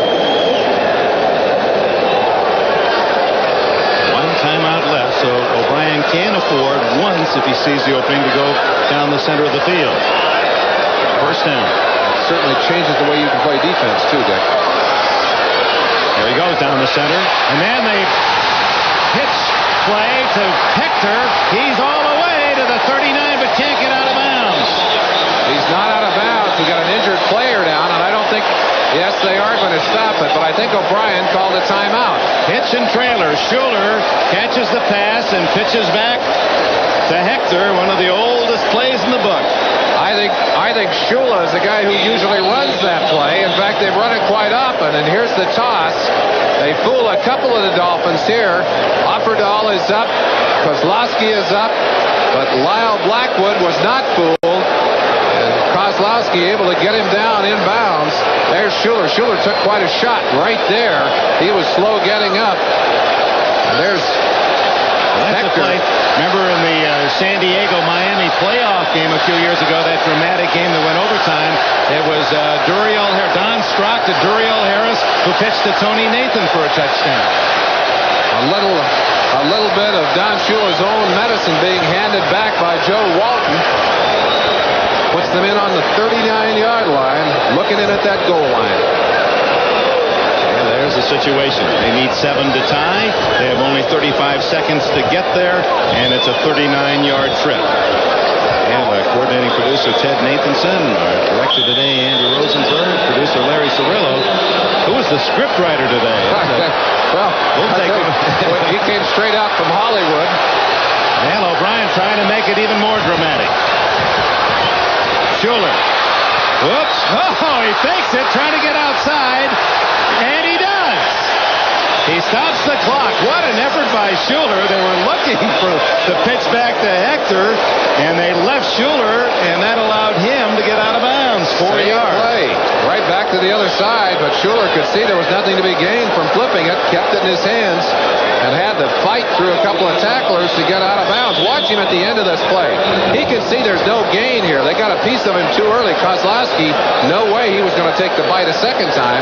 But there's Schuler. 1 man, 2 men, 2 men on him. Bud Brown, the last guy to get a piece of him. Don McNeil, the second man on him. 2nd and 5. O'Brien to the sidelines. Schuler, but he doesn't get out of bounds. And now they'll have to hurry. The ball is at the 20-yard line. 16, 15, 14. It's counting down. They're lined up. They'll get it out of bounds. Good, smart, quick play. But the last few heartbeats of this game, Dick. Well, they have one chance. Very difficult to get a play in less than 5 seconds. You don't want to risk that. So it's going to be one play at a time. It's been busy. Joe Costanza, our statistician. We want to thank our help in the group, Mike Elver, Dan Regan, Jim McLaughlin, Ron Zipkowski. The ball sits on the 20-yard line, and this is the play. Sent in by the man who calls it, Joe Walton. Tony Page, the messenger, gives it to O'Brien. And 5 seconds to tie it up.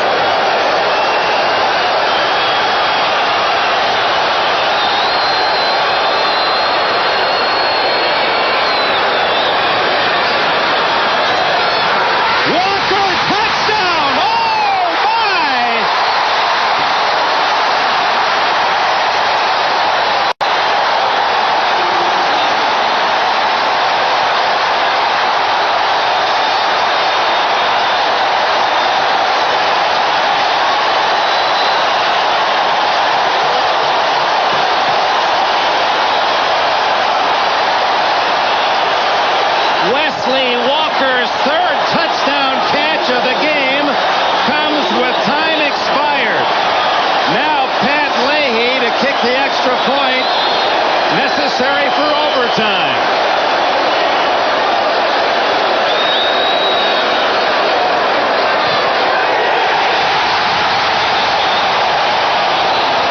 Unbelievable. 45-45 overtime.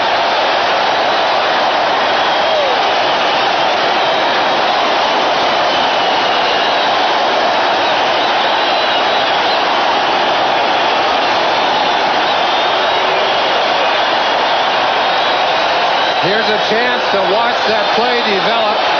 O'Brien has to step up into the pocket to get that little bit of extra protection. Zipped it into a slot. There are 2, 4, 5 Dolphins around Wesley Walker. But Wesley Walker has the ball, and he's in the end zone. And we'll return for the overtime after these words. Oh, my, from your local station. Say an NFL record for most points going into an overtime game. 45 all, and the Jets, with momentum flowing in their direction, have won the toss, will get the ball first in overtime. This is a game in which you don't want to lead off the overtime period with your defense. I'll tell you, it has not been a day for defenses. You see it here again. A real strike pitched in there, and Walker handling that very hard throw in traffic. That's got to be one of the biggest catches of his career. And how many times have you seen in one game 3 receivers with over 150 yards? Walker has 151 yards and 3 touchdowns, both Duper and Clayton with over 150 yards. Well, here's what that winning the toss means in overtime. Nothing. Well, it does mean in this case that the Jets, who have suddenly gotten hot on offense, get the first chance against a defense that has not been very spectacular today. I think there is an advantage here for the Jets. But they've got to take advantage of their opportunity. I would say some 20,000 of this sellout crowd trying to beat the traffic left early, and oh, how they might be regretting that. They're trying to drive back into the stadium now. Roves to kick it off. 15-minute sudden death. Safety, field goal, touchdown, it's over. But only 15 minutes. It comes to Michael Harper. Ooh, and he's cracked hard. Fumbles, and who's got it? Miami, if they rule out a fumble. Was he down? We haven't seen a signal from the officials. If it's a fumble, it'll be the 4th. No, they're motioning Jets ball. Marino thought it was his. take a quick peek at it. Traffic right there. The shot to the ball. Woody Bennett. Oh, that was a fumble. It was a fumble, and unless the Jets get it off, they're going to vibrate. Let's see what we can see with this one. Legs going down. Matter now. They get a play off. Toon out of bounds, but clearly that is when they should have buzzed, because that was a fumble. And herein is that whole dragnet. The instant replay, while it's a good idea, frankly isn't working. Here's a better angle of it, and you can see the ball broken loose before the runner is down. No question that's a fumble. The Jets, with a quick huddle and a quick play, beat the system on that one. O'Brien to Toon, 2 for 2. He's at the 46-yard line. Another first down. Well, the rulings have been made when the evidence didn't seem to be conclusive, and here it would appear there's quite obvious evidence that he is not down. The ball is clearly out of his grasp before he hits the ground, and Miami recovers the football. I think the Jets would say they lost one early, they picked one up here. Maybe it's even down on the day, I don't know. Miami's not going to be happy, Dick. First down, Jets. 1 minute into overtime, tied at 45. Woody Page. He has good yardage too, except that Tony Page, I want to call him Woody. Tony Page to the 47. Got the legs that look like tree trunks, I tell you. Thanks for trying to cover it, but Pat Leahy, who has not missed for quite some time, 15 straight for Leahy, anticipated. Second down, 4. Most of the crowd standing. Hector. Whoa. He has quick feet, doesn't he? First down at the Miami 43. And the Jets driving closer and closer to field goal range. Marino wants his shot on the sideline. He knows that all it takes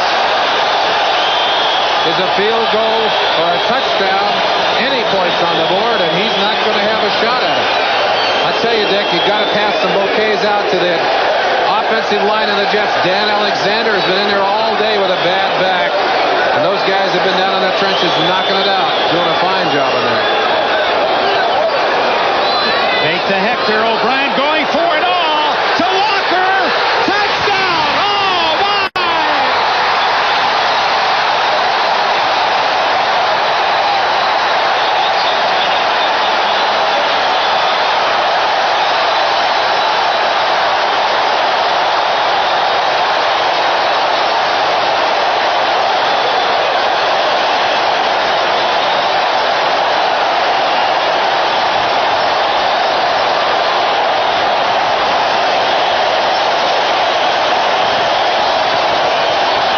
Ladies and gentlemen, you've seen one of the greatest games in NFL history. In overtime, 51-45, the Jets have beaten Miami when the Jets scored on a 20-yard pass to tie the game in the final seconds of the game. And O'Brien then hit the star of the game, Wesley Walker, 4th touchdown catch. As Walker, a field day, 4 touchdowns and some 200 yards in receptions.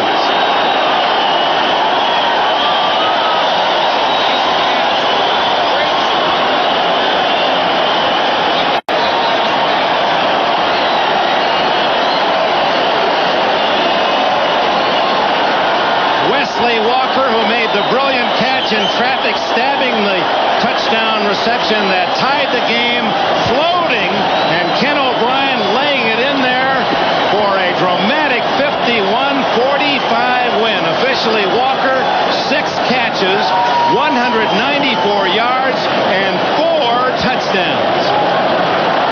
And in overtime, 51-45. Touchdown that perhaps the Jets should not have had the opportunity to score. For on on the kickoff return to start overtime, it appeared very clearly that the Jets had fumbled it. Michael Harper, number 84. Watch him closely. Harper up inside. The ball is loose right there. Harper still up. His knees not yet on the ground. The Dolphins came up with the football. You see them pointing. Crash Jensen in there saying, our ball. The Jets quickly huddled up. Maybe the smartest play of the day. Got a playoff before anybody could buzz down from the replay booth, and then went right down the field. 2 quick strikes down. Don't put on aerial shows like the one the Dolphins and the Jets staged today in the Meadowlands. Dan Marino threw for 6 touchdowns. Almost 930 yards were gained in the air in that game. 96 points were scored, and the game wasn't decided until they got into overtime. Believe it or not, we're going to pick it up 31-all in the third. Marino goes to Bruce Hardy in the end zone. His 5th touchdown pass of the day, 38-31 Miami. But the Jets came back in the 4th. Dennis Blygen goes around the left side. 7 yards and a TD. It's all tied at 38. About 9 minutes left in the game. Marino comes back. Another short TD pass. Mark Clayton has it. 45-38 Dolphins with under 3 to play. Then with 5 seconds left, Ken O'Brien. Desperation here. Looks for Wesley Walker. He's got him in the end zone. 21 yards. Jets tie it 45-all. Joe Walton just thinks it's great. Don Shula says, hey, overtime. And the Jets get the kick in overtime. Michael Harper has it. And then he doesn't have it.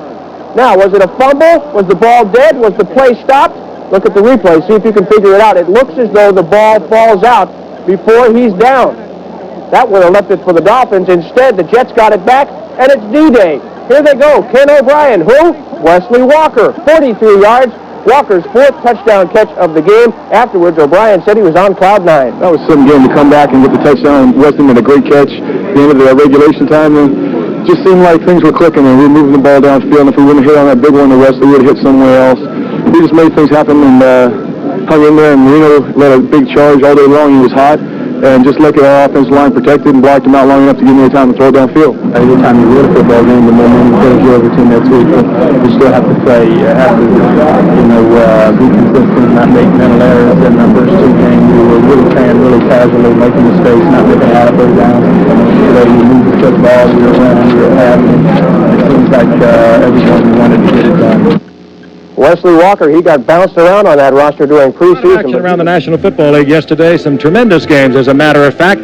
One of them, however, stood out. And that, of course, it was the Miami Dolphins and the New York Jets. Keep in mind, this was to be the year of the defense, remember?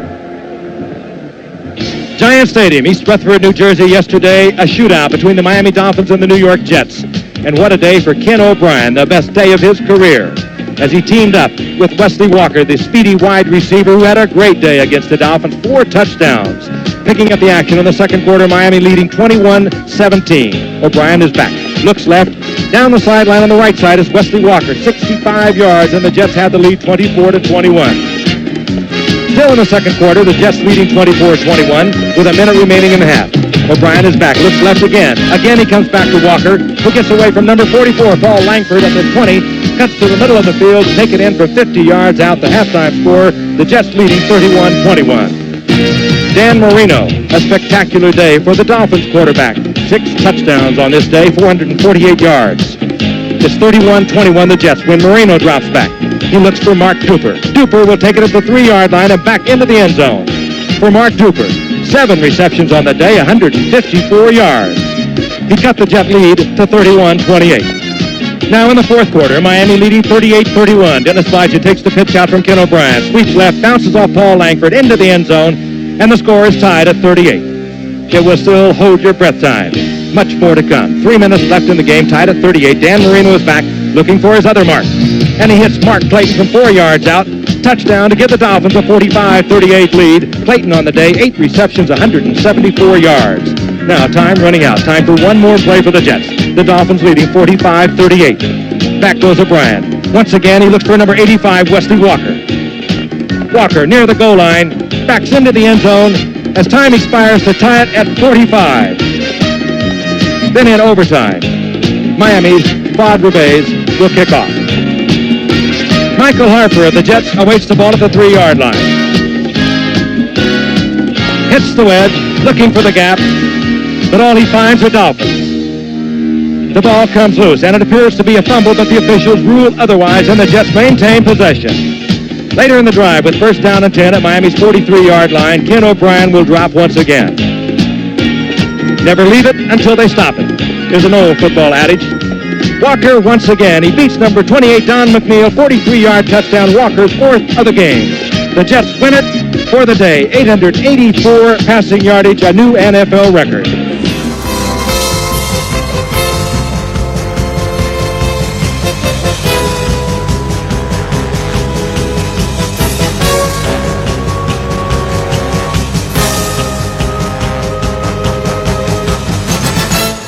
The 1986 Miami Dolphins season was characterized by wild swings of fortune. One moment, they were brilliant. Another, baffling. The team's schizophrenic personality was never more evident than in a Week 3 encounter with the Jets. This was one of the year's greatest games. But it was a gut-wrenching contest for the Dolphins. Dan Marino played a magnificent game, throwing for almost 450 yards and 6 touchdowns.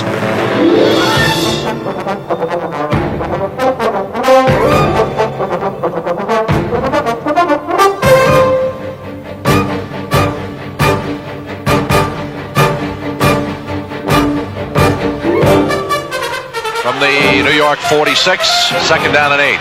Somebody jumps, Klecko, flags are down, deep pattern, Duper down there, he's got it for a touchdown. And I'll tell you, this is the wild one. It's a track meet. 31-27 now. The teams paced each other down the stretch as the game seesawed back and forth between two combatants determined not to let victory slip away. With less than 3 minutes remaining in regulation, Mark Clayton put Miami ahead, but in this game, no lead was secure. With no time on the clock, the Jets forced the game into overtime. Befitting this shootout, it followed that the offense which got the ball first would also get the victory. O'Brien will play fake it, back he goes to throw, he's going for all the marbles, man down there, touchdown! After an agonizing conclusion to a valiant performance, the Dolphins didn't know where to point their fingers or hold their heads. This was a game which typified their 1986 season, a roller coaster ride all the way. It was followed by a loss to New England. But in Week 3 against Miami, Walker's 194 receiving yards earned him center stage in a breathtaking thrill show. Dan Marino's 6 scoring throws were countered by 4 touchdown passes and 479 aerial yards from Ken O'Brien.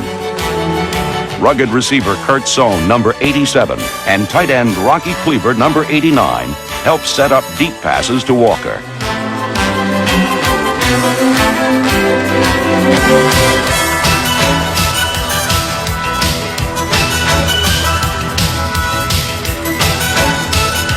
This exciting seesaw battle climaxed with not one, but 2 miracle finishes. O'Brien back to throw. O'Brien being rushed. O'Brien throwing over the middle. Wesley Walker, touchdown! Touchdown! There is no time remaining!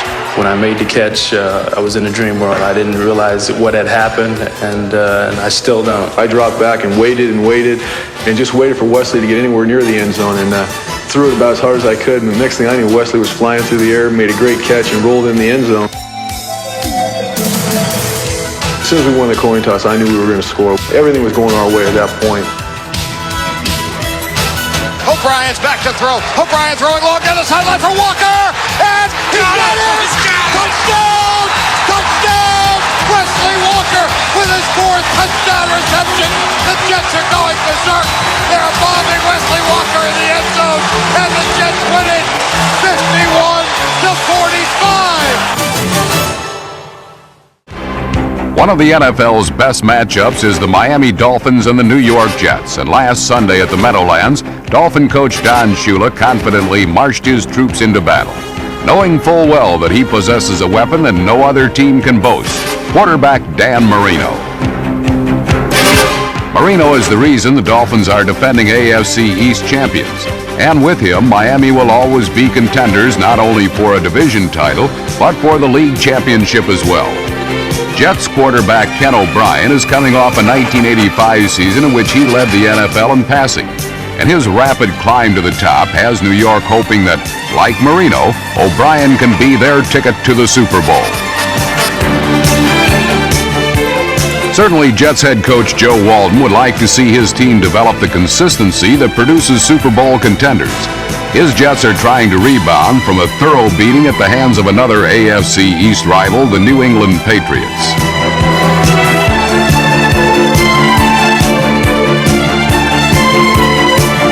But on this Sunday, Walton must find a way to handle the explosive Dan Marino. Perhaps the best way is simply to match him pass for pass, touchdown for touchdown. Get set for offense, and then more offense. It's the New York Jets hosting the Miami Dolphins on the NFL Game of the Week.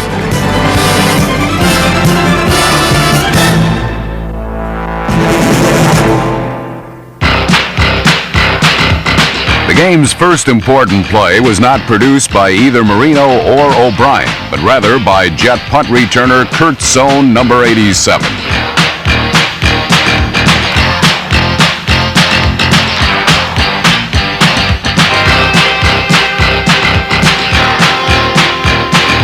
Zone's slashing 27-yard return set the stage for the initial score of the contest, a 32-yard field goal by New York place kicker Pat Leahy.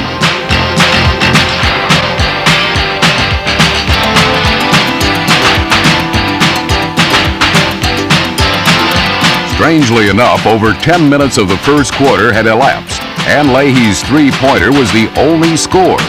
In a game that featured two of the NFL's finest quarterbacks, more was expected, and it didn't take long for more to take place.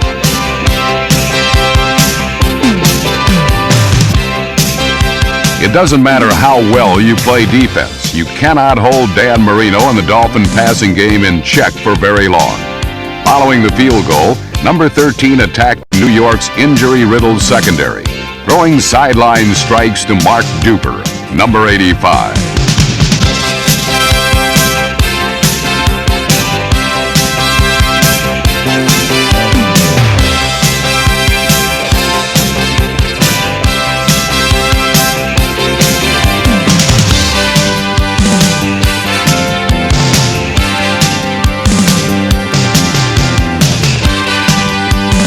From the Jets' 6-yard line, Marino closed out the drive with this bullet to rookie wide receiver James Pruitt, number 82, who fought his way into the end zone.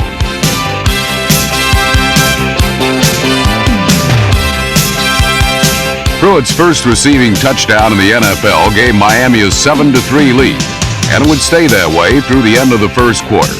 In the second period, however, the scoreboard would never stop, flashing numbers at the dizzying pace of a pinball machine. The Jets had the first ball, and Ken O'Brien went to tight end Rocky Cleaver, number 89, who banged off Dolphin defenders on his way to a tough 21 yards.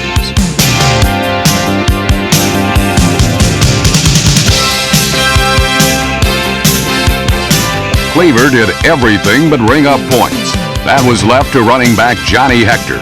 Hector, number 34, starting in place of the injured Freeman McNeil, scored New York's first touchdown, finishing off a 10-play, 83-yard drive with this burst from a yard out.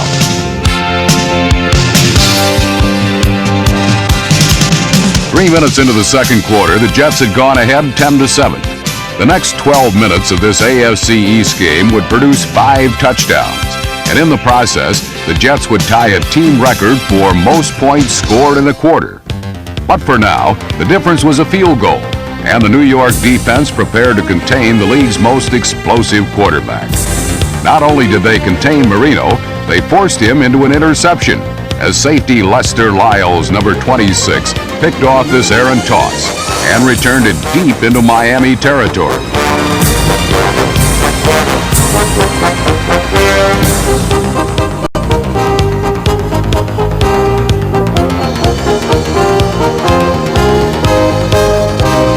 Again, it was Hector who got the Jets into the end zone.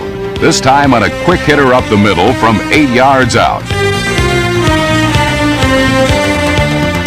Suddenly and dramatically, the Jets had pulled in front 17-7. But at this point in this game, the score was nothing more than a formality. The action was about to reach a frenzy that produced not only a bunch of touchdowns, but some of the most exciting offensive football you'd ever want to see.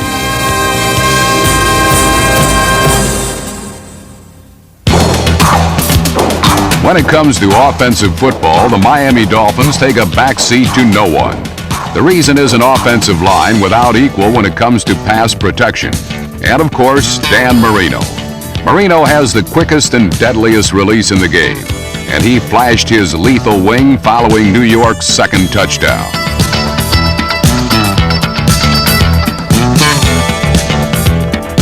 This 42-yard aerial to Mark Clayton was the big play in a quick striking drive that ended with a short toss to tight end Dan Johnson.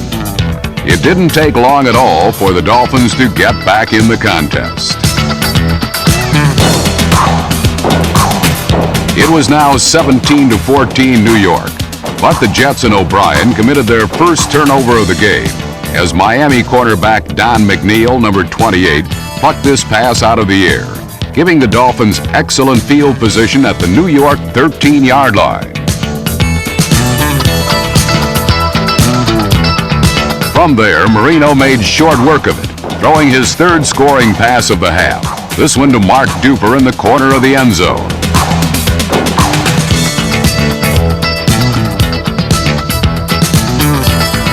With 5 minutes remaining until halftime, the Dolphins now led 21-17. It was rather clear at this point that the Jets' defense would not be able to control Marino.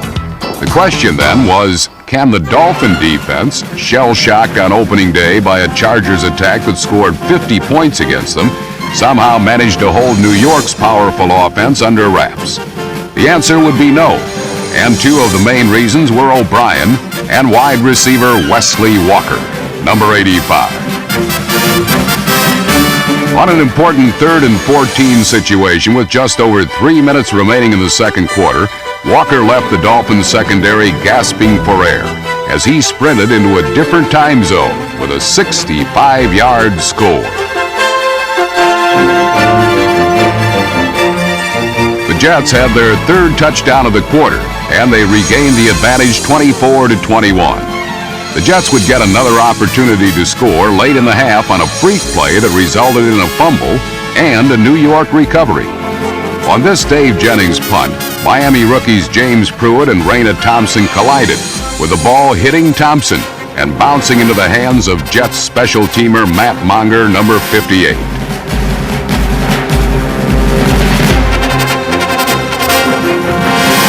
Monger's effort was brought back due to the rule that says that a botched punt return can be recovered by the defense, but not advanced.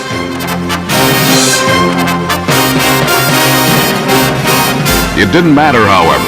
On the next play, with the ball at midfield, O'Brien and Walker again teamed up for the quick strike and the quick six.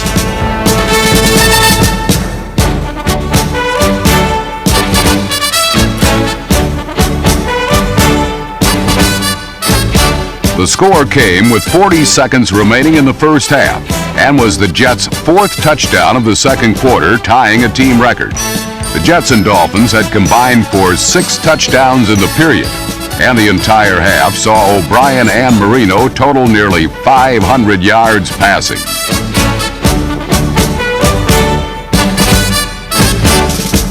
But as the first half came to its thrilling conclusion, two heroes were beginning to emerge.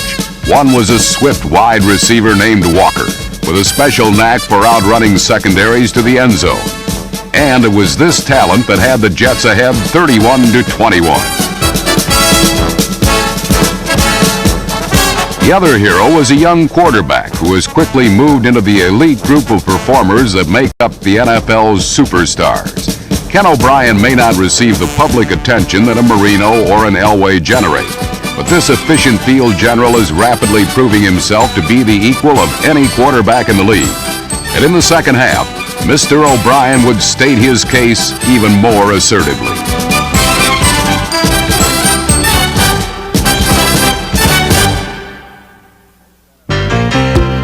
Most NFL quarterbacks would have been thrilled with the numbers Dan Marino had piled up the first half alone for an entire game performance.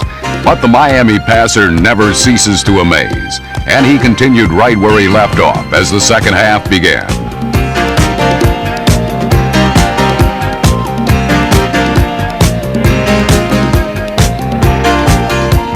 Dan's fourth touchdown pass of the game and his second to Mark Duper covered 46 yards and was almost embarrassing in its ease.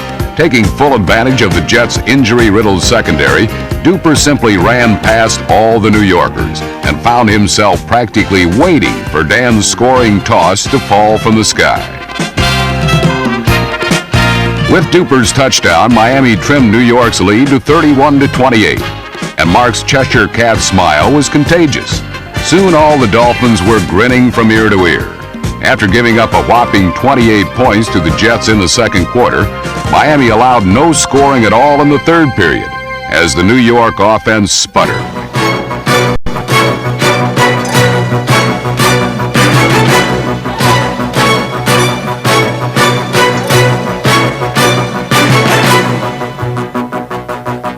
Getting a handle on the ball proved to be a recurring problem for the Jets. And when the Dolphins sacked O'Brien, then recovered his fumble, Miami was poised to strike again. Number 99, George Little, alertly gobbled up the miscue. And then for one of the few times in the game, Miami successfully ran the ball, with number 22, Tony Nathan, picking up big yardage.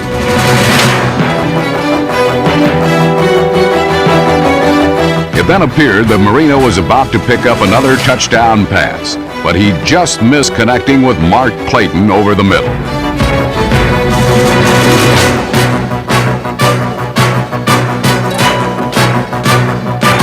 The Dolphins settled for 3, and kicker Fuad Reveiz came through, connecting from 44 yards out.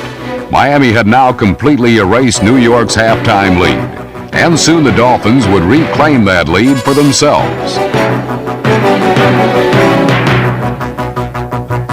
Once again, the Jets helped Miami's cause with another fumble. This time it was running back Dennis Blygen, number 23, who lost the handle. Linebacker Mark Brown recovered at the New York 25, and Marino was off and winging again.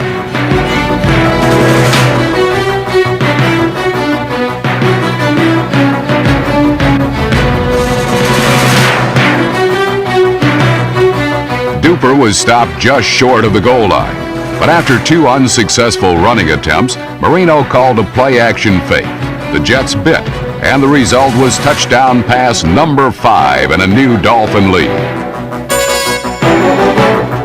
Tight end Bruce Hardy hauled in Dan's dart, and Miami was back in control. The third quarter had been totally dominated by the Floridians. They scored all the points, controlled the game tempo, and consistently took the ball away. New York fans were beside themselves, but they would soon be singing a different tune. A dramatic fourth quarter was coming up that none of these fans or any of the players would ever forget.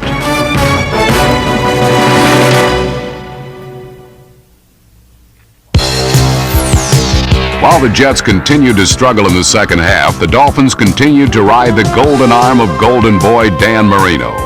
If Dan's Big Apple performance had been a Broadway show, it would have won him rave reviews and a lengthy and profitable run along the Great White Way. At one point, Marino faced the 3rd and 29 situation at the shadow of his own end zone, but Dan's Houdini-like escape got the Dolphins out of trouble.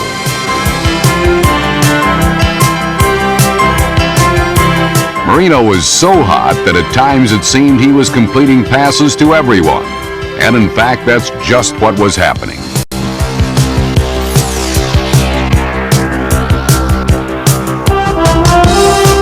Unfortunately for Marino, this pass didn't count. But the bullets that Ken O'Brien was firing in the fourth quarter certainly did. The Jet quarterback was showing decisively that Marino wasn't the only good passer to be playing in this game.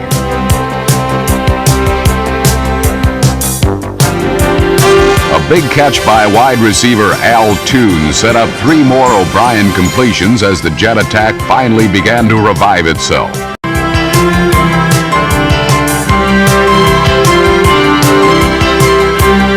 Inside the 10, running back Dennis Blygen atoned for his earlier fumble, and suddenly the game was tied again.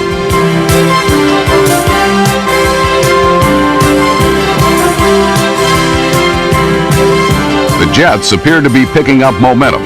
After holding Marino in check, New York regained possession in hopes of notching a go-ahead score. But another Gotham miscue put the ball right back in Miami's hands. The officials ruled Wesley Walker had possession before he fumbled.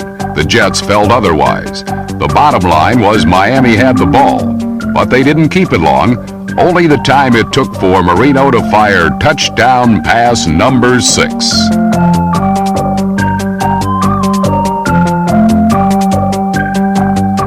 With Mark Clayton's diving grab, the Dolphins took the lead with only 3 minutes to play. And then the beleaguered Miami defense held the Jets in their next possession. Now with time running out, Miami could wrap up the game if they could accumulate even 1 first down. But this time Marino was not going to do it. On a day when Dan had 30 completions for almost 450 yards and 6 touchdowns, the Dolphin quarterback could not extract the last 10 yards that would have finished off the Jets. In fact, Miami nearly shot itself in the foot by almost fumbling the ball back into New York's hands.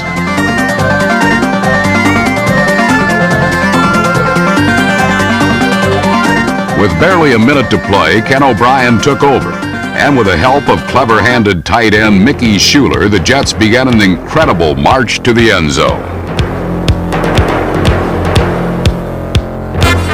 After dishing off to Johnny Hector, Schuler used the threat of a similar play to freeze the Dolphin defense and get out of bounds to stop the clock.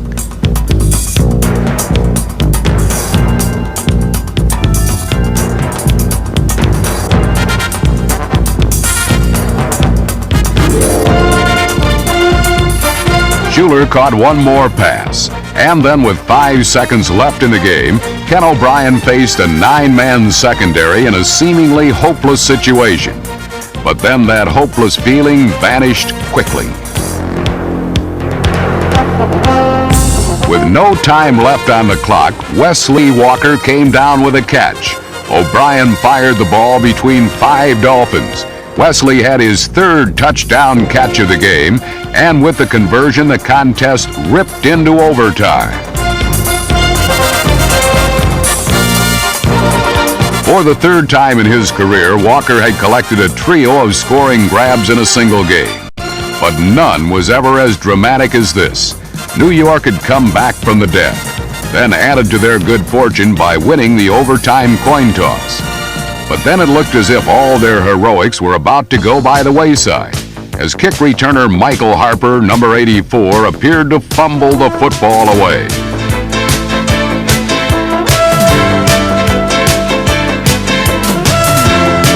In another controversial call, the referees ruled Harper's progress had been stopped before the bobble. The relieved Jets weren't going to give anyone the chance to change their minds. On the 5th play of overtime, Ken O'Brien and Wesley Walker hooked up again for one of the most sensational conclusions of any game ever. With Walker's team record 4th touchdown reception, the Jets had pulled out one of the most zany, improbable, and utterly unbelievable comeback victories in the annals of football. It capped off a day in which the two teams combined for 884 passing yards, the most ever in NFL history. 479 of those came from Ken O'Brien, whose leadership and moxie was equally as impressive. 35 years ago at the old Polo Grounds, a baseball player named Bobby Thompson hit a home run to propel the New York Giants into the World Series, one of the most dramatic moments in sports. Many New York fans admit they witnessed Thompson's blast. Now in 1986, there's another event which can make a New Yorker boast, "I was there." It was the day Wesley Walker hit a 4-bagger of his own. 4 amazing touchdown catches to beat the Miami Dolphins, give the Jets an astonishing win, shatter league and team records, and make both player and fan utter in gasping acknowledgement, "That was the greatest game I've ever seen."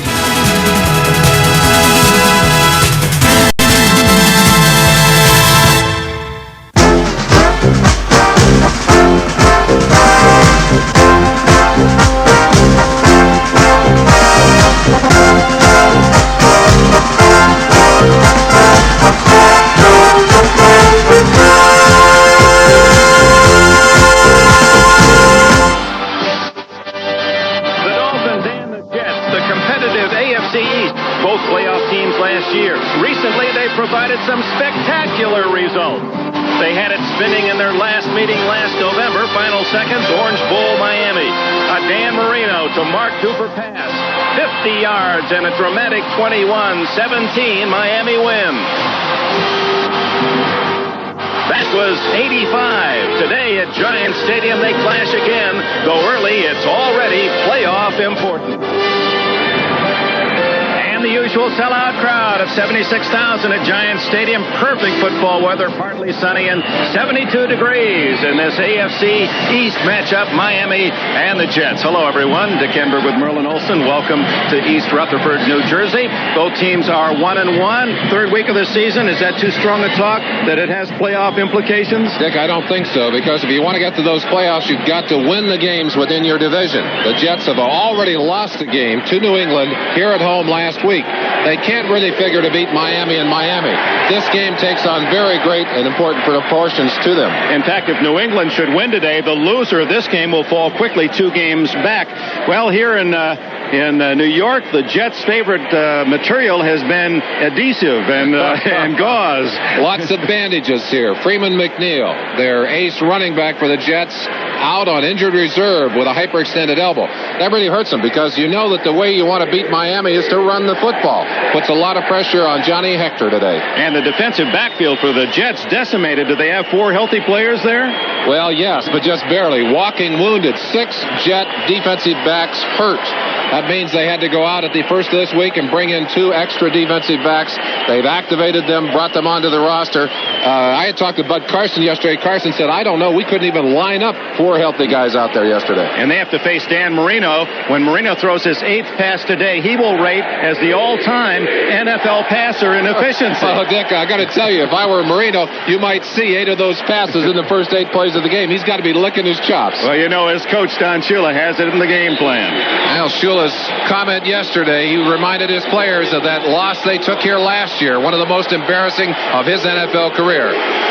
Joe Walton, who was a teammate briefly of Shula. They were both cornerbacks with the Redskins in 1957. Walton with a fine 11-5 year last season. Miami went 12-4 for Shula. Both in the playoffs, and we're set to go for a moment. The wind blows the ball off the tee. Pat Leahy will kick it off. Lorenzo Hampton and the rookie James Pruitt. Pruitt had a 71-yard punt return for a touchdown last week against Indianapolis. They are deep for Miami. And again, Leahy, although the wind is only 10 to 12 miles an hour, apparently down on the field level, gusting strongly enough to knock it off the tee, and this one gets it going toward the sidelines and out of bounds. So Leahy will kick it again from the 30-yard line. He has done most everything right of late. In fact, he has not missed a field goal since that Miami game in the Orange Bowl last year. He's 14 for the last 14. Kind of hard for both these teams to get it started today. These are 2 teams that know each other extremely well. Walton and Shula know each other well. These 2 teams playing twice a year. There are no secrets out there today. They know what to expect from one another, and I think that helps the level of competition. No surprises. Although, wouldn't you think that Shula is expecting that Walton will have some defensive surprises in that he has to protect that wounded back? Well, only because no one knows how he's going to try and protect all those wounded warriors back there defensively. And you know that Carson is capable of coming with some interesting derivations to his defense. Leahy tries it again down the middle, floats it by Davenport. It goes to Hampton at the 15. Lorenzo Hampton is down at the 29. Bobby Humphrey, who likes to return kicks of his own, made the tackle, and here comes Dan Marino and the offense of the Dolphins. Lorenzo Hampton and Woody Bennett. Bennett, who was out for 6 hours earlier this week trying to negotiate his contract, he starts today.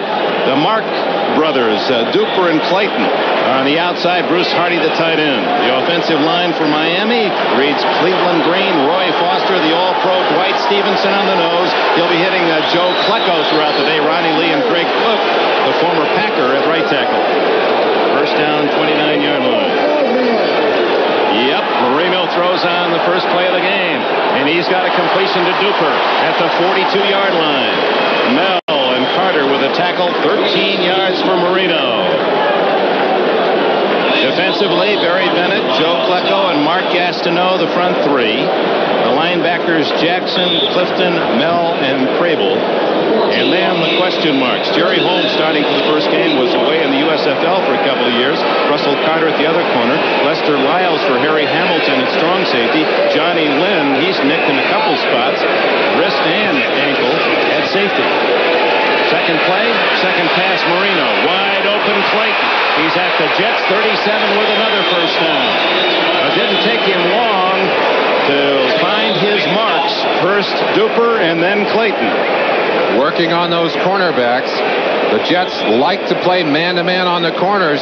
Last week, New England chopped them up with Stanley Morgan to the outside, and Marino starts out right here. You've got to respect the speed of those two outside receivers, and when you give them that kind of cushion, they'll just stop and come back to that ball. That's a deadly combination. 19 yards on the last pass. Marino 2 for 2 on the ground this time to Hampton for only a couple. Lance Mel and Mark Gastineau collaborated.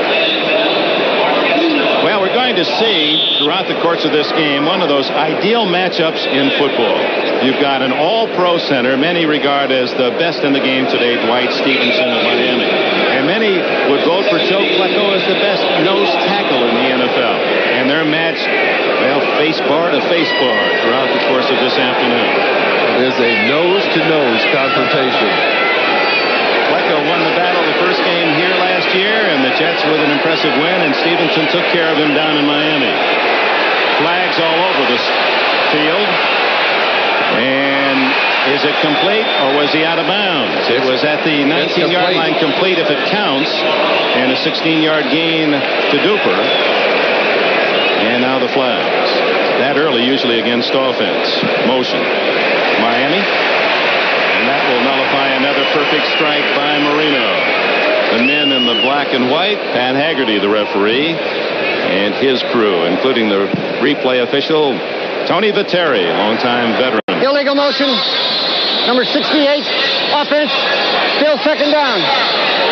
Bud Carson started defensively with a three-man alignment, a 3-4, something they have not done this year. And I think, again, trying to get more of those linebackers in to assist in the secondary. He came in later with the 4-3, and I'm sure they'll mix it up on the day. Don Shula sends in an extra wide receiver with Duper and Clayton, joined by the veteran Nat Moore, the old-time Dolphin receiver. Moore is far left.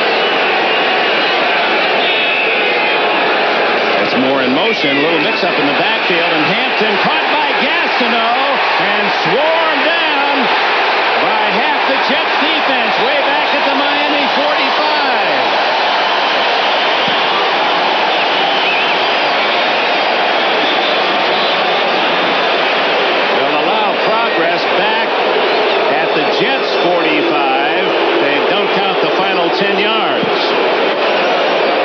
Looking down from high up in the end zone. It's a little counter play, but there's a collision in the backfield right there. One of the wide receivers in motion bumped into Lorenzo Hampton. That allowed Gastineau with his quickness to get a piece of him, and then there was no way to come back. They allowed him his forward motion, but boy, they put about 8 Jet defenders on top of Lorenzo Hampton on that play. Third down, call it a long 19. Marino out of the shotgun for the first time. Underneath, almost intercepted. Bobby Humphrey was the closest Jet. They tried to hit Tony Nathan, and the Jets defense has held.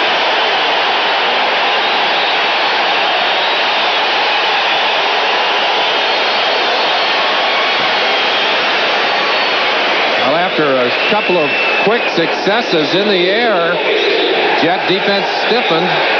They were able to put that patchwork defensive secondary in the right spots to shut it off.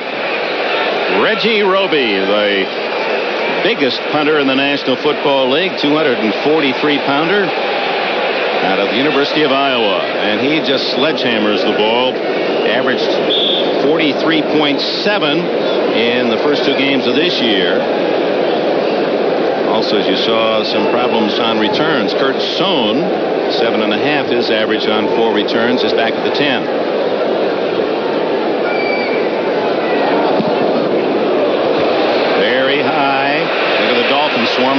Sohn, who fair catches at the 11-yard line. 34-yard return. Bobby Humphrey hoping he'll get a chance to take one a long way back.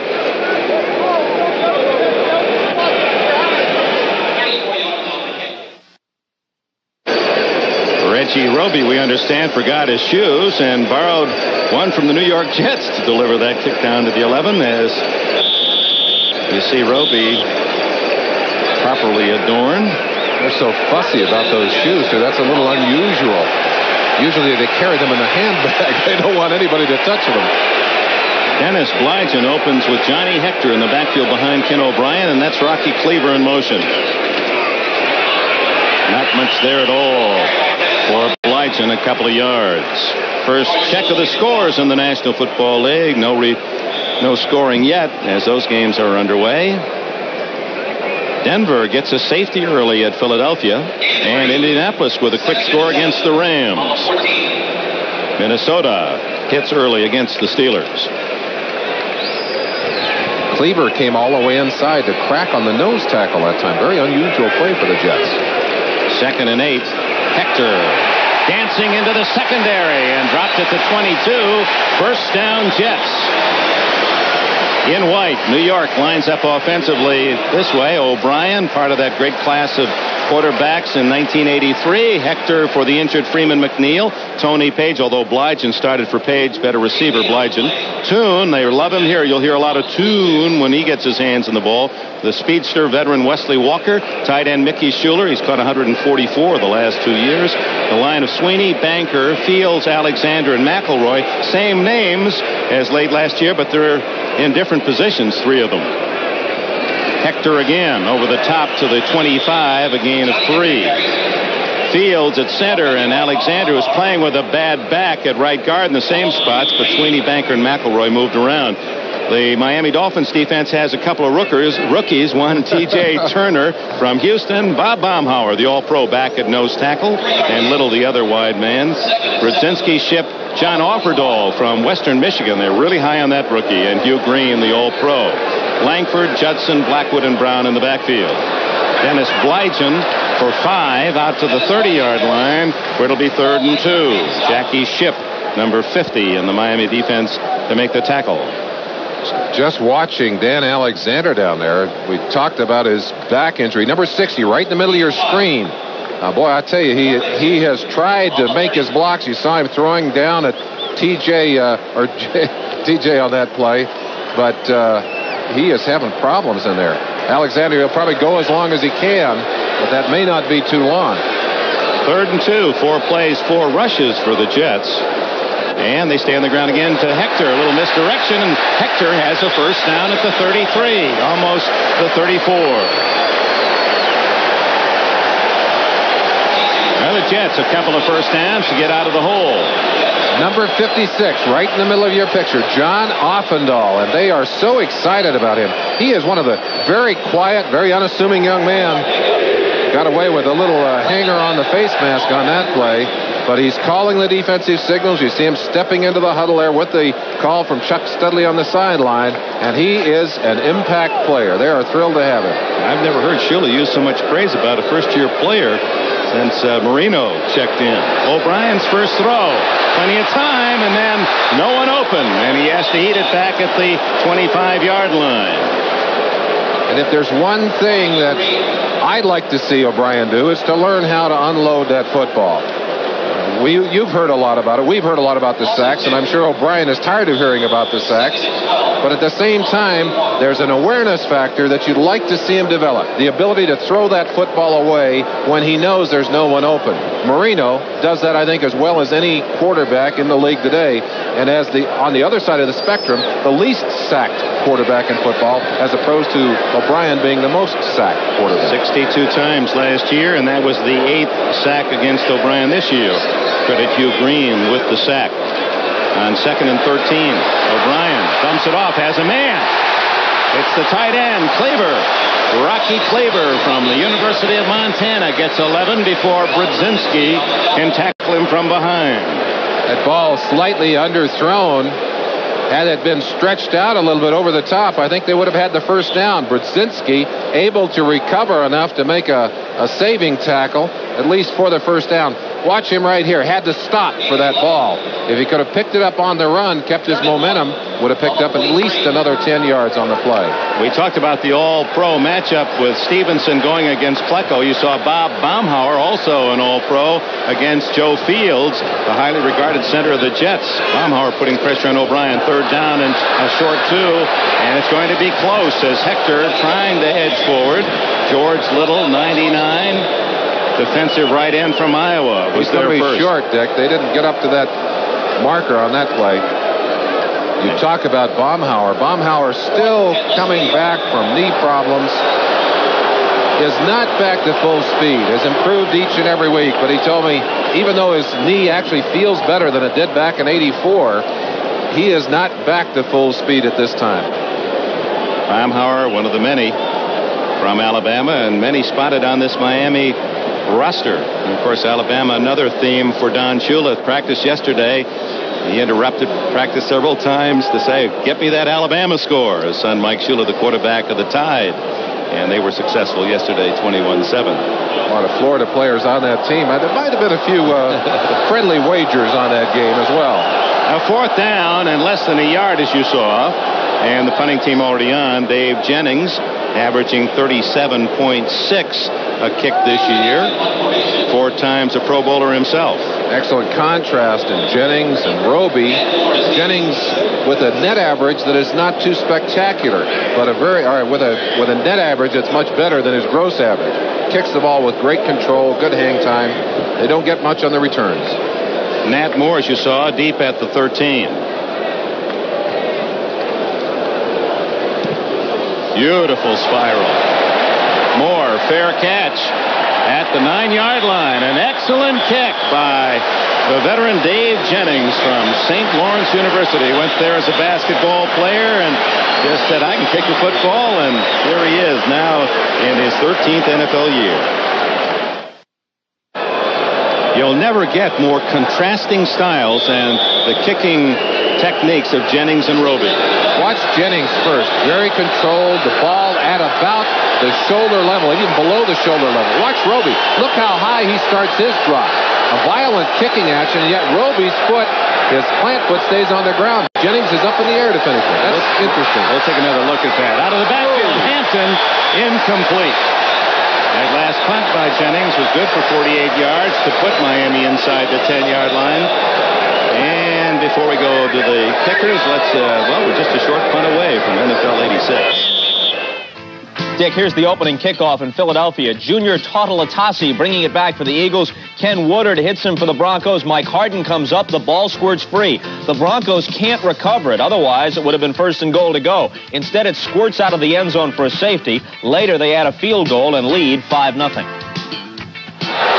All right, Bob, very timely. We talked about the Denver defense in NFL 86, and already they've produced, in essence, 5 points against the Eagles. Hampton corralled after a gain of nearly 5. Lance Nell, Penn State, All-American in on the tackle. Still no score. St. Louis, Buffalo, Atlanta, Dallas. 5-0, a baseball score. The Broncos at Philly. Indianapolis up 7-0 against the Rams. Pittsburgh has tied the Vikings at 7. No score in Detroit. 3rd down. Between 5 and 6 yards for the first down. 6 defensive down.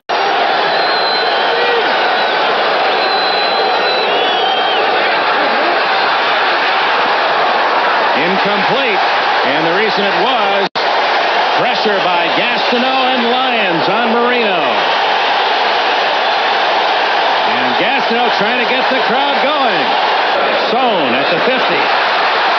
40. 30. Kurt Sohn to the Miami 23. What a great play by Sohn. 3. Cleaver in motion. Hector.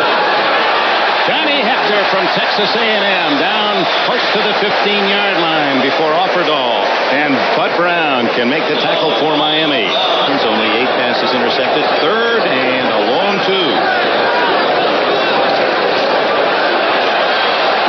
Incomplete, and fortunate for the Jets, that was not intercepted on the ricochet. Al Toon was the intended target. Here comes Pat Leahy as the Jets look for his 15th consecutive field goal.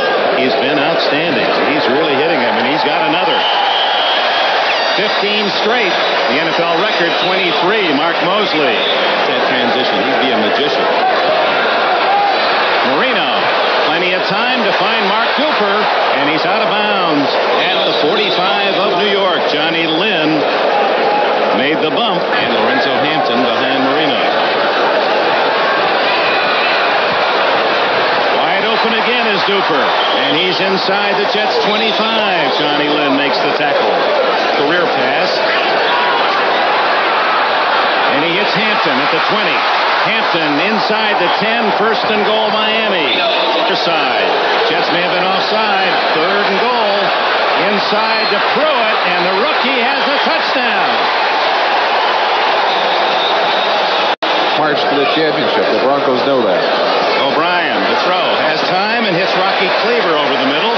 Tight end is out to the 28-yard line. 11 yards and a first down. Last year.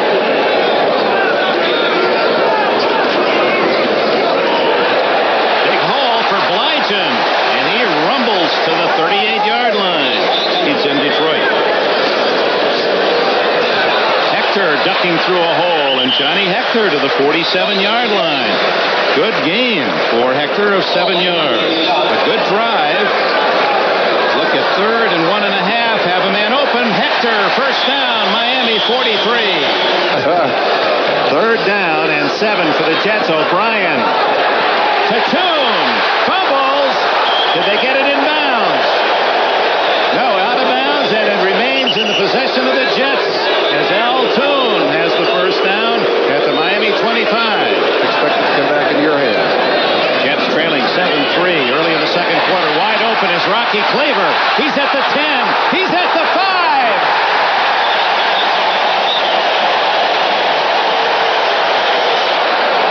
4 shots from the 4. O'Brien will pass on first down. Going open. Threw it away. Flag down. A very late flag. Lowski had interfered with him. Defensive pass interference in the end zone. Yard line. Hector, touchdown. Play in terms of just drawing it up and seeing it executed. When you get blocking like that, you don't see it any better. Intercepted by Lester Lyles. Lyles at the 20. He's down at the 19, and the Jets are in business.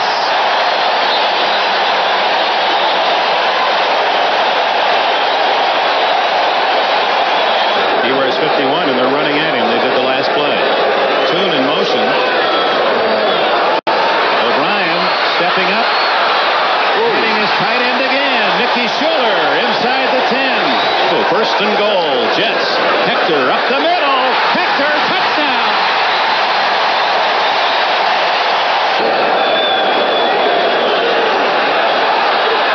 Marino going deep. Clayton 50, and Clayton to the Jets 40 as he beats Lyles. He's an athlete. 5'9" and 175, looking almost twice his weight. Marino over the middle, complete. Clayton again. And a flag down, and they may tack on some extra against the Jets. Face mask call. Down at the New York 22. Over the middle, Duper to the 1-yard line. A flag down as Holmes makes the tackle. To throw the little swing to Nathan, who was an excellent receiver. Instead, it's the tight end. Touchdown, Dan Johnson. Third and 8. O'Brien, deep. Intercepted by Don McNeil on the bounce, and McNeil is inside the Jets 15. Second down, a long 10. Marino going for 6. Duper has a touchdown. There would have been a penalty anyway. Duper fading into the near corner against Carl Howard.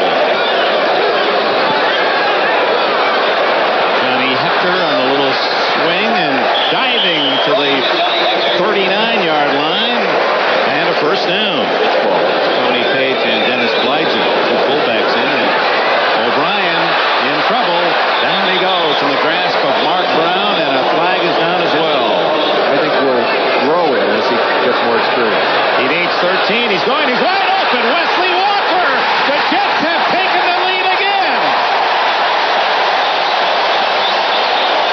Oh, my. Walker was 15 yards in the clear. Let's look at O'Brien. Now watch him. He'll have his eyes to the left. Watch him here. Looking left, and then snaps back and fires the ball. Able to pull Bud Brown off on that play. And Wesley Walker, who has been nursing supposedly a hamstring injury all week, looked pretty fast on that one. He could have scored walking on his hands. He was that far open. Blew by Paul Langford, who's expecting deep help. Nobody home. Walker looking around as if to say, somebody ought to be closer. Was there a mistake? Is it?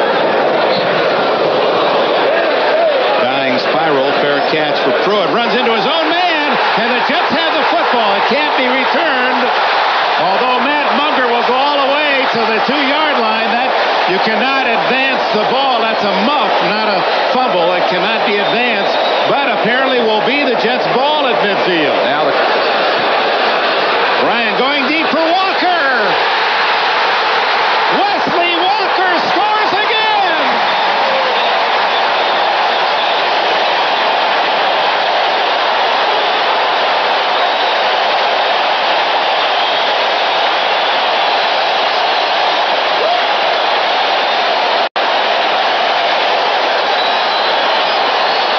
to Wesley Walker, who's between two defenders. And in this kind of situation, at least you've got to get the man down. Langford misses there, and then goodbye, Wesley. He simply outruns Don McNeil to the goal line. We all know what this one's going to be. Simmons deep, give Marino enough time to get one high and deep to the end zone. Here it is. Blocked around and intercepted by the Jets. Johnny Lynn. Johnny Lynn with his first interception of the year. Cast it all, and he pulled it up. And the Jets fans cheer their team off the field. Wesley Walker, 2 catches, 2 bombs, 2 touchdowns. And the Jets leading 31-21. Marino starts from his own 38. No surprise here. To the air. Almost in. Is not intercepted. The Jets had 2 or 3 shots at it.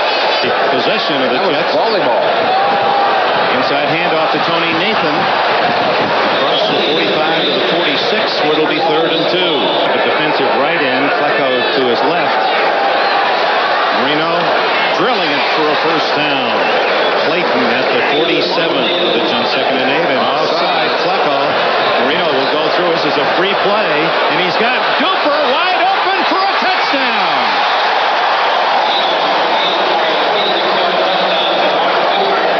Holmes, one-on-one on Duper. And here, Marino has all day to get that ball deep. Duper just broke off the pattern. Looked like he was running a post. Decided to break it deep. Timed just to that last touchdown play. And watch Mark Duper. A little bend to the inside right there. And then the quick acceleration upfield. Jerry Holmes just no way to recover on that play. As Duper takes it, drops into the end zone. Having their troubles there this year. 3rd down and short, and O'Brien going on top to Toon, and a flag this time against Langford. Fake to Blyton. O'Brien in trouble, he eats it, fumbles, and Miami has recovered. Number 99, George Little, comes up with the ball. No one had seen the fumble except for Little. And for Marino out of the shotgun, instead hands off to Nathan. Good block, 40, 30. And Tony Nathan, what a reliable veteran he is.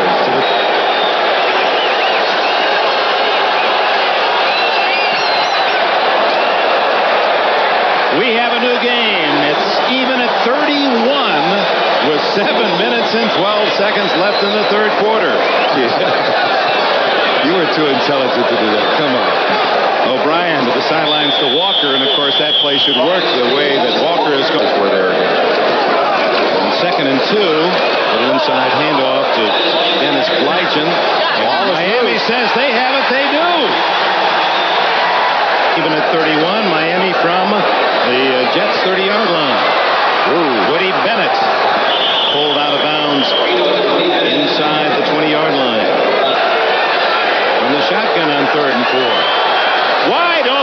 Hector. And he's to the 2-yard line against Jerry Holmes. Yard line in the first half. And they're going to throw again. Touchdown. The 5th touchdown pass of the game. This one goes to Bruce Hardy. Jets trailing by a touchdown, have it at their own 20. Hector punching out to the 26-yard line where it'll be 2nd and 4. Maybe even next week. The defensive back of the Jets. O'Brien play action and going deep. Has a man soon. 45, 40. Oh, hit from behind by Brzezinski and down to the 33. From the field. Dolphins playing pass. They rush 4 men. O'Brien doesn't disappoint. Kurt Sohn. First down, 18. And 4. And he'll throw out of the backfield. Hector. Does he have enough for a first down? No, he's short. He's to the 8-yard line. That will be very close, but not enough. Page was hit at the line of scrimmage and was able to fight forward about a half yard. Was it enough? I believe he's got it, Dick. That second effort has its payoffs, and you saw Page, who was so physically strong, he was able to take that first shot, keep his legs moving, and drive that pile ahead. 9 minutes left here at Giant Stadium. Jets trying to tie it. Blygen with blockers behind Sweeney. He has a touchdown!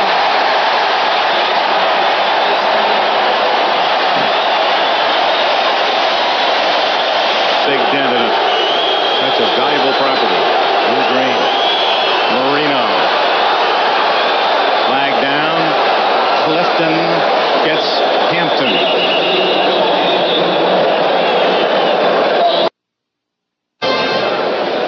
Game now well over 3 hours old, and we have 8:25 left. The call is against the Jets. Miami will take the play, and Marino chalks up another 10 yards plus on his passing count. Marino is approaching the 400-yard mark. Joe Costanza, our statistician, working on those numbers, and he's using both hands. He's writing with the right and the left today. First down to 29. You need a computer. He's 17 yards shy of 400. He may get it on this play. Close. Flag down as Holmes makes the tackle on Clayton at the 41. Morris lined up at right halfback position.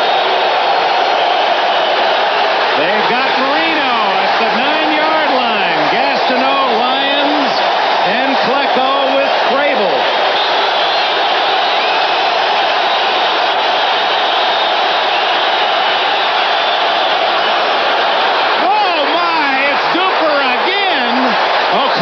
Clayton at the 48-yard line.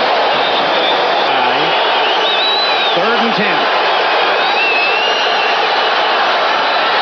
Clayton unable to come down with the ball as he was hit just as it arrived. Humphrey, Howard, both were there. Just because of all the scoring? I got to tell you, as a defensive player, I know how painful it's going to be a fumble. Is it called a completed pass? That's the key here. It is Miami's ball. Now the question, did Walker have possession? Here is the replay. Walker 1 foot. And he came down with both feet. That's a legal catch. Awfully close, though, Dick. The officials are asking for that one to be... That's a tough ball. He didn't have it very quick. Well, if the play is run, it stands. Look at Shula. He says, get up to the line of scrimmage. In field goal range already at the 27. Marino looking for more underneath to Hardy. And the tight end is close to the 17, and down goes the flag. Kyle Clifton, number 59, going to be ticketed for a late hit out of bounds. On for 2 one-yard touchdowns in this game. And he's got another score. That is the 6th touchdown pass of the game. Mark Clayton finally gets his. Had a big upset win. 17-14. It's not to be. O'Brien. That'll be an incomplete pass. Now, wait a minute. Let's see. Yeah, he's going to call it an incomplete pass. Slipped out of O'Brien's hand. A strange play. As O'Brien's hand started forward, the ball slipped out of his hand. Like it was out early. Looked like Garo Yefremian on that pass. Over the middle to Toon. And a first down at the 37. 2nd and 10.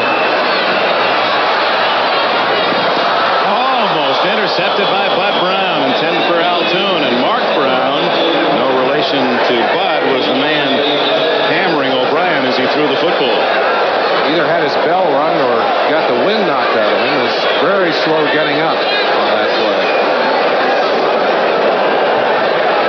He's still acting rather shaky. We haven't seen O'Brien from the sideline. There's Pat Ryan. Pat Ryan. So in a 45-38 game, it appears O'Brien's going to try to stay in. They call the timeout to give him a breather finally. This will count against the Jets 3, however. So, tape me, we'll be back. 3rd and 10, O'Brien, incomplete. Hector, no flag.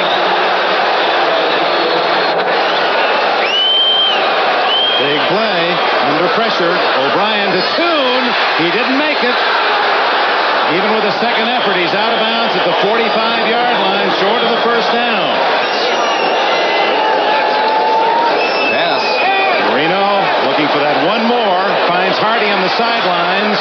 And out of bounds he goes. That's a break for the Jets. He's short of the first down. And they stop the clock by knocking Hardy out of bounds after a 6-yard gain. Miami leading. Less than a minute left. One timeout left for O'Brien. He gets to the sidelines and a first down at the 32. 7 yards on the scramble. 49 seconds left. Well, you can play defense too, Dick. There he goes down the center. And then they pitch play to Hector. He's all the way to the 39 but can't get out of bounds. And O'Brien trying to make it even more dramatic. Schuler. Whoops. Oh, he fakes it, trying to get outside. And he does. He stops the clock. What an effort by Schuler. They were looking for the pitch back to Hector, and they left Schuler, and that allowed him to get out of bounds. 2nd and 5. O'Brien to the sidelines. Schuler, but he doesn't get out of bounds, and now they'll have to hurry.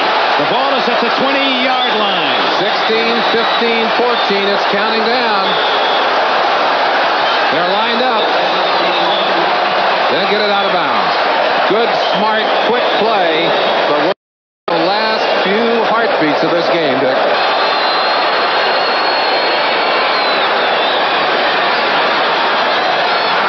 Walker, touchdown! Oh, my!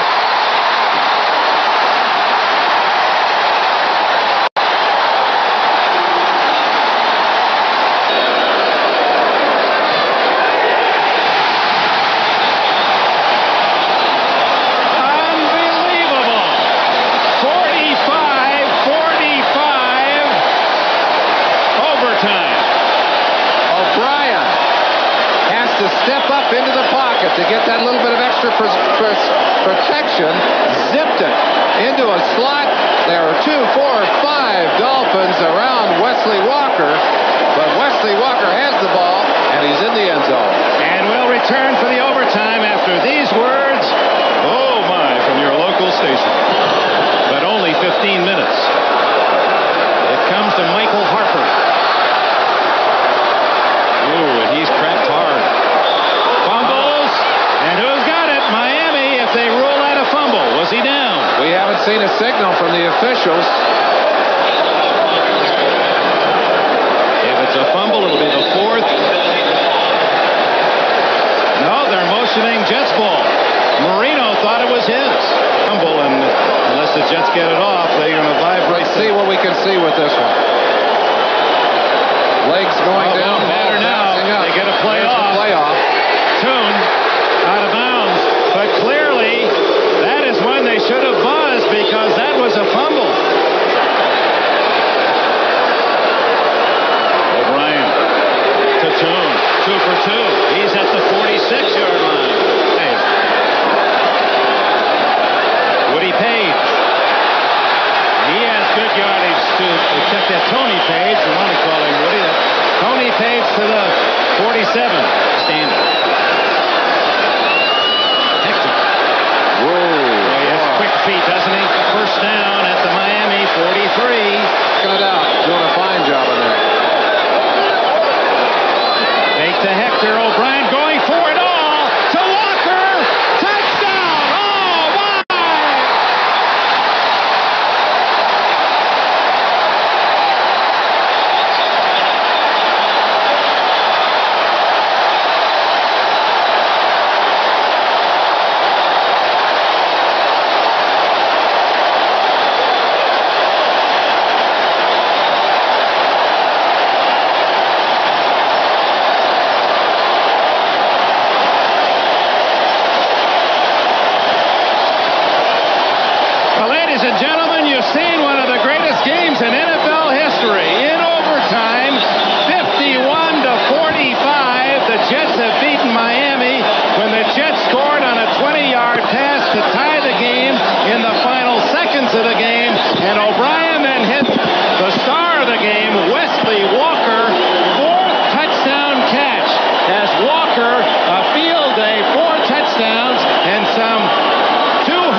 congratulations. Brian and Dan Marino.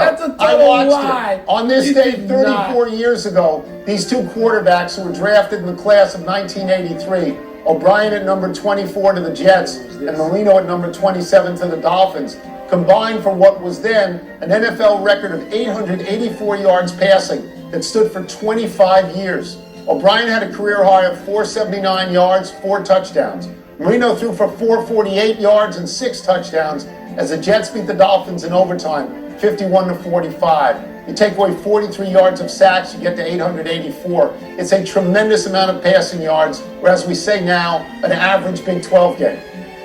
Probably was wholly unsatisfying. You're going to tell me you remember that game in live time, do you? You remember that? You don't remember that. No. Dolphins, Jets. A rivalry that spanned an incredible 50 years. We've seen the highs and the lows, but there's absolutely no doubt these two teams have played some of the wilder games in NFL history.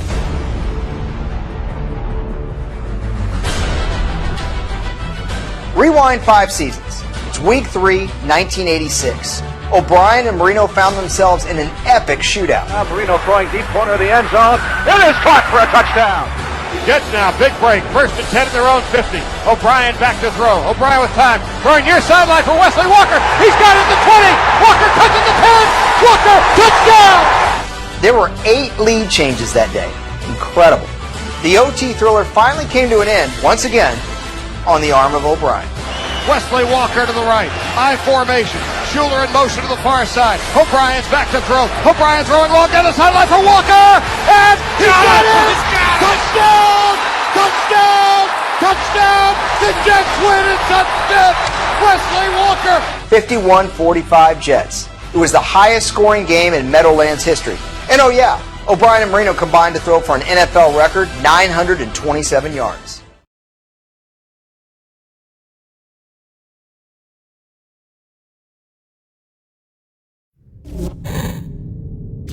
Marino will throw it. It is caught for a touchdown. It was a great game. It was a shootout. Kenny threw a touchdown at the end of the game. O'Brien's back to throw. O'Brien throwing long down the sideline for Walker. He got it! Touchdown! Touchdown! The Jets win it to 5th. 51-45. That's the one thing that hit me all the time is like, man, I threw 6 touchdowns in a game and we lost.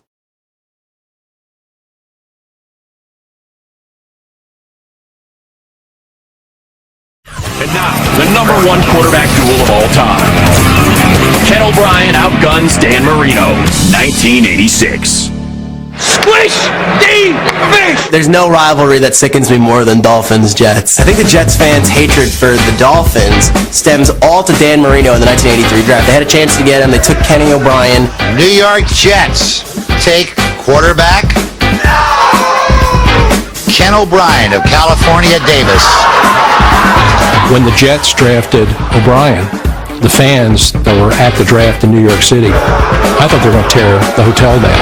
The folks in New York are still saying, how could you take Kenny O'Brien when Dan Marino was there? Jets fans, they get left with Ken O'Brien. Dan Marino goes on to do Dan Marino things with his flowing locks and his cannon arm, and he's doing ads for totes. He's just everything that Jets fans aren't. He's literate, he's beautiful, he's smart, he's talented. Dan Marino is the anti-Jet fan. Kenny O'Brien was a real good NFL quarterback. He didn't deliver to the Jets what Marino did, except on this one fateful day. If you enjoy defense, please exit through the rear cabin immediately. The quarterback would just drop back, throw it, and it was complete. O'Brien back to throw. O'Brien's got some time. You almost didn't even realize that defense was on the field. There was nobody within 20 yards of Walker. There was no sense at any point in that game that anybody was going to be stopped. Don Shula, get him some defense, for God's sake. How do you score 45 points and don't win a game? You got to give credit for the quarterback. That's what they're paid to do, for making it happen. Both were spectacular. A lot of big plays, a lot of long bombs that were thrown right on the money for touchdowns by both teams. If you're a defensive coach, you're in deep trouble.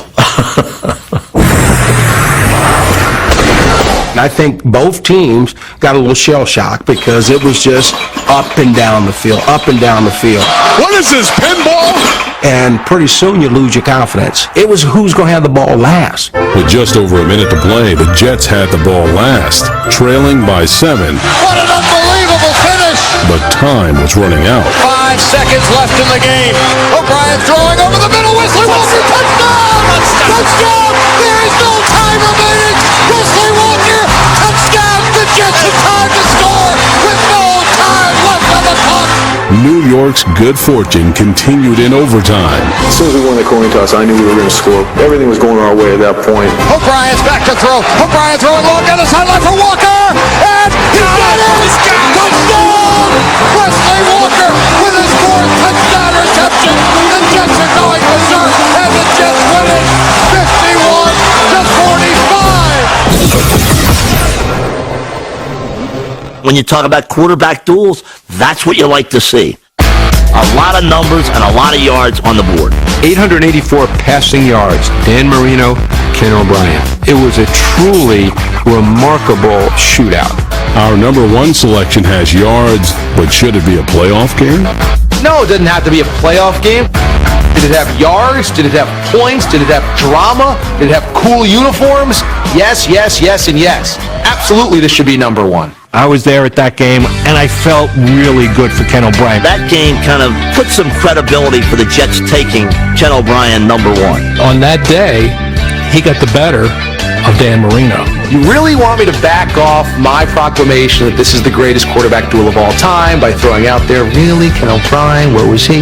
I am steadfast in my declaration. This is the greatest quarterback duel of all time. End of discussion. And yes, it included Ken O'Brien. I apologize, but that's NFL history. I can't change it.